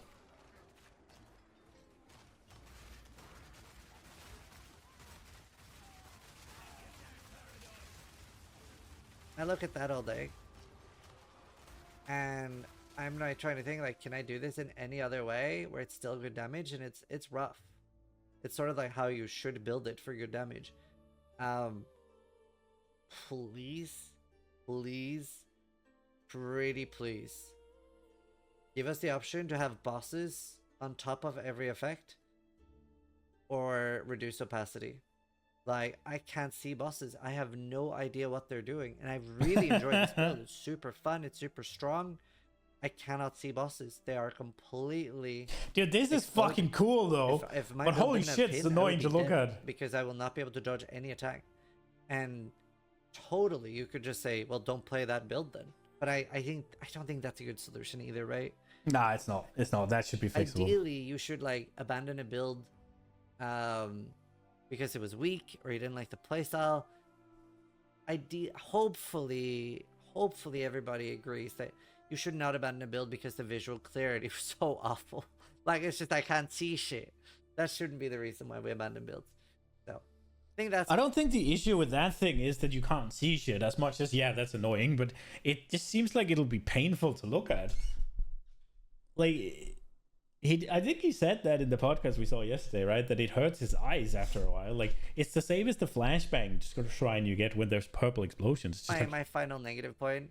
And obviously I had a lot more to say about the negative things because there's things that I feel I really have to explain. I want to give feedback on, but Bro, I don't want to hear you fucking catering to the guy that called you a negative influence on the game. He's out of touch. It's no fucking... That doesn't even deserve a mentioning.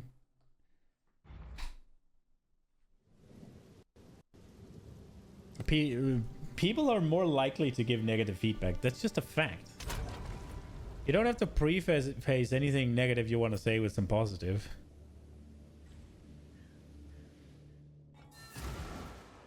You don't have to praise something to say something negative about it. That's just like kids stuff, man. They're not children. You don't need to cuddle them. You just speak properly. Not fucking abuse anybody, and then you can say as much negative shit you want. As long as you're being respectful about it. Alright. We got the singing caverns done. Welcome here for a dig. I think Tujin has a crap load of things to say.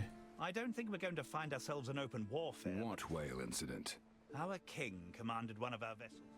Our trade with the Karui... Shameful behavior. The Tukahama tribe, the largest in the region, welcomed us at first. We got along very well. You got Doriani's prototype? 100% of armor also applies to lightning damage.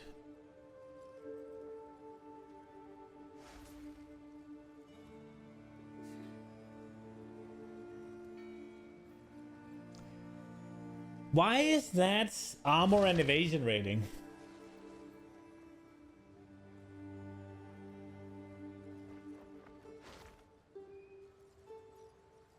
This doesn't make sense.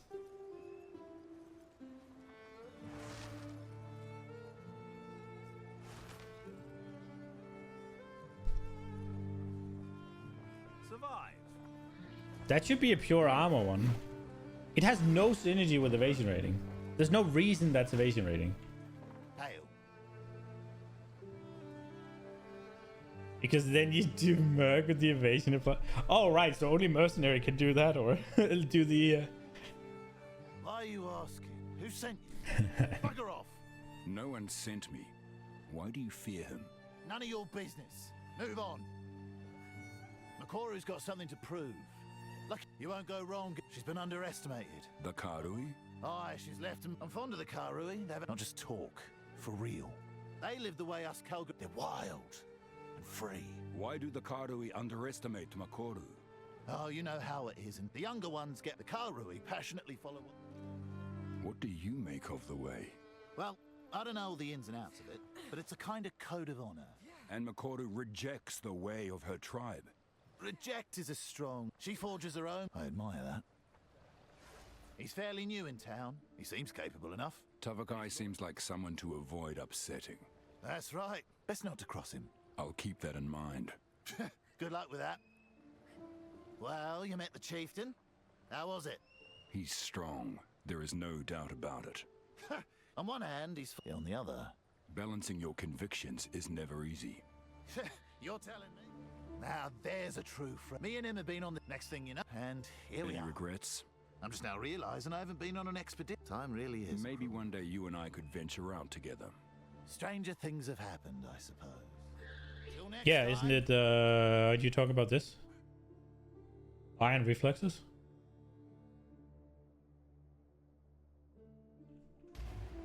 Ahoy! It's quite the worry. Not one of us sleeps right at night lately. It's just not like How long has it been since you saw her? We'd seen her a lot more recently. She's not one to be... No, I'll do my best to find her. Please do. Now that there's a good man, an aspiring dreamer, and a cynical realist. What is it about him that inspires you? His conviction, his passion. He could change the world. Rumor has it you're looking for... Should we be concerned? It concerns the entire world. But what of these rumors? Nothing's a secret. Just be careful. Till next time.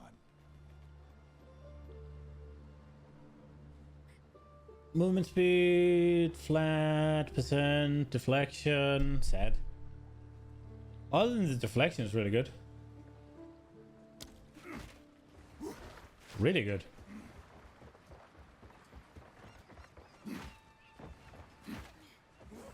I am listening. Deflect is terrible, yeah. Well, I mean, maybe it's not terrible. It is bad. You can't get to cap. I mean, maybe it's not bad when you're... Because you are an energy shield build, right? So any deflection you get is just a chance to take less damage, right? If your main defense... If your main defense is hit pool, and evasion is kind of just supportive to regen it up, and you dodge some, and that's okay, then deflection is pretty good. But it is just... It is one of those things where... In order to actually invest into it, or to actually go for it, you'd want to guarantee it, right? If you invest into something and it's 50% to work, it's like... Eh. When it's a defense, that is. So, found more of that fancy weapon, eh? Can I see it? We cannot touch it. The hooded one keeps the pieces safe. Oh, okay. Well, the more I hear, the more curious I get. Something like this. So now you take it seriously. The crew talks, I listen. That'd be Doriani and the hooded one. Yeah, those fellas. Bye then. Good day. Now we're getting... See if you can find more. Talakura. Where to? Okay, so we did...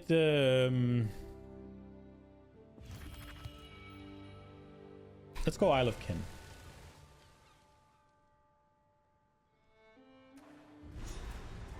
Here we are. Ahoy!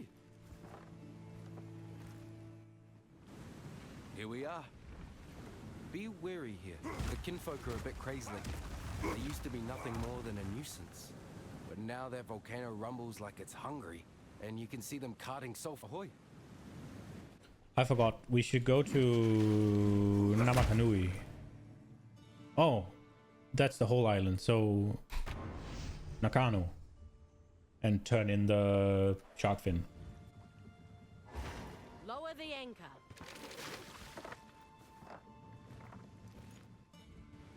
Here we are.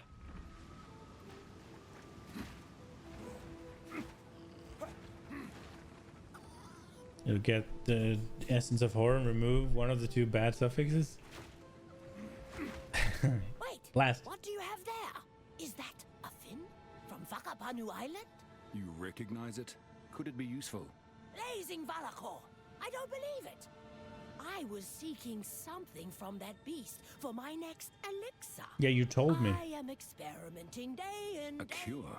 Why? I am under... Please, let me have it. Many blessings. That is a pretty shit option.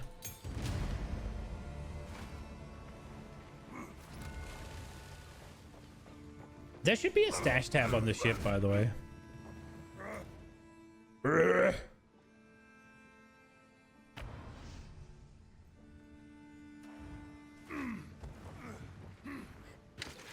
What does the Essence of Horror do? Now that I can't just check it. We've arrived.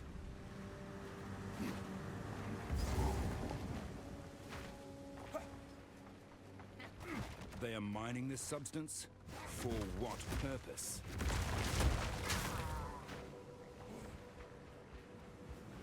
This poor man. There is little honor in such a death.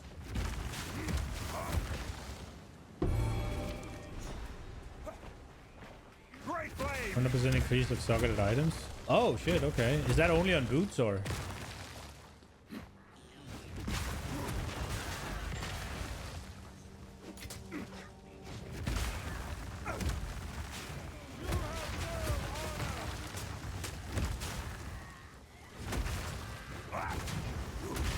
Boots or gloves, huh? Okay.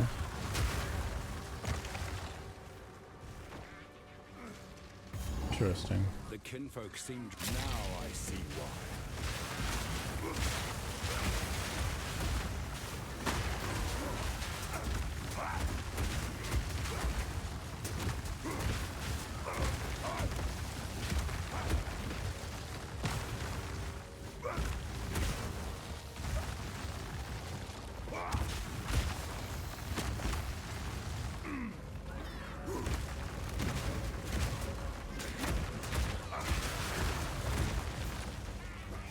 These little shitters are... I thought my build would be pretty good here, but it's just kind of awkward bits and bobs, and the guys are small, so they seem to dodge it a lot despite me having a crap ton of AoE.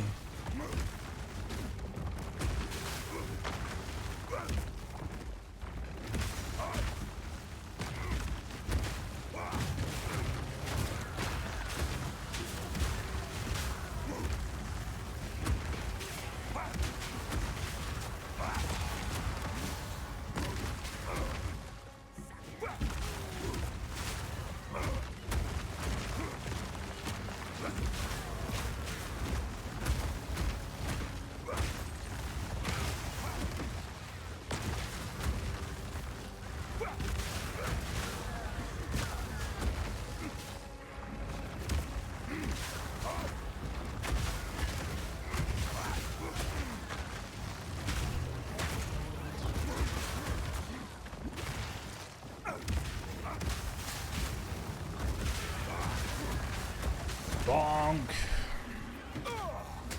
Oops, oops, oops, oops, oops, oops. No, no, no, no, no, no, no.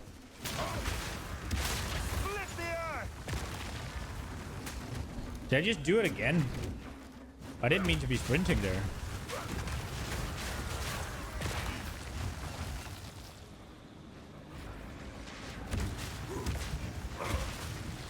Wait.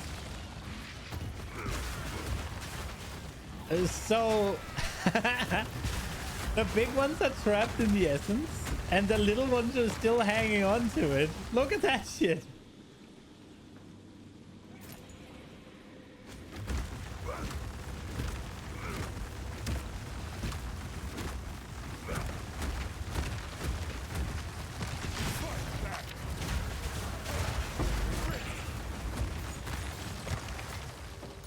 I need more time.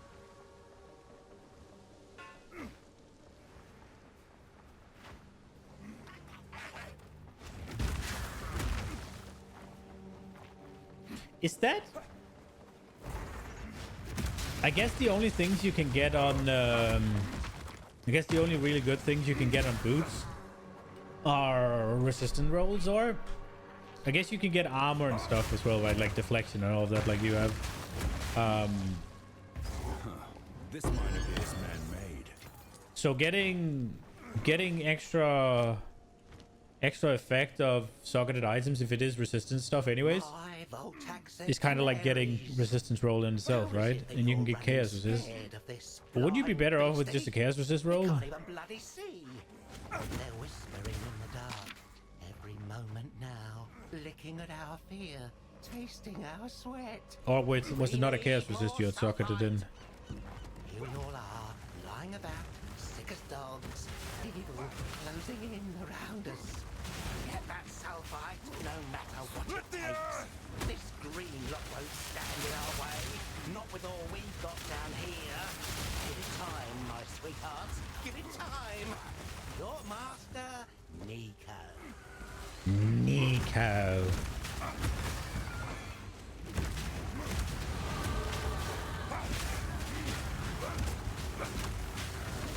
Extra Fisher? Ooh la la!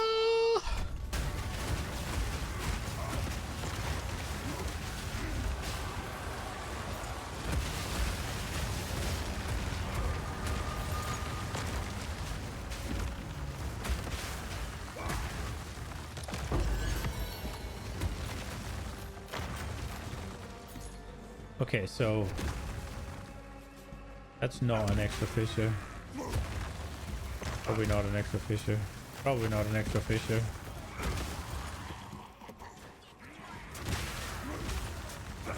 Is that an extra fissure? Feel my wrath.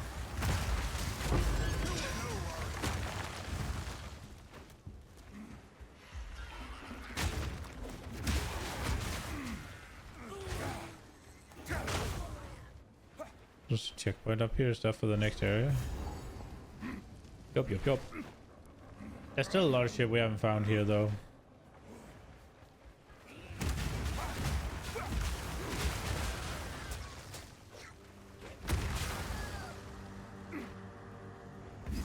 A prisoner far from its kind.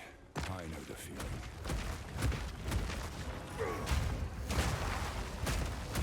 Fires!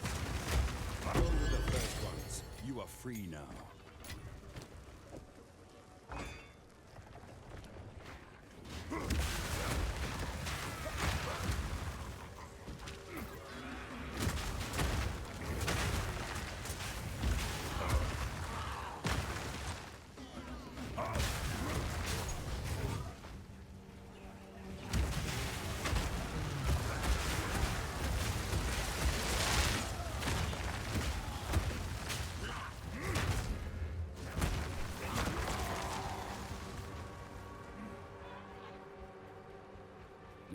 These kinfolk cannot build, only bind. No, I only meant to free you.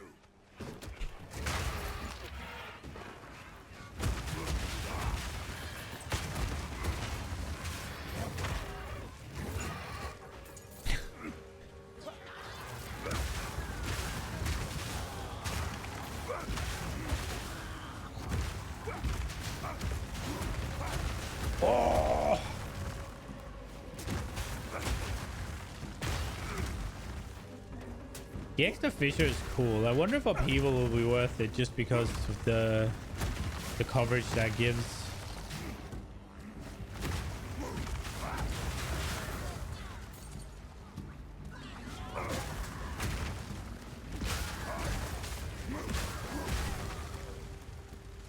$12.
I mean, I don't know about this whole armor discussion, but this is definitely the character I've had that felt the tankiest once you got past a certain area.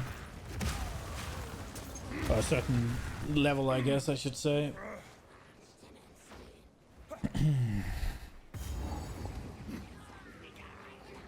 Hello. This doesn't look good. Destruction!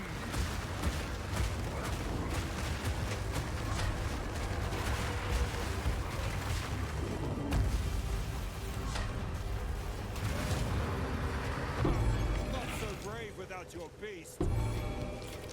My damage seemed a little shit here. Not gonna lie.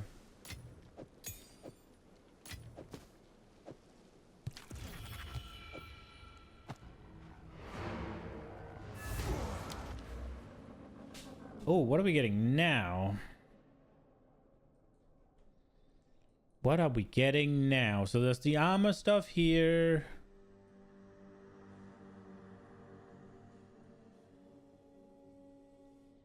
There's some fire stuff here. I'm thinking about getting all of this armor applies to business. There's also this, the strike, so we don't want to do that, but I guess we could take... Nah, 9% is not that big, is it? I mean, we came for this specifically. The guy we're about to fight does lightning damage, so maybe we just shore up against lightning damage to begin with. I think that's the play. 44% of my armor converts to lightning damage now. It'll do something, right? Like, lightning resist is not capped out, so maybe right now I'm as tanky against lightning as I am. Maybe.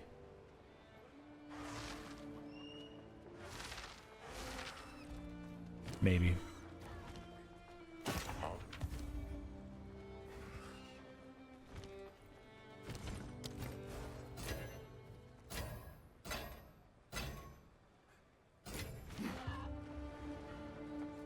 What can I do for you?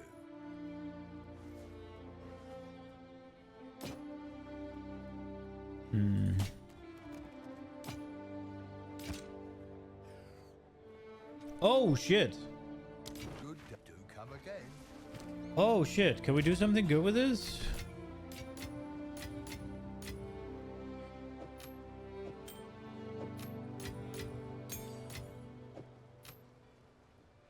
That one we can just get rid of, I think. What can I do here for a deal? What are you in? I'm glad. Okay, what do we have on our right now? We have life and less spirit. I'm definitely...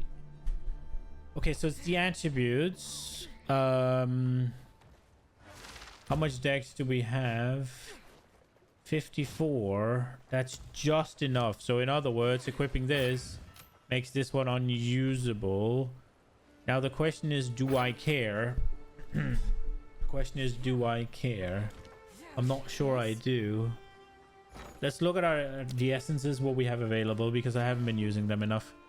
So we're looking at the greater ones, obviously. So we can get 99 life. That's honestly pretty tempting. Okay, so this is a roll between the... That's not too good. This doesn't work. We can get lightning resistance. Is there resistances on my thing? On my... No, it's all attributes. Yes?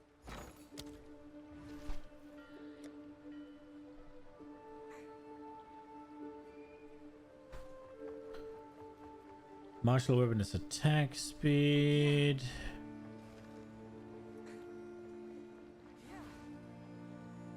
This is mana. Cold resist.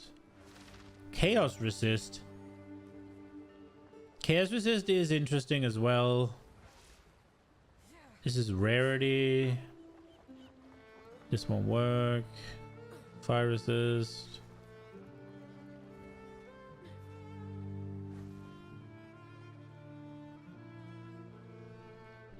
I'm thinking the life would be nice, but life is one of those where it's...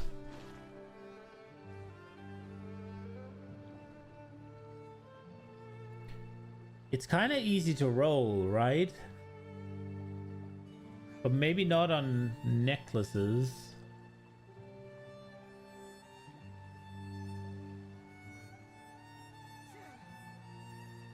Alternatively, I could go for resistance. Would probably be chaos resist I would go for, because I have basically none of it. So Yama might just bonk me. With me not having any chaos risks. What suffixes are available on necklaces? I think we should start there, probably. We should probably start there.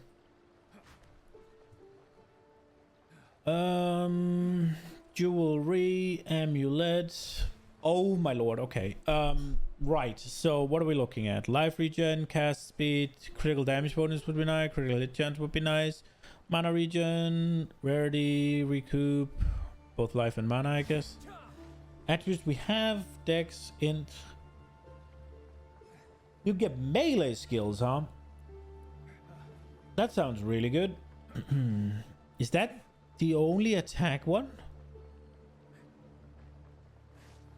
So you can guarantee that on your fucking... Oh, shit. Because I'm thinking this is the catalyst, right? The attack catalyst. Oh, wow. That's really cool. That's really cool. And the highest is 50 spirit. Okay. Wait, did we get a tier 2 then? Or what am I... We did. Tier 2 high roll. Oh, shit. I wonder if this is worth something.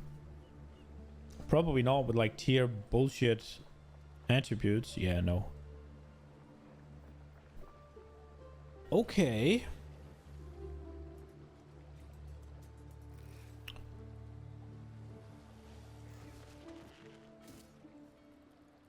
This is interesting. Wait, so how much is that? So first and foremost, it would be reach, and it would be Reaver. Oh, they're expensive.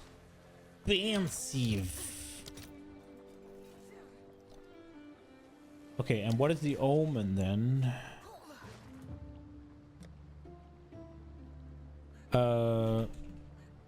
Catalyzing exaltation. That's not too bad. Okay, so it's really the...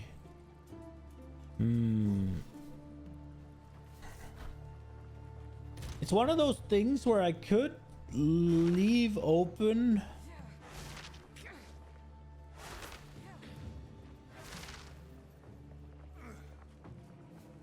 I could leave open a suffix for it if it's something I want to do later on.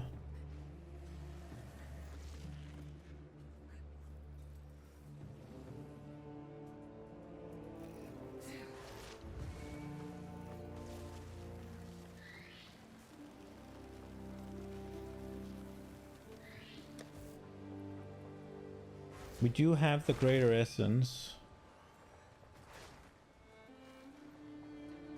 The ruin could be good though. But that is going to be a suffix, right? And that leaves us with only one suffix available. What were the prefixes again? I would like armor on there, I guess. Yeah, so spirit, life, and armor would be the best, right?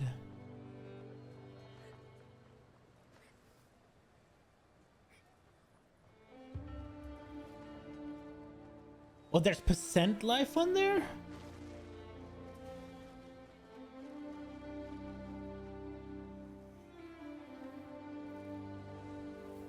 Oh, shit. Okay. So percent life would be good. Increased armor would be good. I guess flat energy shield is something. That would be basically the same as life, if I'm being honest. So I think what we're gonna do is... I think we're gonna slap it with a... life essence.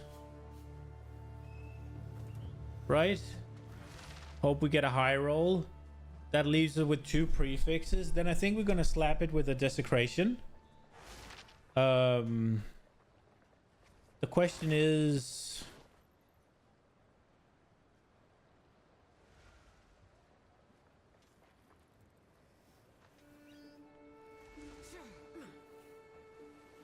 Why can I not go both essences and struck moves with a good bit of explicit mod? I don't know.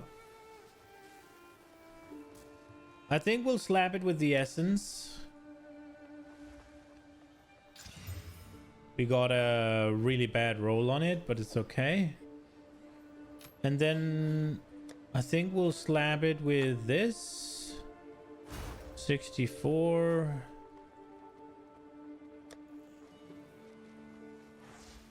And then we'll hit it with one that targets prefixes.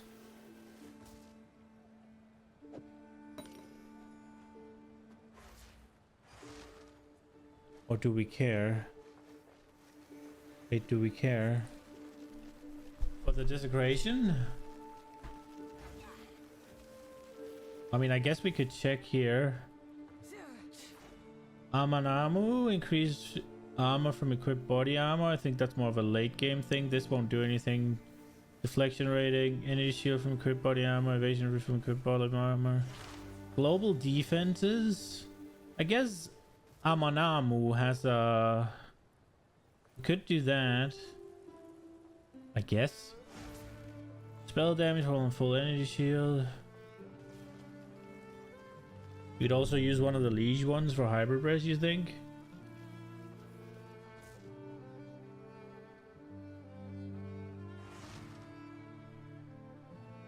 There's just so many options, man.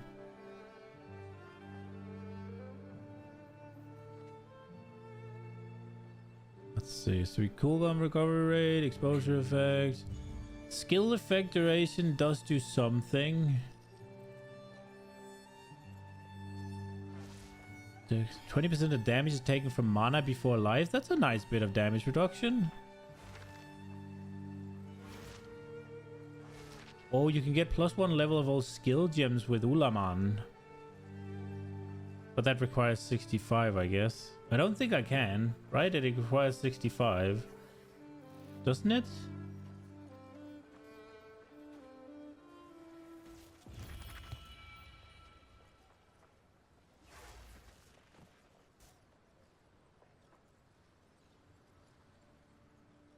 But they require 65, right? Like, so my amulet is only 46 or something. 48.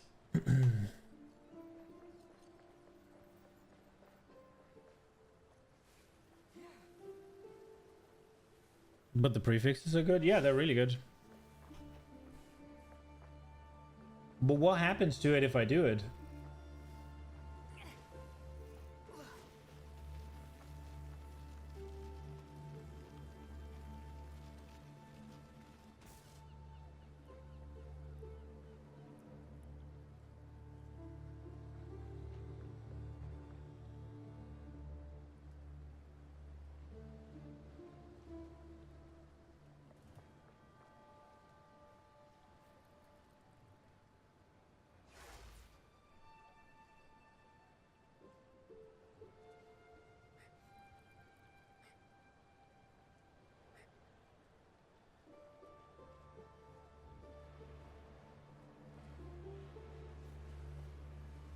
You prefer guaranteed rest?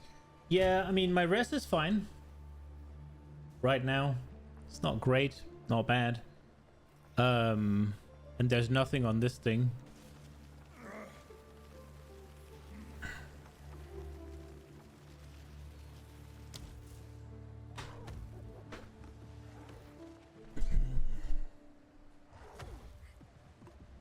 What I was thinking about doing is, I was thinking about leaving a spot open for a prefix in case I wanted to do some shenanigans, but I just remembered the I just remembered the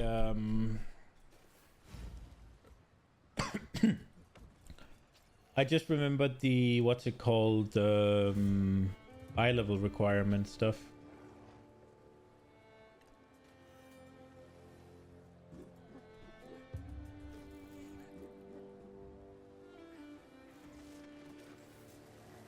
I think I'll go for prefix.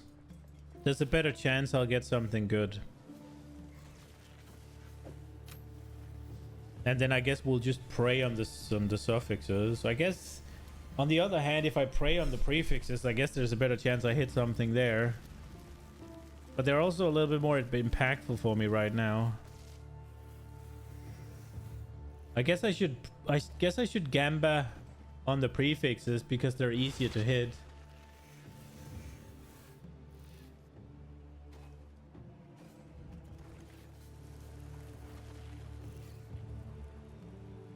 Should I target suffix and hit it with a hit it with like a Kurgal if I have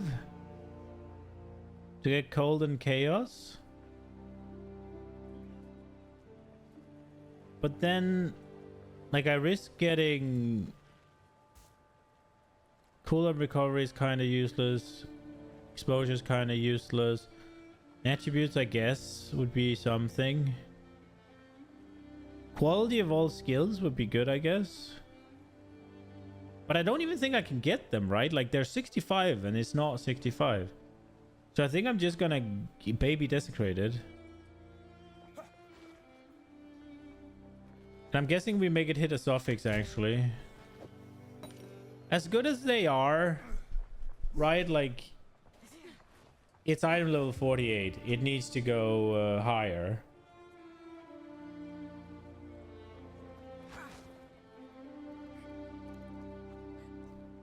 I mean, well, I guess we could try. The Kurgal notes are kind of shit except for this. There's two I would be happy with, which is resistance and quality.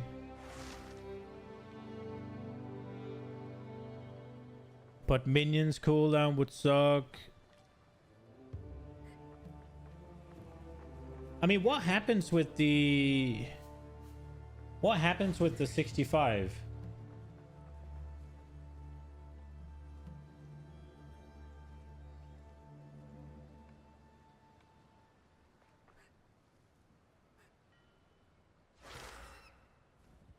There's skill speed on Ulaman though.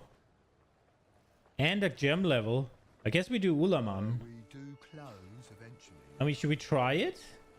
Does it even work with this baby level? I guess we'll try. Do I have Ulaman?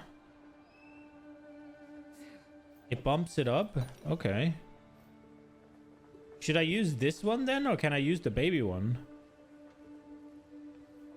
Like, how does that work?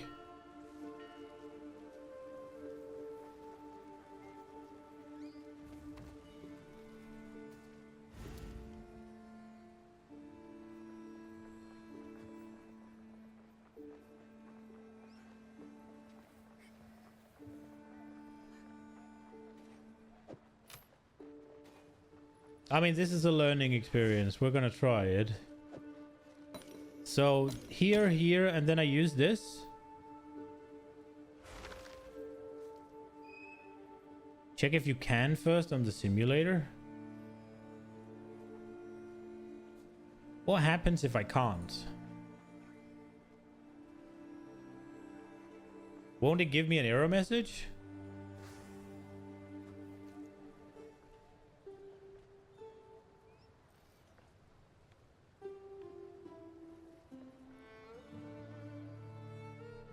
Wouldn't be the emulator.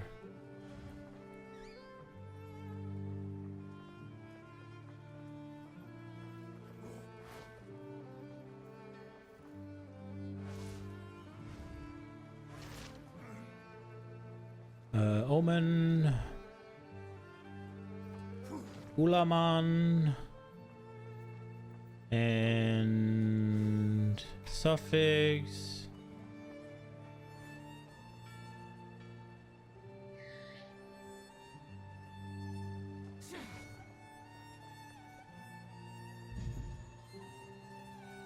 Are these Ulaman?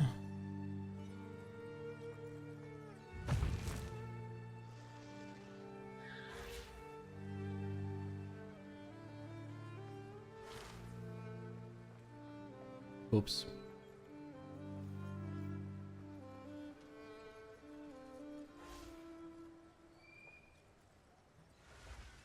Strength and dex. These are strength and int. Herald is Ulaman.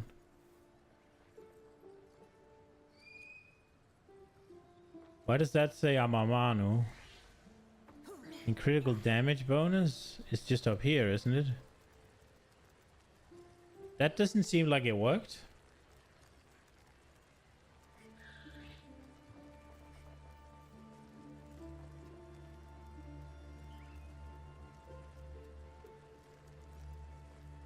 That does say Ulaman. Does it only give you one?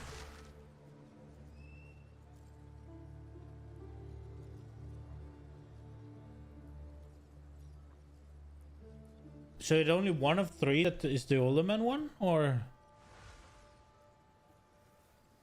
is that how I understand it?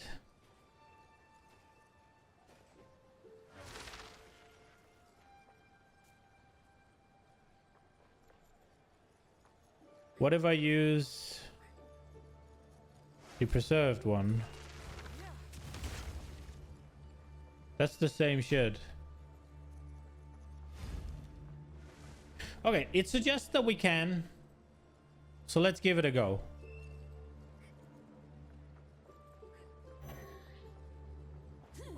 Okay. Okay, so you can't. So if I use this then? That worked.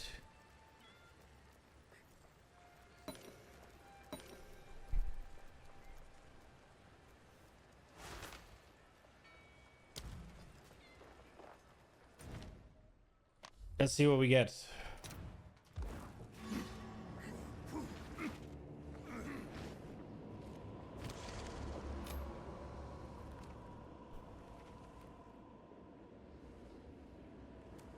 It's still item level 48 though.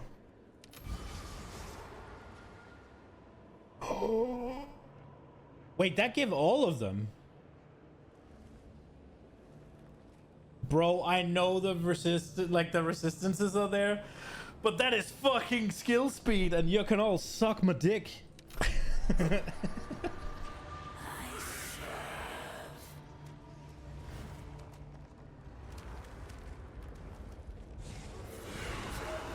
Oh, 52. We're close though.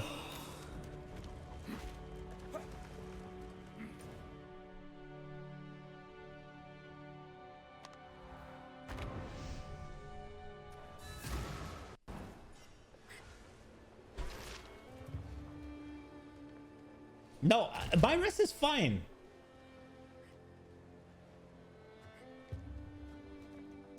My rest is fine. I'm just saying I don't have many good options.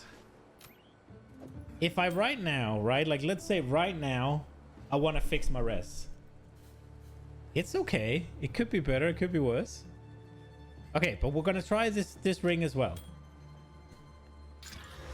A little bit of rest. I don't want to play with you anymore. What can I do for you? Good day. The point I was making is, right, you look at this, right? Let's say I found this on the floor, right? Just like this, and it's fucking massive upgrade, right? Then I'm like, I want to do something with this.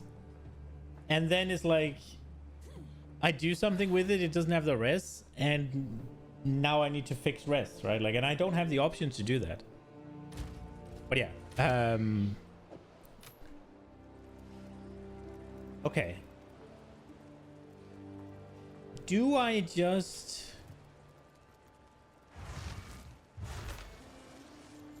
do I just smash it?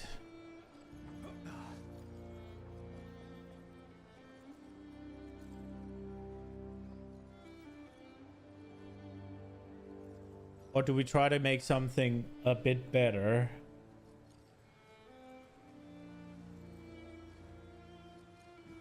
Because I could get 5 to 6 max life.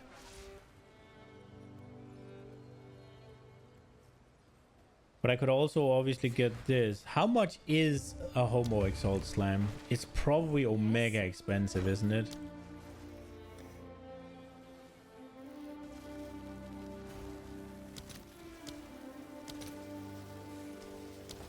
Yeah.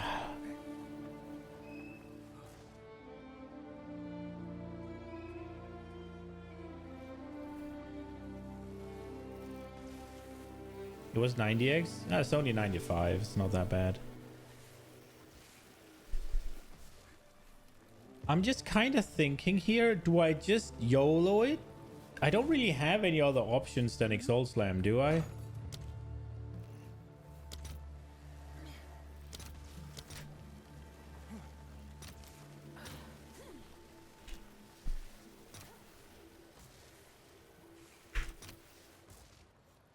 Oh, I guess I could just go one, right? Like, because I can just do the double exalt. Unless that one is more than 3.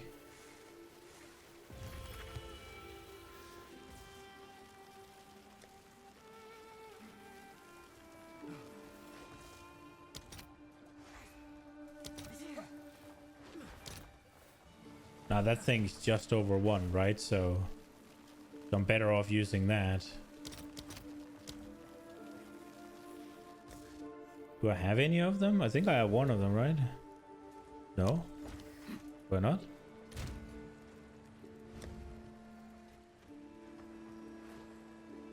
I guess I've spent them? Okay. Oh, it's you.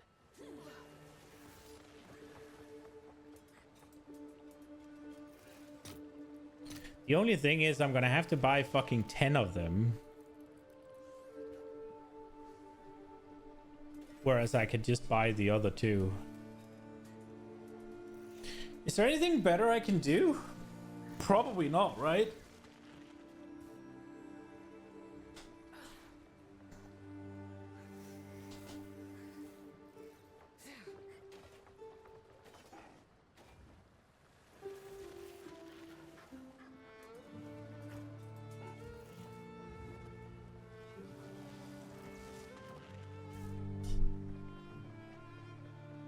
YOLO. I'll fill that in as soon as I can.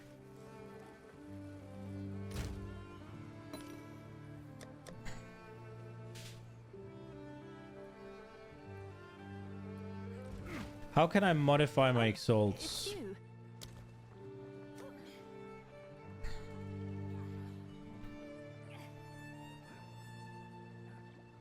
Only at prefix, only at suffix, homogenization. There's not really anything I can do here.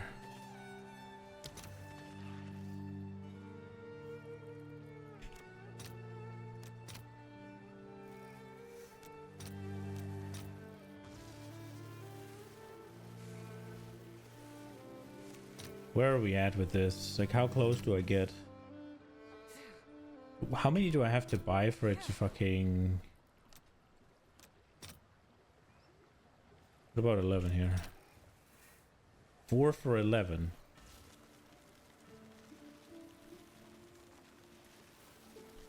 I'm just gonna buy 1 for 3 ICBA. I'll fill that in as soon as I can.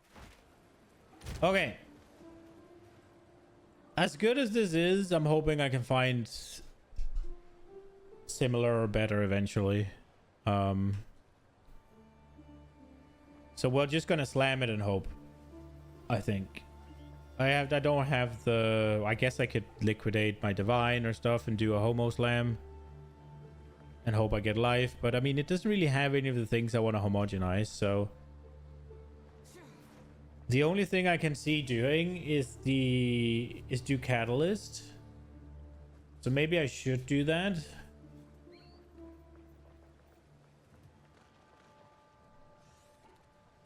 What does that require in terms of eye level again? Wasn't it 75? So I could get 2 to all melee skills with the catalyst. That's kind of expensive, right?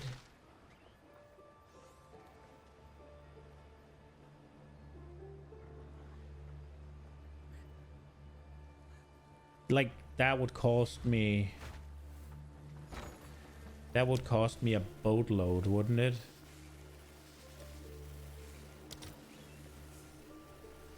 I would need 20 of them.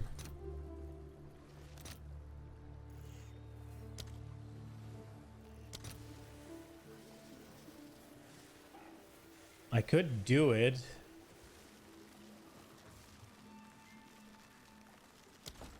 But is it even guaranteed? No, because I can get the attack here as well. So I would need to get the Exalt target suffix. How expensive is that? 5. Do I have one?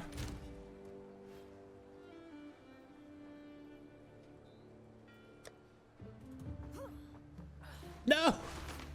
We got the prefix one.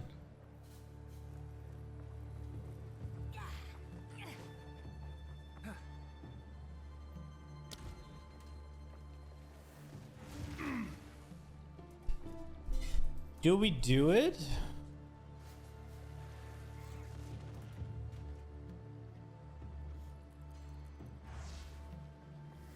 It's a lot of currency for me.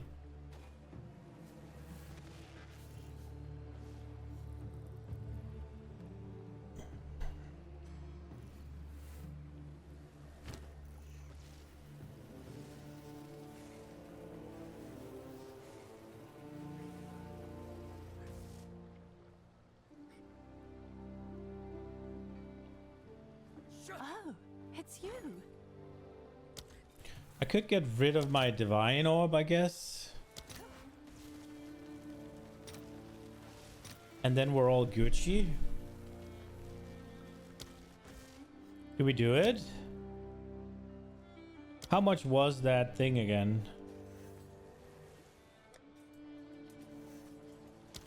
No, this thing was cheap as fuck, right? Yeah, so it's 9. These were the ones that were expensive. 1 to 8. How much is a chaos? 10.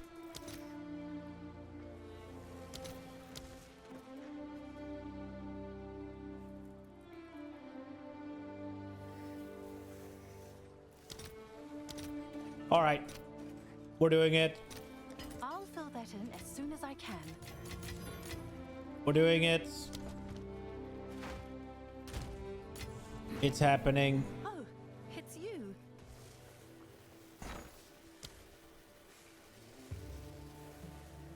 Wait, I hope. Wait. I just noticed maybe an issue with my thing. What's the cutoff?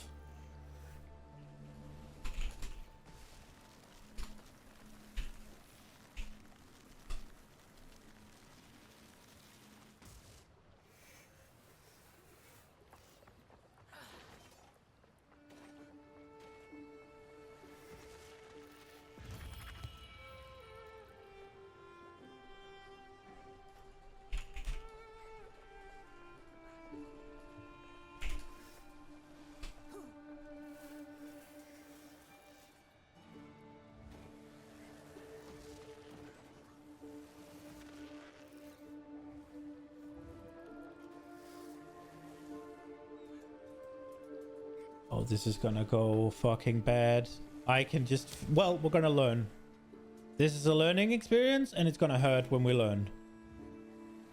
Okay, we need the Reaver Catalysts. I need 20 of them. And I have Exalts. 160 Fifan. Wait, that's not...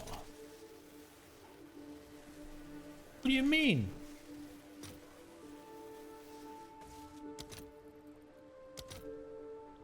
Surely that'll go. Let's see if there's any takers. And then we need the ritual thing. We do close eventually. You just do 5? Why?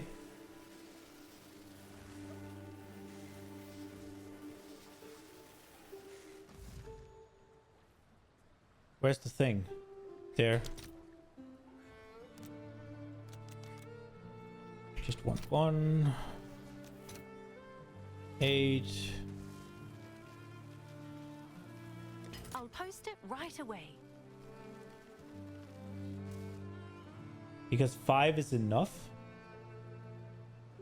Are you sure?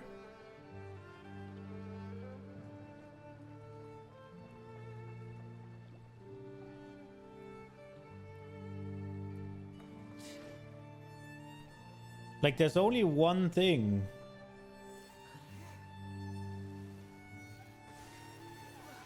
Oh, we also need the suffix.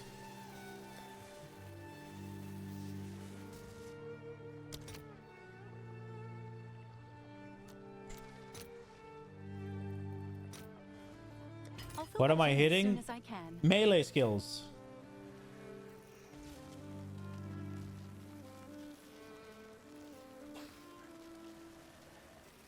Plus the level of all melee skills is what I'm hitting.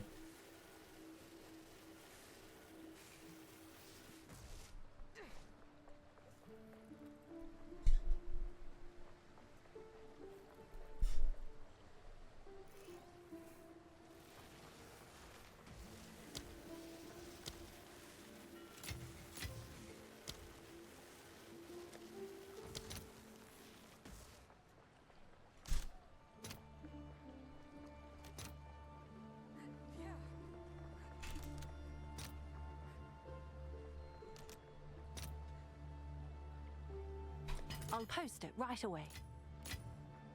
Fucking YOLO, we're doing this. Oh, I only need 10?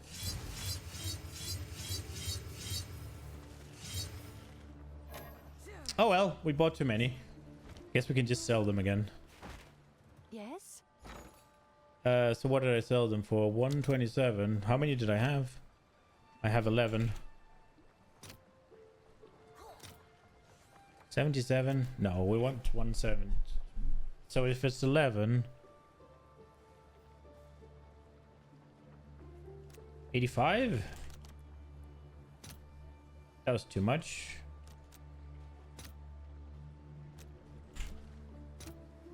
Just 80? Okay, 79.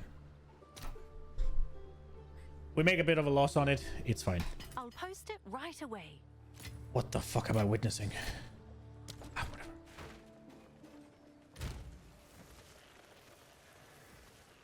It adds a flat base percent the amount you're using, so 20% is entirely unnecessary. You might be right, but here we go.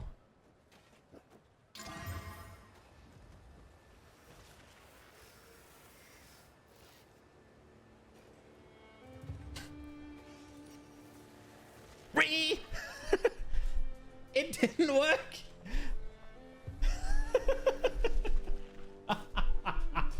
Well, that was 200 fucking thing down the drain. Right. Let me get another Greater Exalt and just slam that on, and we'll be happy with what we got, Sag.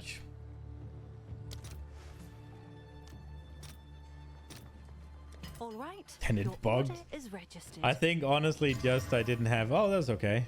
I think honestly, I just got a lot. Either it didn't work because the base was too low, and I used the wrong.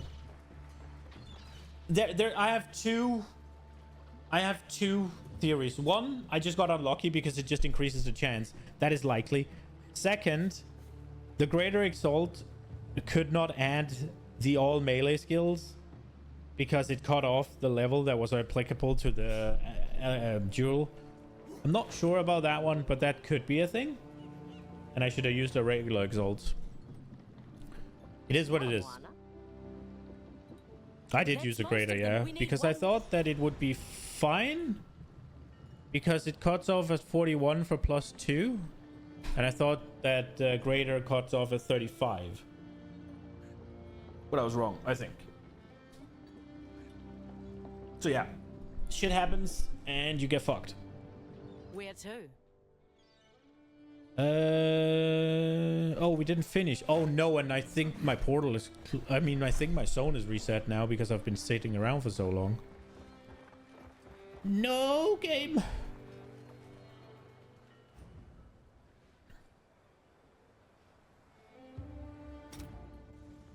Yeah, it did.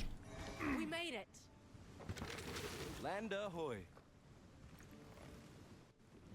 Here we are. Magma Twins.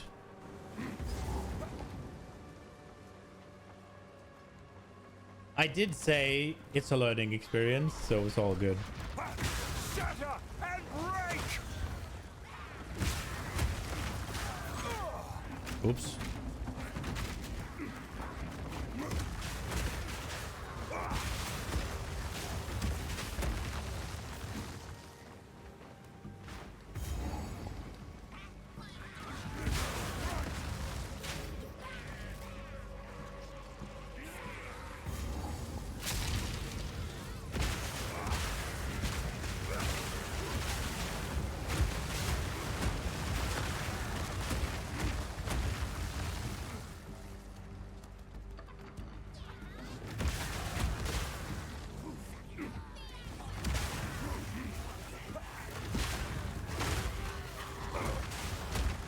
I need to figure out exactly which modifiers are cut off by the crater.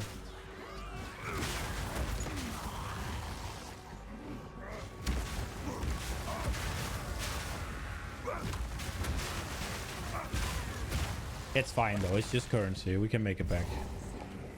Oh, this is not what I meant to do. This doesn't look good.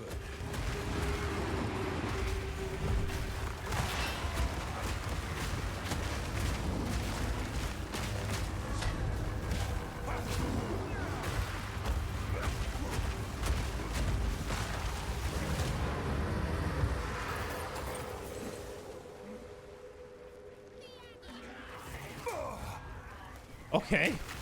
He just tickled me with a spear and I fell down.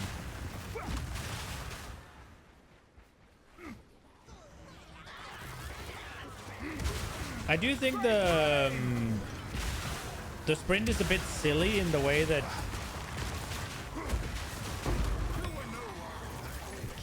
getting knocked down, I get the point of it, right? Like, but it just... And it's not that, oh, I can't deal with it getting knocked down. It feels a little silly. Like, do you get what I mean?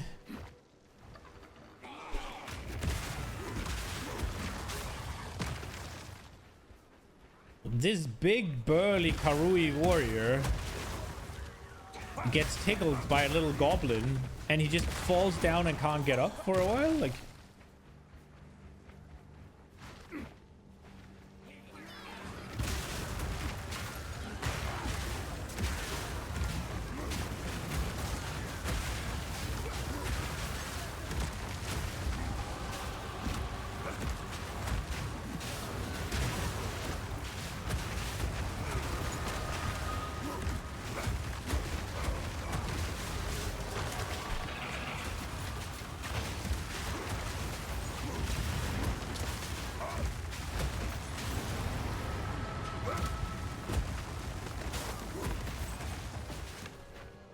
Oh crap, there's more.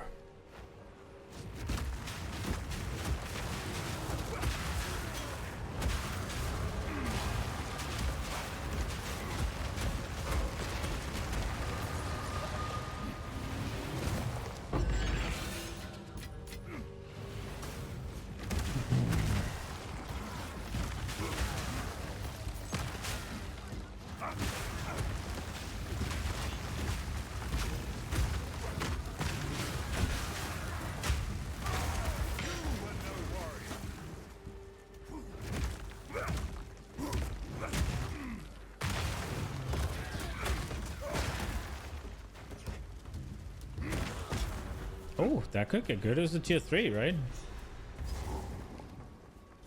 Let's fucking go. Okay, we're closing in. This heat.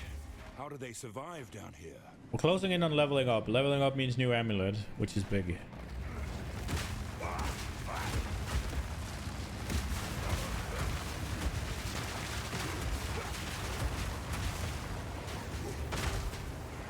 So are these guys on the, like, doesn't get hit by fissures or what's happening?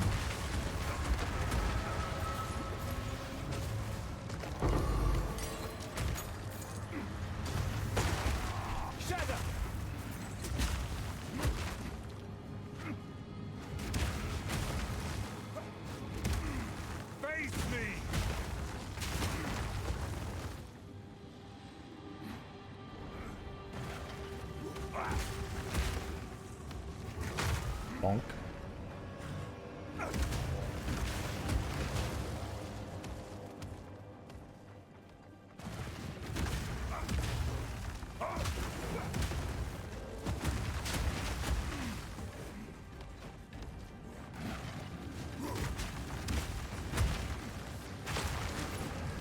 Aftershock.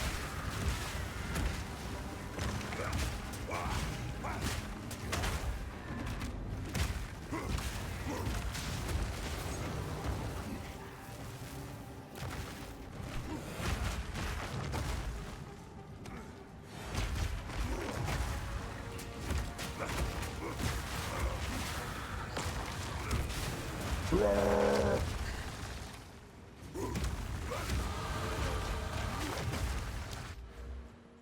what are we getting? Oh, right. We're getting this note here. Tankiness. And we get to equip you.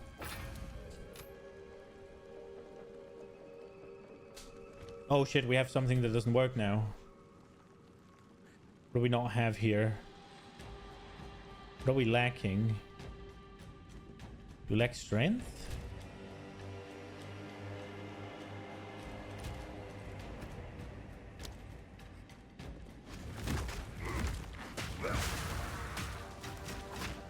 Oh crap.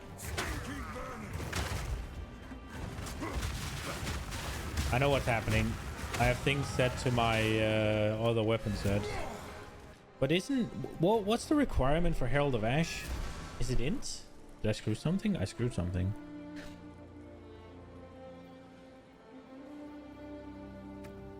What is the requirement here? What? It works. Okay. Because weapon 2 doesn't work anymore.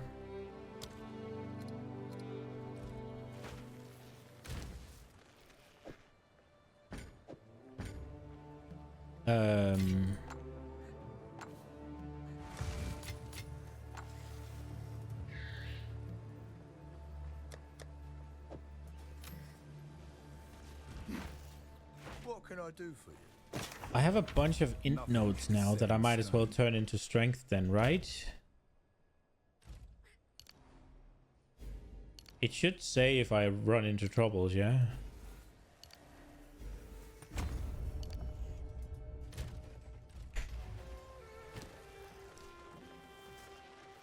Wait a second. Could I have just... I have 27, so I could just... Oh my god, I'm fucking stupid. I could just do this. One more. Bam, and I can use it again. And I wouldn't have to swap fucking anything.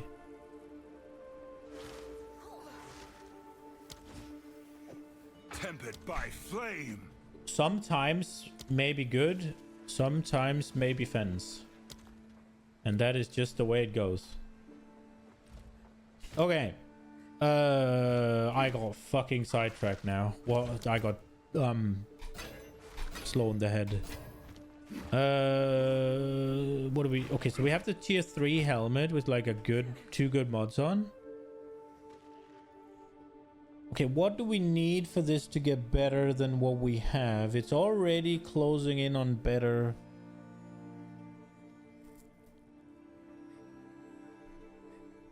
This one doesn't have any fucking resists on there. The one I'm wearing, that is. Good day. Come back anytime.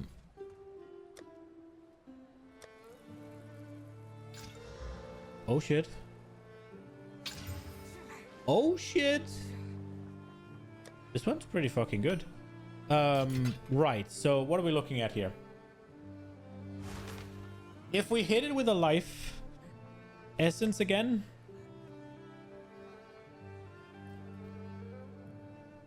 then we'll have 2 prefixes. If we hit desecrate on it, will we desecrate as prefix then to make sure we get armor, or will we go rocking for...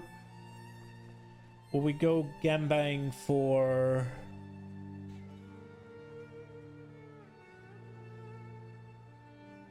resistances? Okay, so we're way more likely to hit something usable in this category.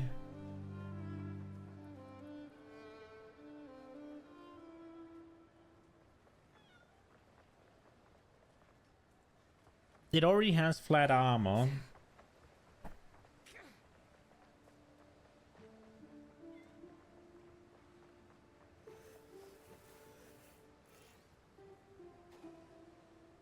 But there's armor applies to elemental damage. You hit a dead end. Rip. Armor applies to elemental damage would be really good to get. Chaos Rest would be good to get. Cold Resist would be good to get. Fire Resist would be good to get. Lightning resist would be good to get. So chaos resist has low value, but these resists have pretty good value. Int somehow has high. Okay. We're very likely to get int then, I guess. Where's dex? Is there no dex? Can you not get dex?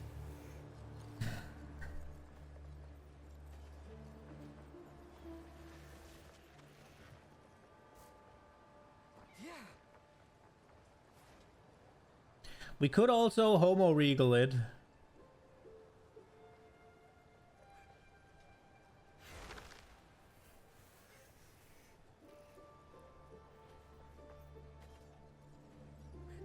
It already has a res actually.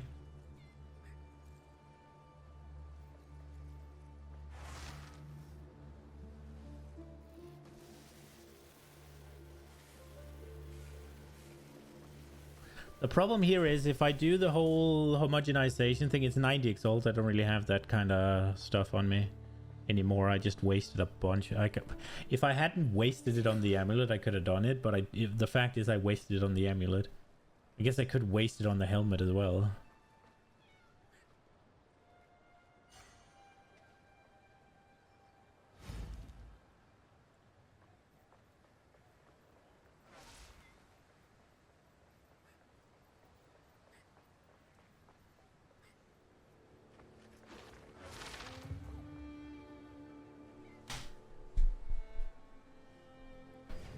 I'm kind of thinking guaranteeing the life would be nice.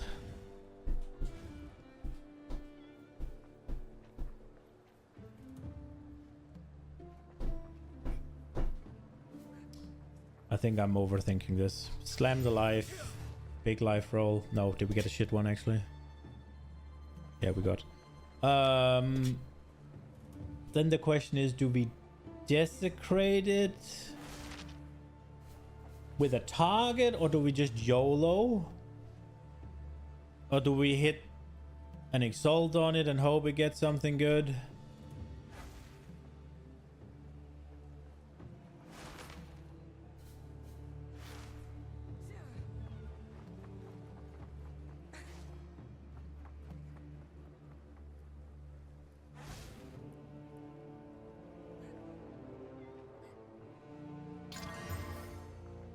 We got fucking strength on there. Oh, okay. It's something. And then I guess we desecrate it and we hope we can find an armor roll. Send armor roll.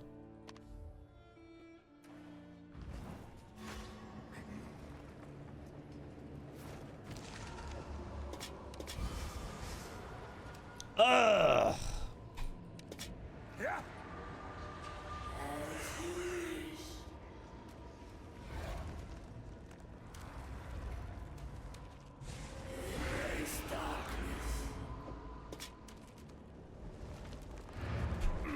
Is it better though? Probably, right? Like, I lose the rarity though. I don't know how big that is for me. In terms of armor, we should lose a bit. No, we gain actually. We gain 10 armor. We gain 4 life. We get armor applies to elemental. We lose strength. So overall, no, we gain strength. No, we lose. Wait, what? Dude, I can't figure it out when things are moving around. We lose 3 strength. There it is. We gain the fire res for the rarity, and we lose the mana. I mean, it's an upgrade. Let's not overthink it.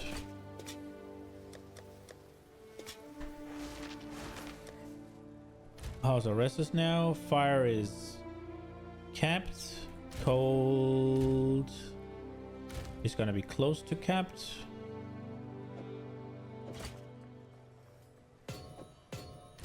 And we have a bit more armor apply.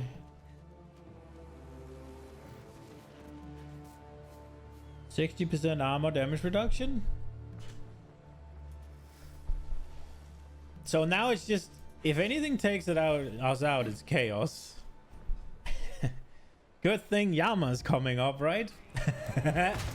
Oh, Jesus, what?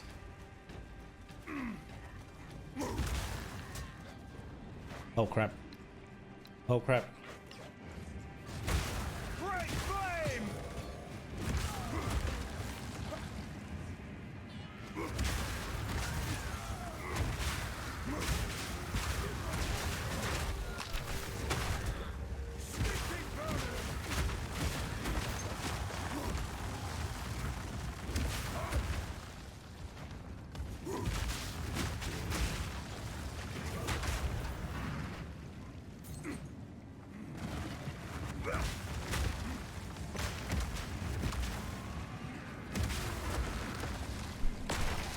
I think whenever this character gets to max level, I'll actually be inclined to play the end game. This is fun to play.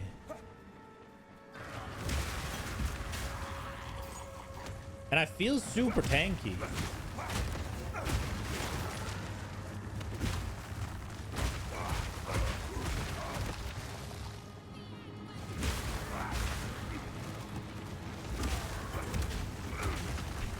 And I'm actually excited about notes on the tree. I don't know if it's a Titan Ascendancy that makes me excited about them, or if it's just because I have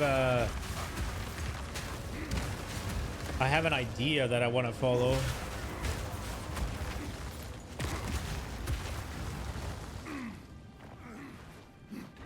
And they feel impactful, I guess.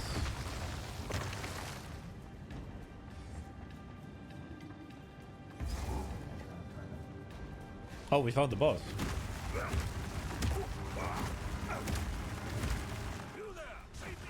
I bring your reckoning. So what?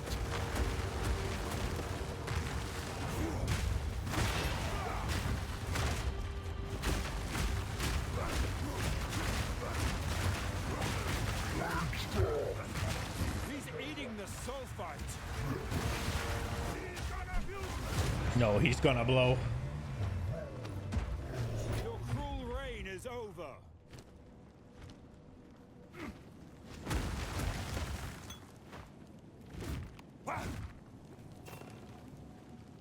Talamoana.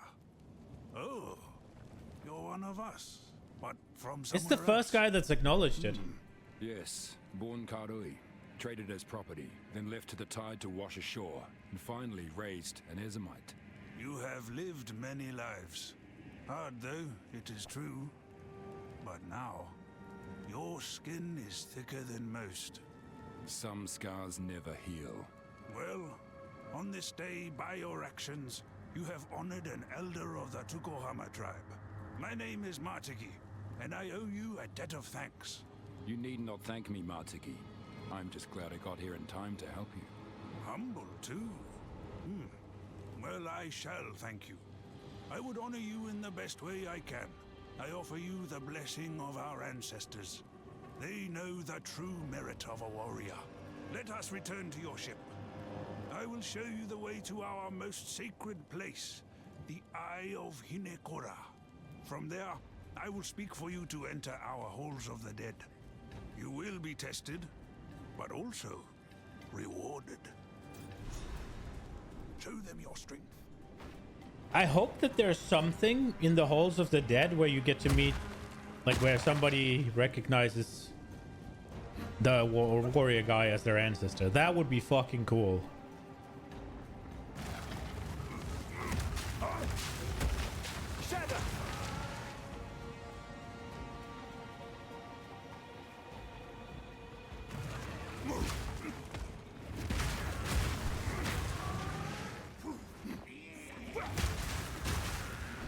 Now there are these two elementals down here that I need to find.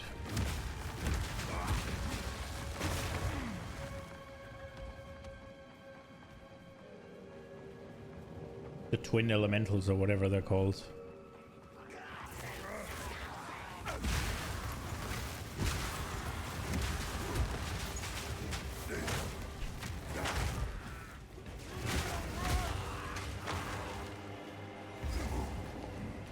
Oh.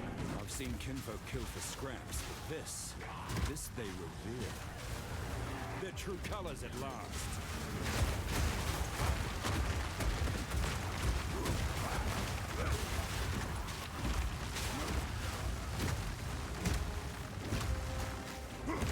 Come out, little kinfolk.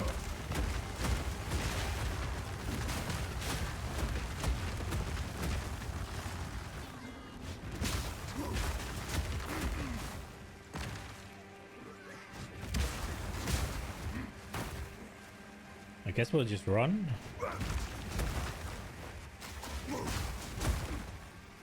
I feel like I'm slowed.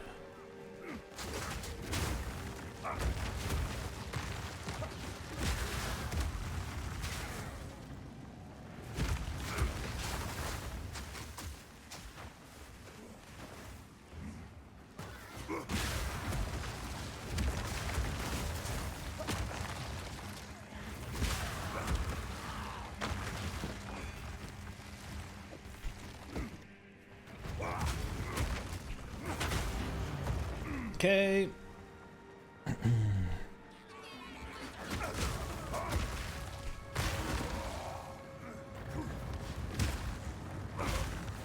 I will say, Volcanic Fissure feels very weak up close.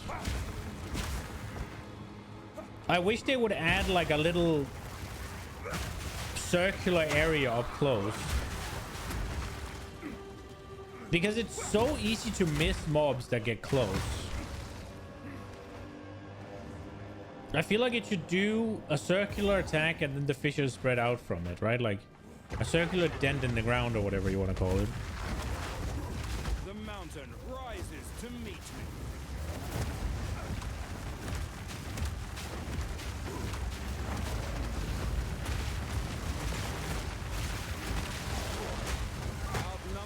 Oh, they blow up both of them. Oh.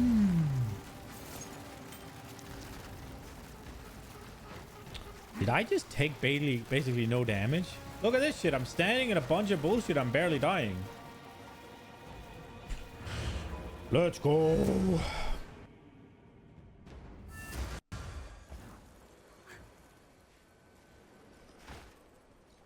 How can I advise you? We got this one. Physical damage, increased fire damage, and fire resist with strength. So fire is capped, right? So I don't want more. I don't need more fire resist. Is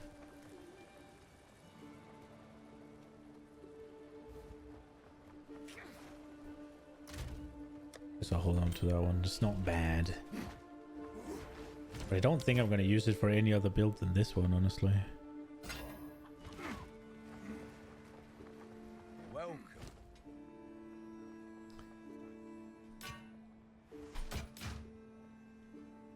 Done.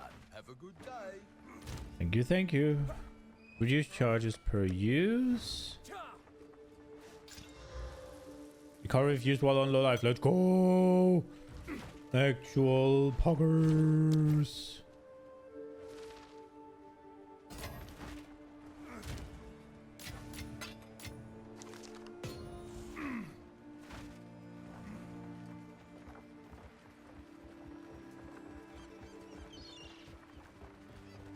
Do you have shit to say about me saving Martiki? What is it? Nope.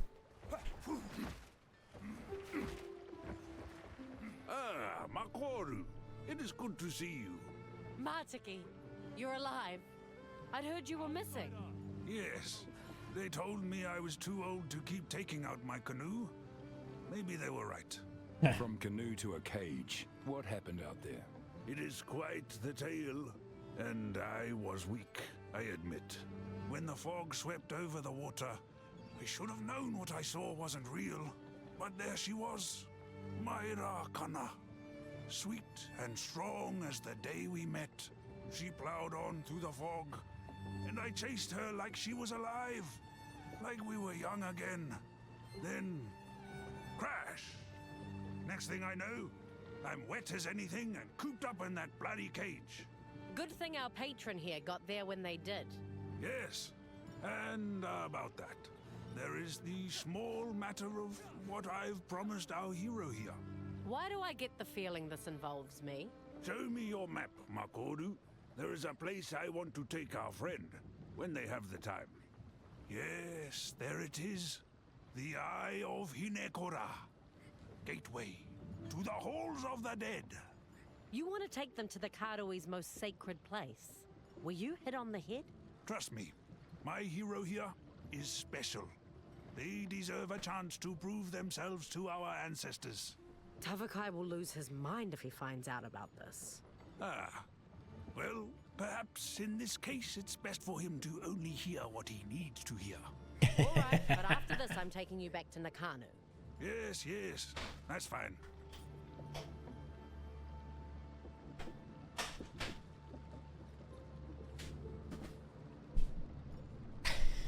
Yes, yes, that's fine. Oh crap, I don't have a life flask. Oh my lord, if I started like this, that would have been a rookie mistake.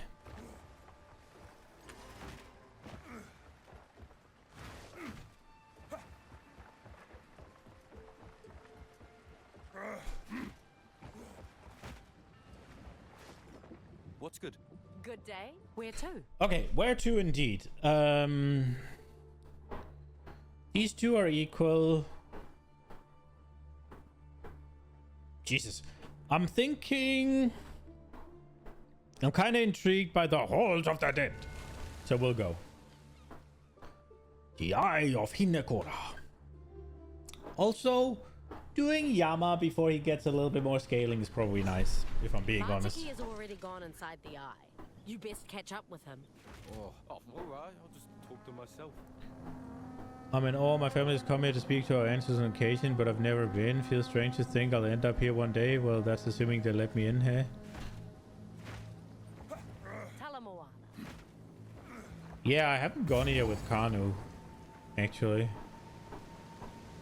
I walk in the shadow of the gods. May they look well upon me.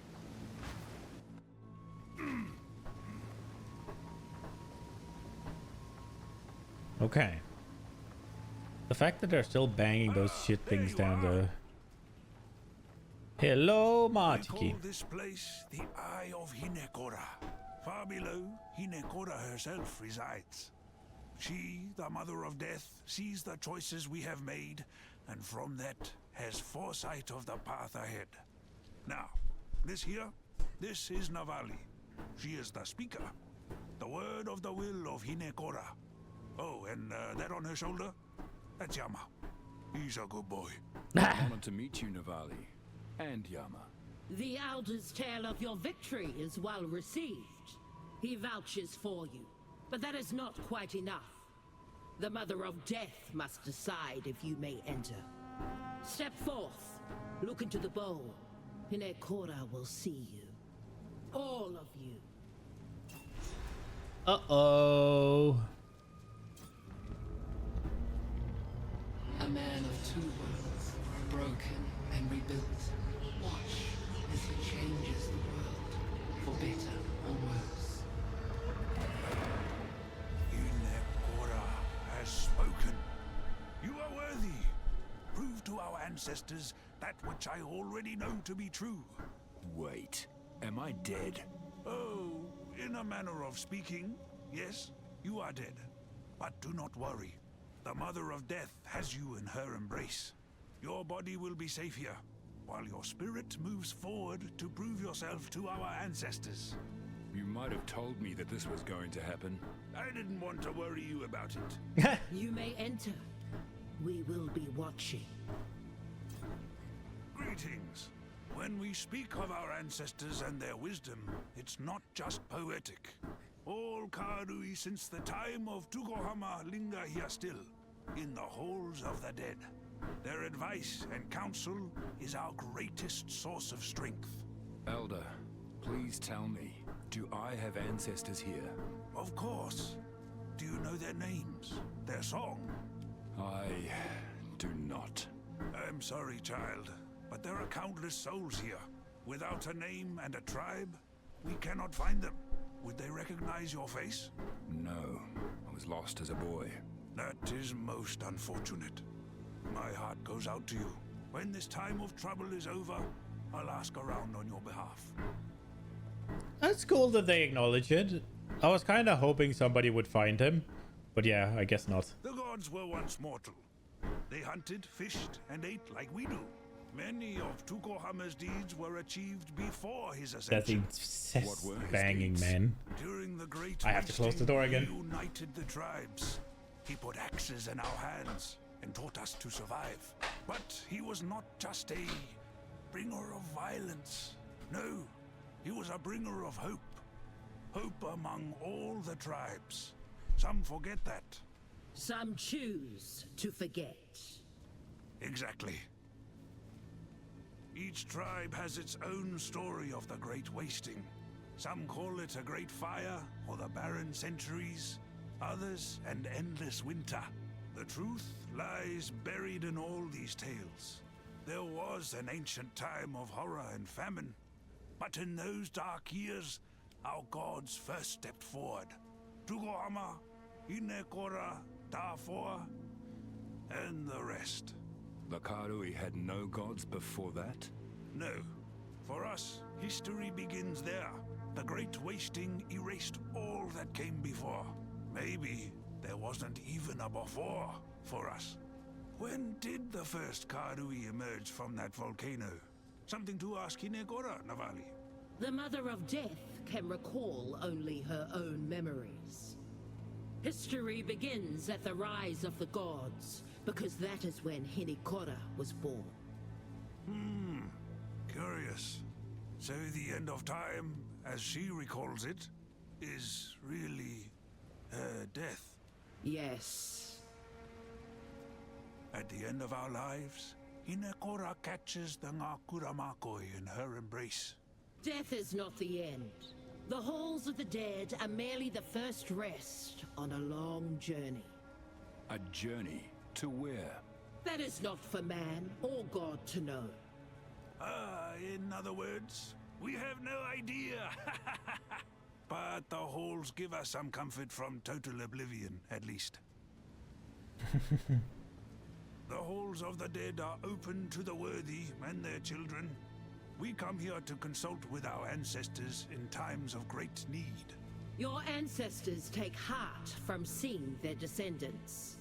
It's good to hear that, but it's not all so kind-hearted. When the sky permits, we come to watch the trials of the ancestors. The living may only see it properly under the light of a full moon. The light of the moon? Why is that needed? Well, you see, great crystal veins guide the light down on certain nights of the year. Warrior souls can be seen by the grace of Lani Hua. It is a gift from a goddess who cannot be with us in person. You'll never see anything like it as long as you live. All our greatest warriors from history on the same field. No holding back. After all, why pull punches? They're already dead. The trial is not a sport. It is a sacred tradition. Can't it be both? Different tribes, shoulder to shoulder, cheering on their heroes. We bring meat and ale. We make a real night of it.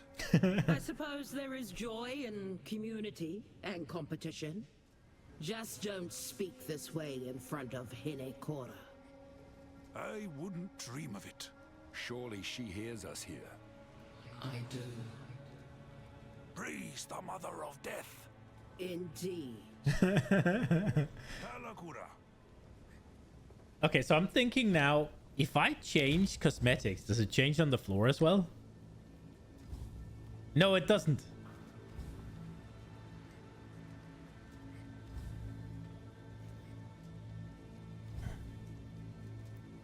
Fix your game, GGG. I kind of like this one. It's super nasty, but... Okay. We are the one who bonks. Great flame!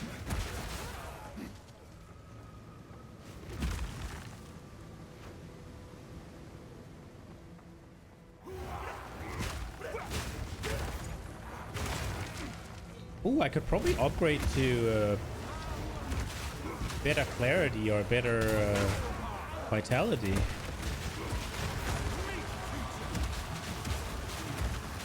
Isn't it just a little bit concerning that you have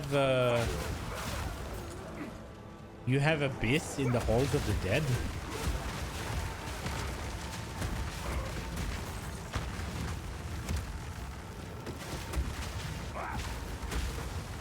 Is Kulabak beating Hinekora?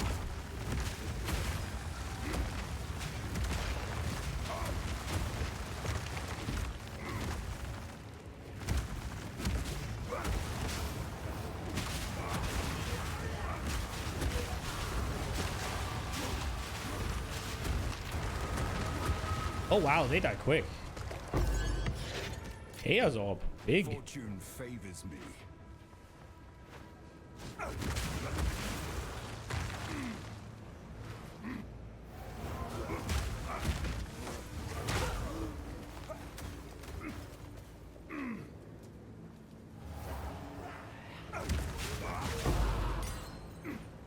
Level 12.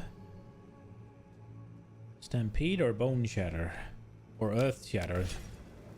It's an easy choice once it got down to it.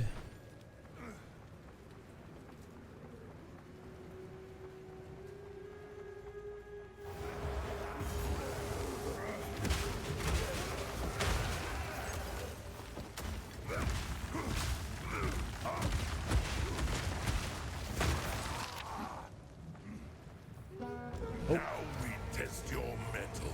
Rise, warriors of Namahu.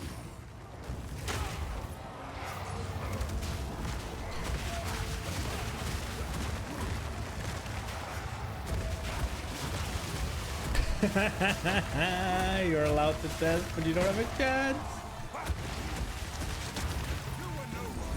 Namahu smiles upon your strength. A trial by fire, and still I stand.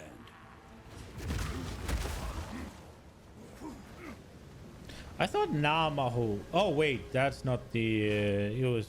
What was the moon called again? It was close to Namahu.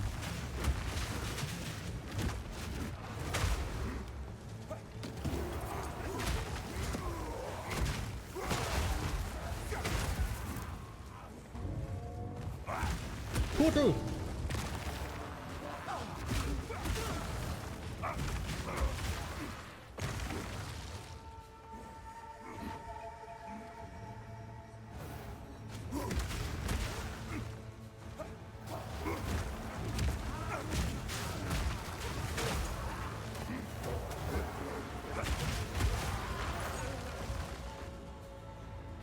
Und Total.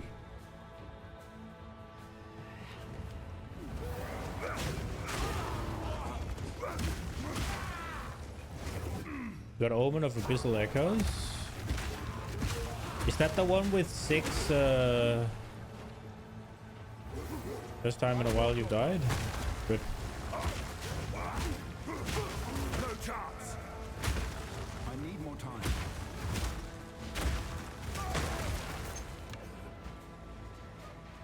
Bullshit Abyss.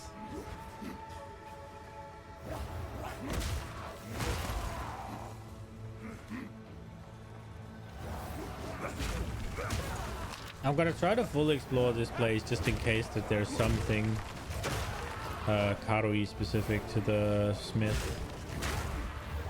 The warrior, I mean. Portal!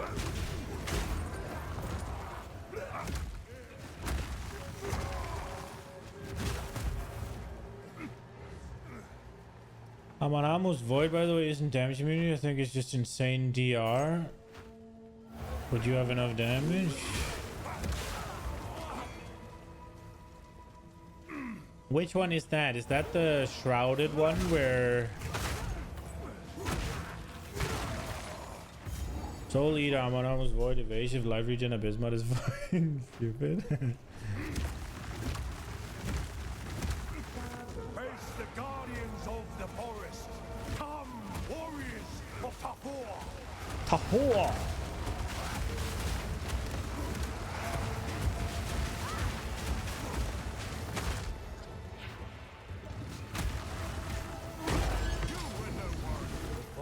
Smiles upon your bravery. We are not born brave. We become it.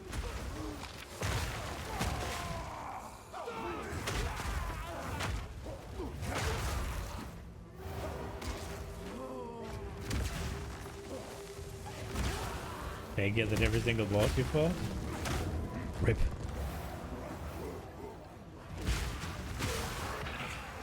That was a good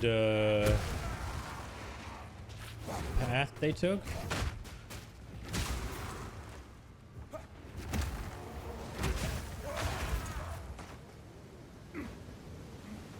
Wasn't expecting to find this here.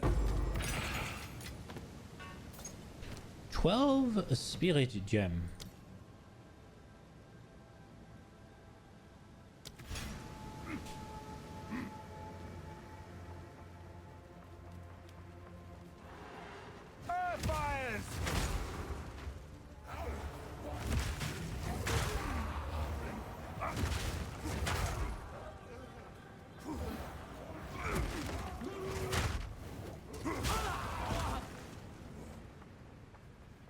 You killed Zesht faster? To be fair though, I do think, for better or for worse, right? Like, bosses are designed to be big threats, right? So they have telegraphed attacks and all of that, so you're often a lot less careful around bosses because you know what they'll do. You know they're much more consistent is just a word. They're much easier to like know what to expect from, right? Whereas rare monsters can just be, well, for lack of a better term, complete monsters, right? Like,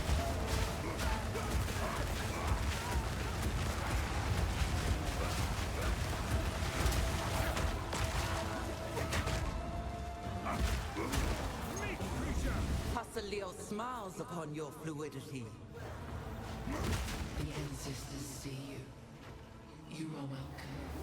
And I'll hold for the dead.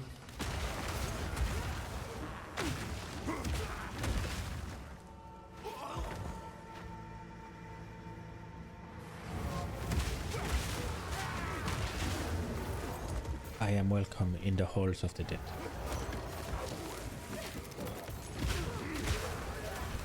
Maybe Hinekora will know.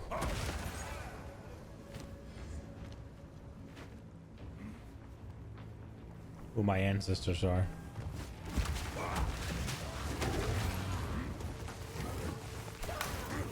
Am I beginning to miss? Am I starting to need some accuracy? Where is the hit chance? 100%? 100%?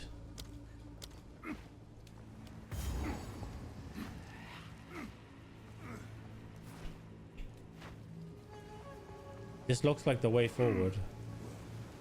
Oh, right. The silent hall. So weird that there's nothing here.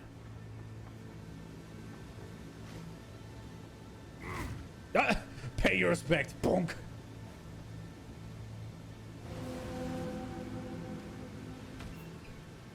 Navali. Have no fear.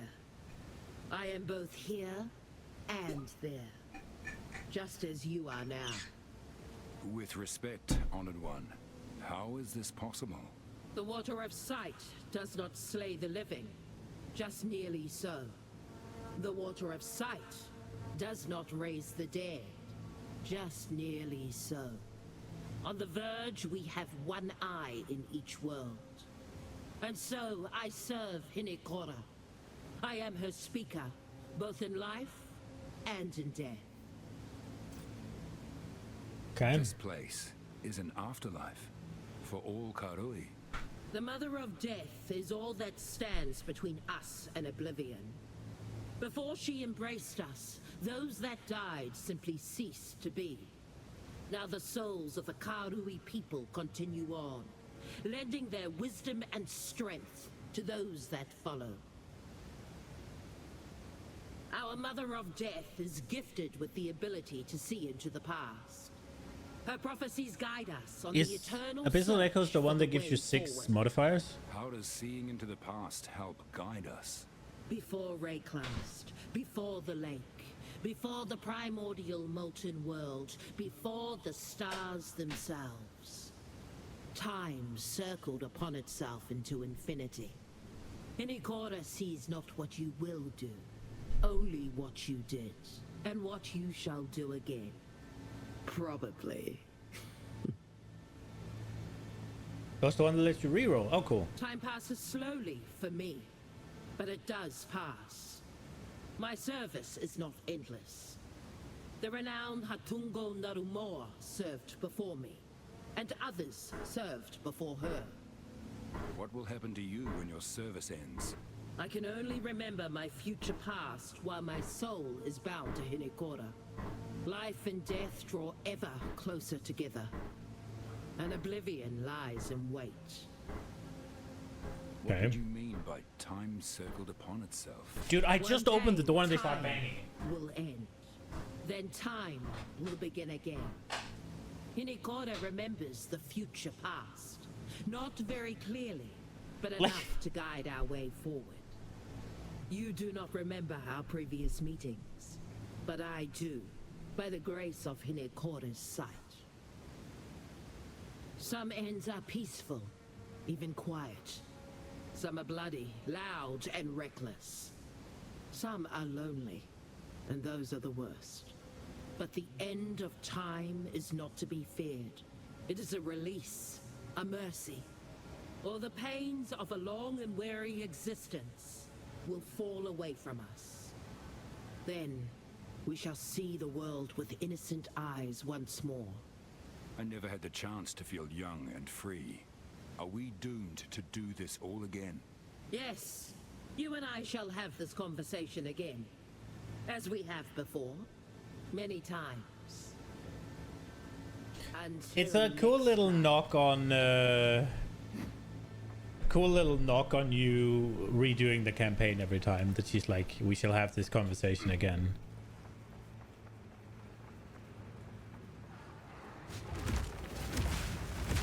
Shatter and break! Foul beast!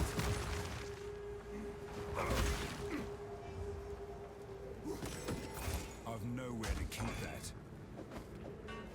Actually not.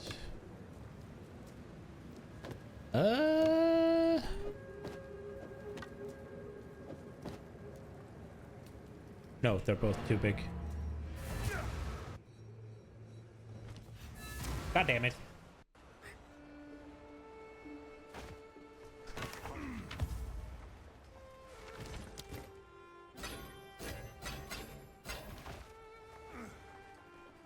What can I do for you? Bed. Fair enough. Why then? Okay. Bam, bam, bam, bam, bam, bam, bam, bam. Man, I didn't think this would take so long. We have...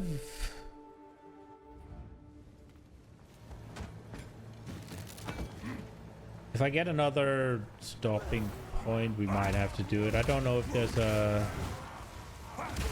If there's a load screen between here and where you get all the... where you get all the tattoos.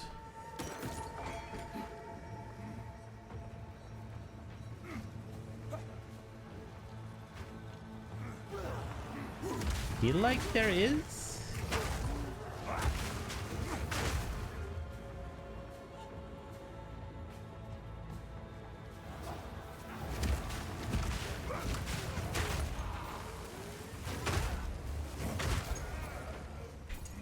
Come on, let's go. Okay, yeah, so this is going to be the end for today. I will be back. If I am truly Karui, let me prove it here. Alright, this is gonna be it for today. I hope you enjoyed it. I hope I'll see you all tomorrow for some more of this little hardcore challenge. It feels like we're getting there. Obviously we can still die. Chaos resist is a problem we need to fix. But yeah, for now, have a good one, guys. Bye bye.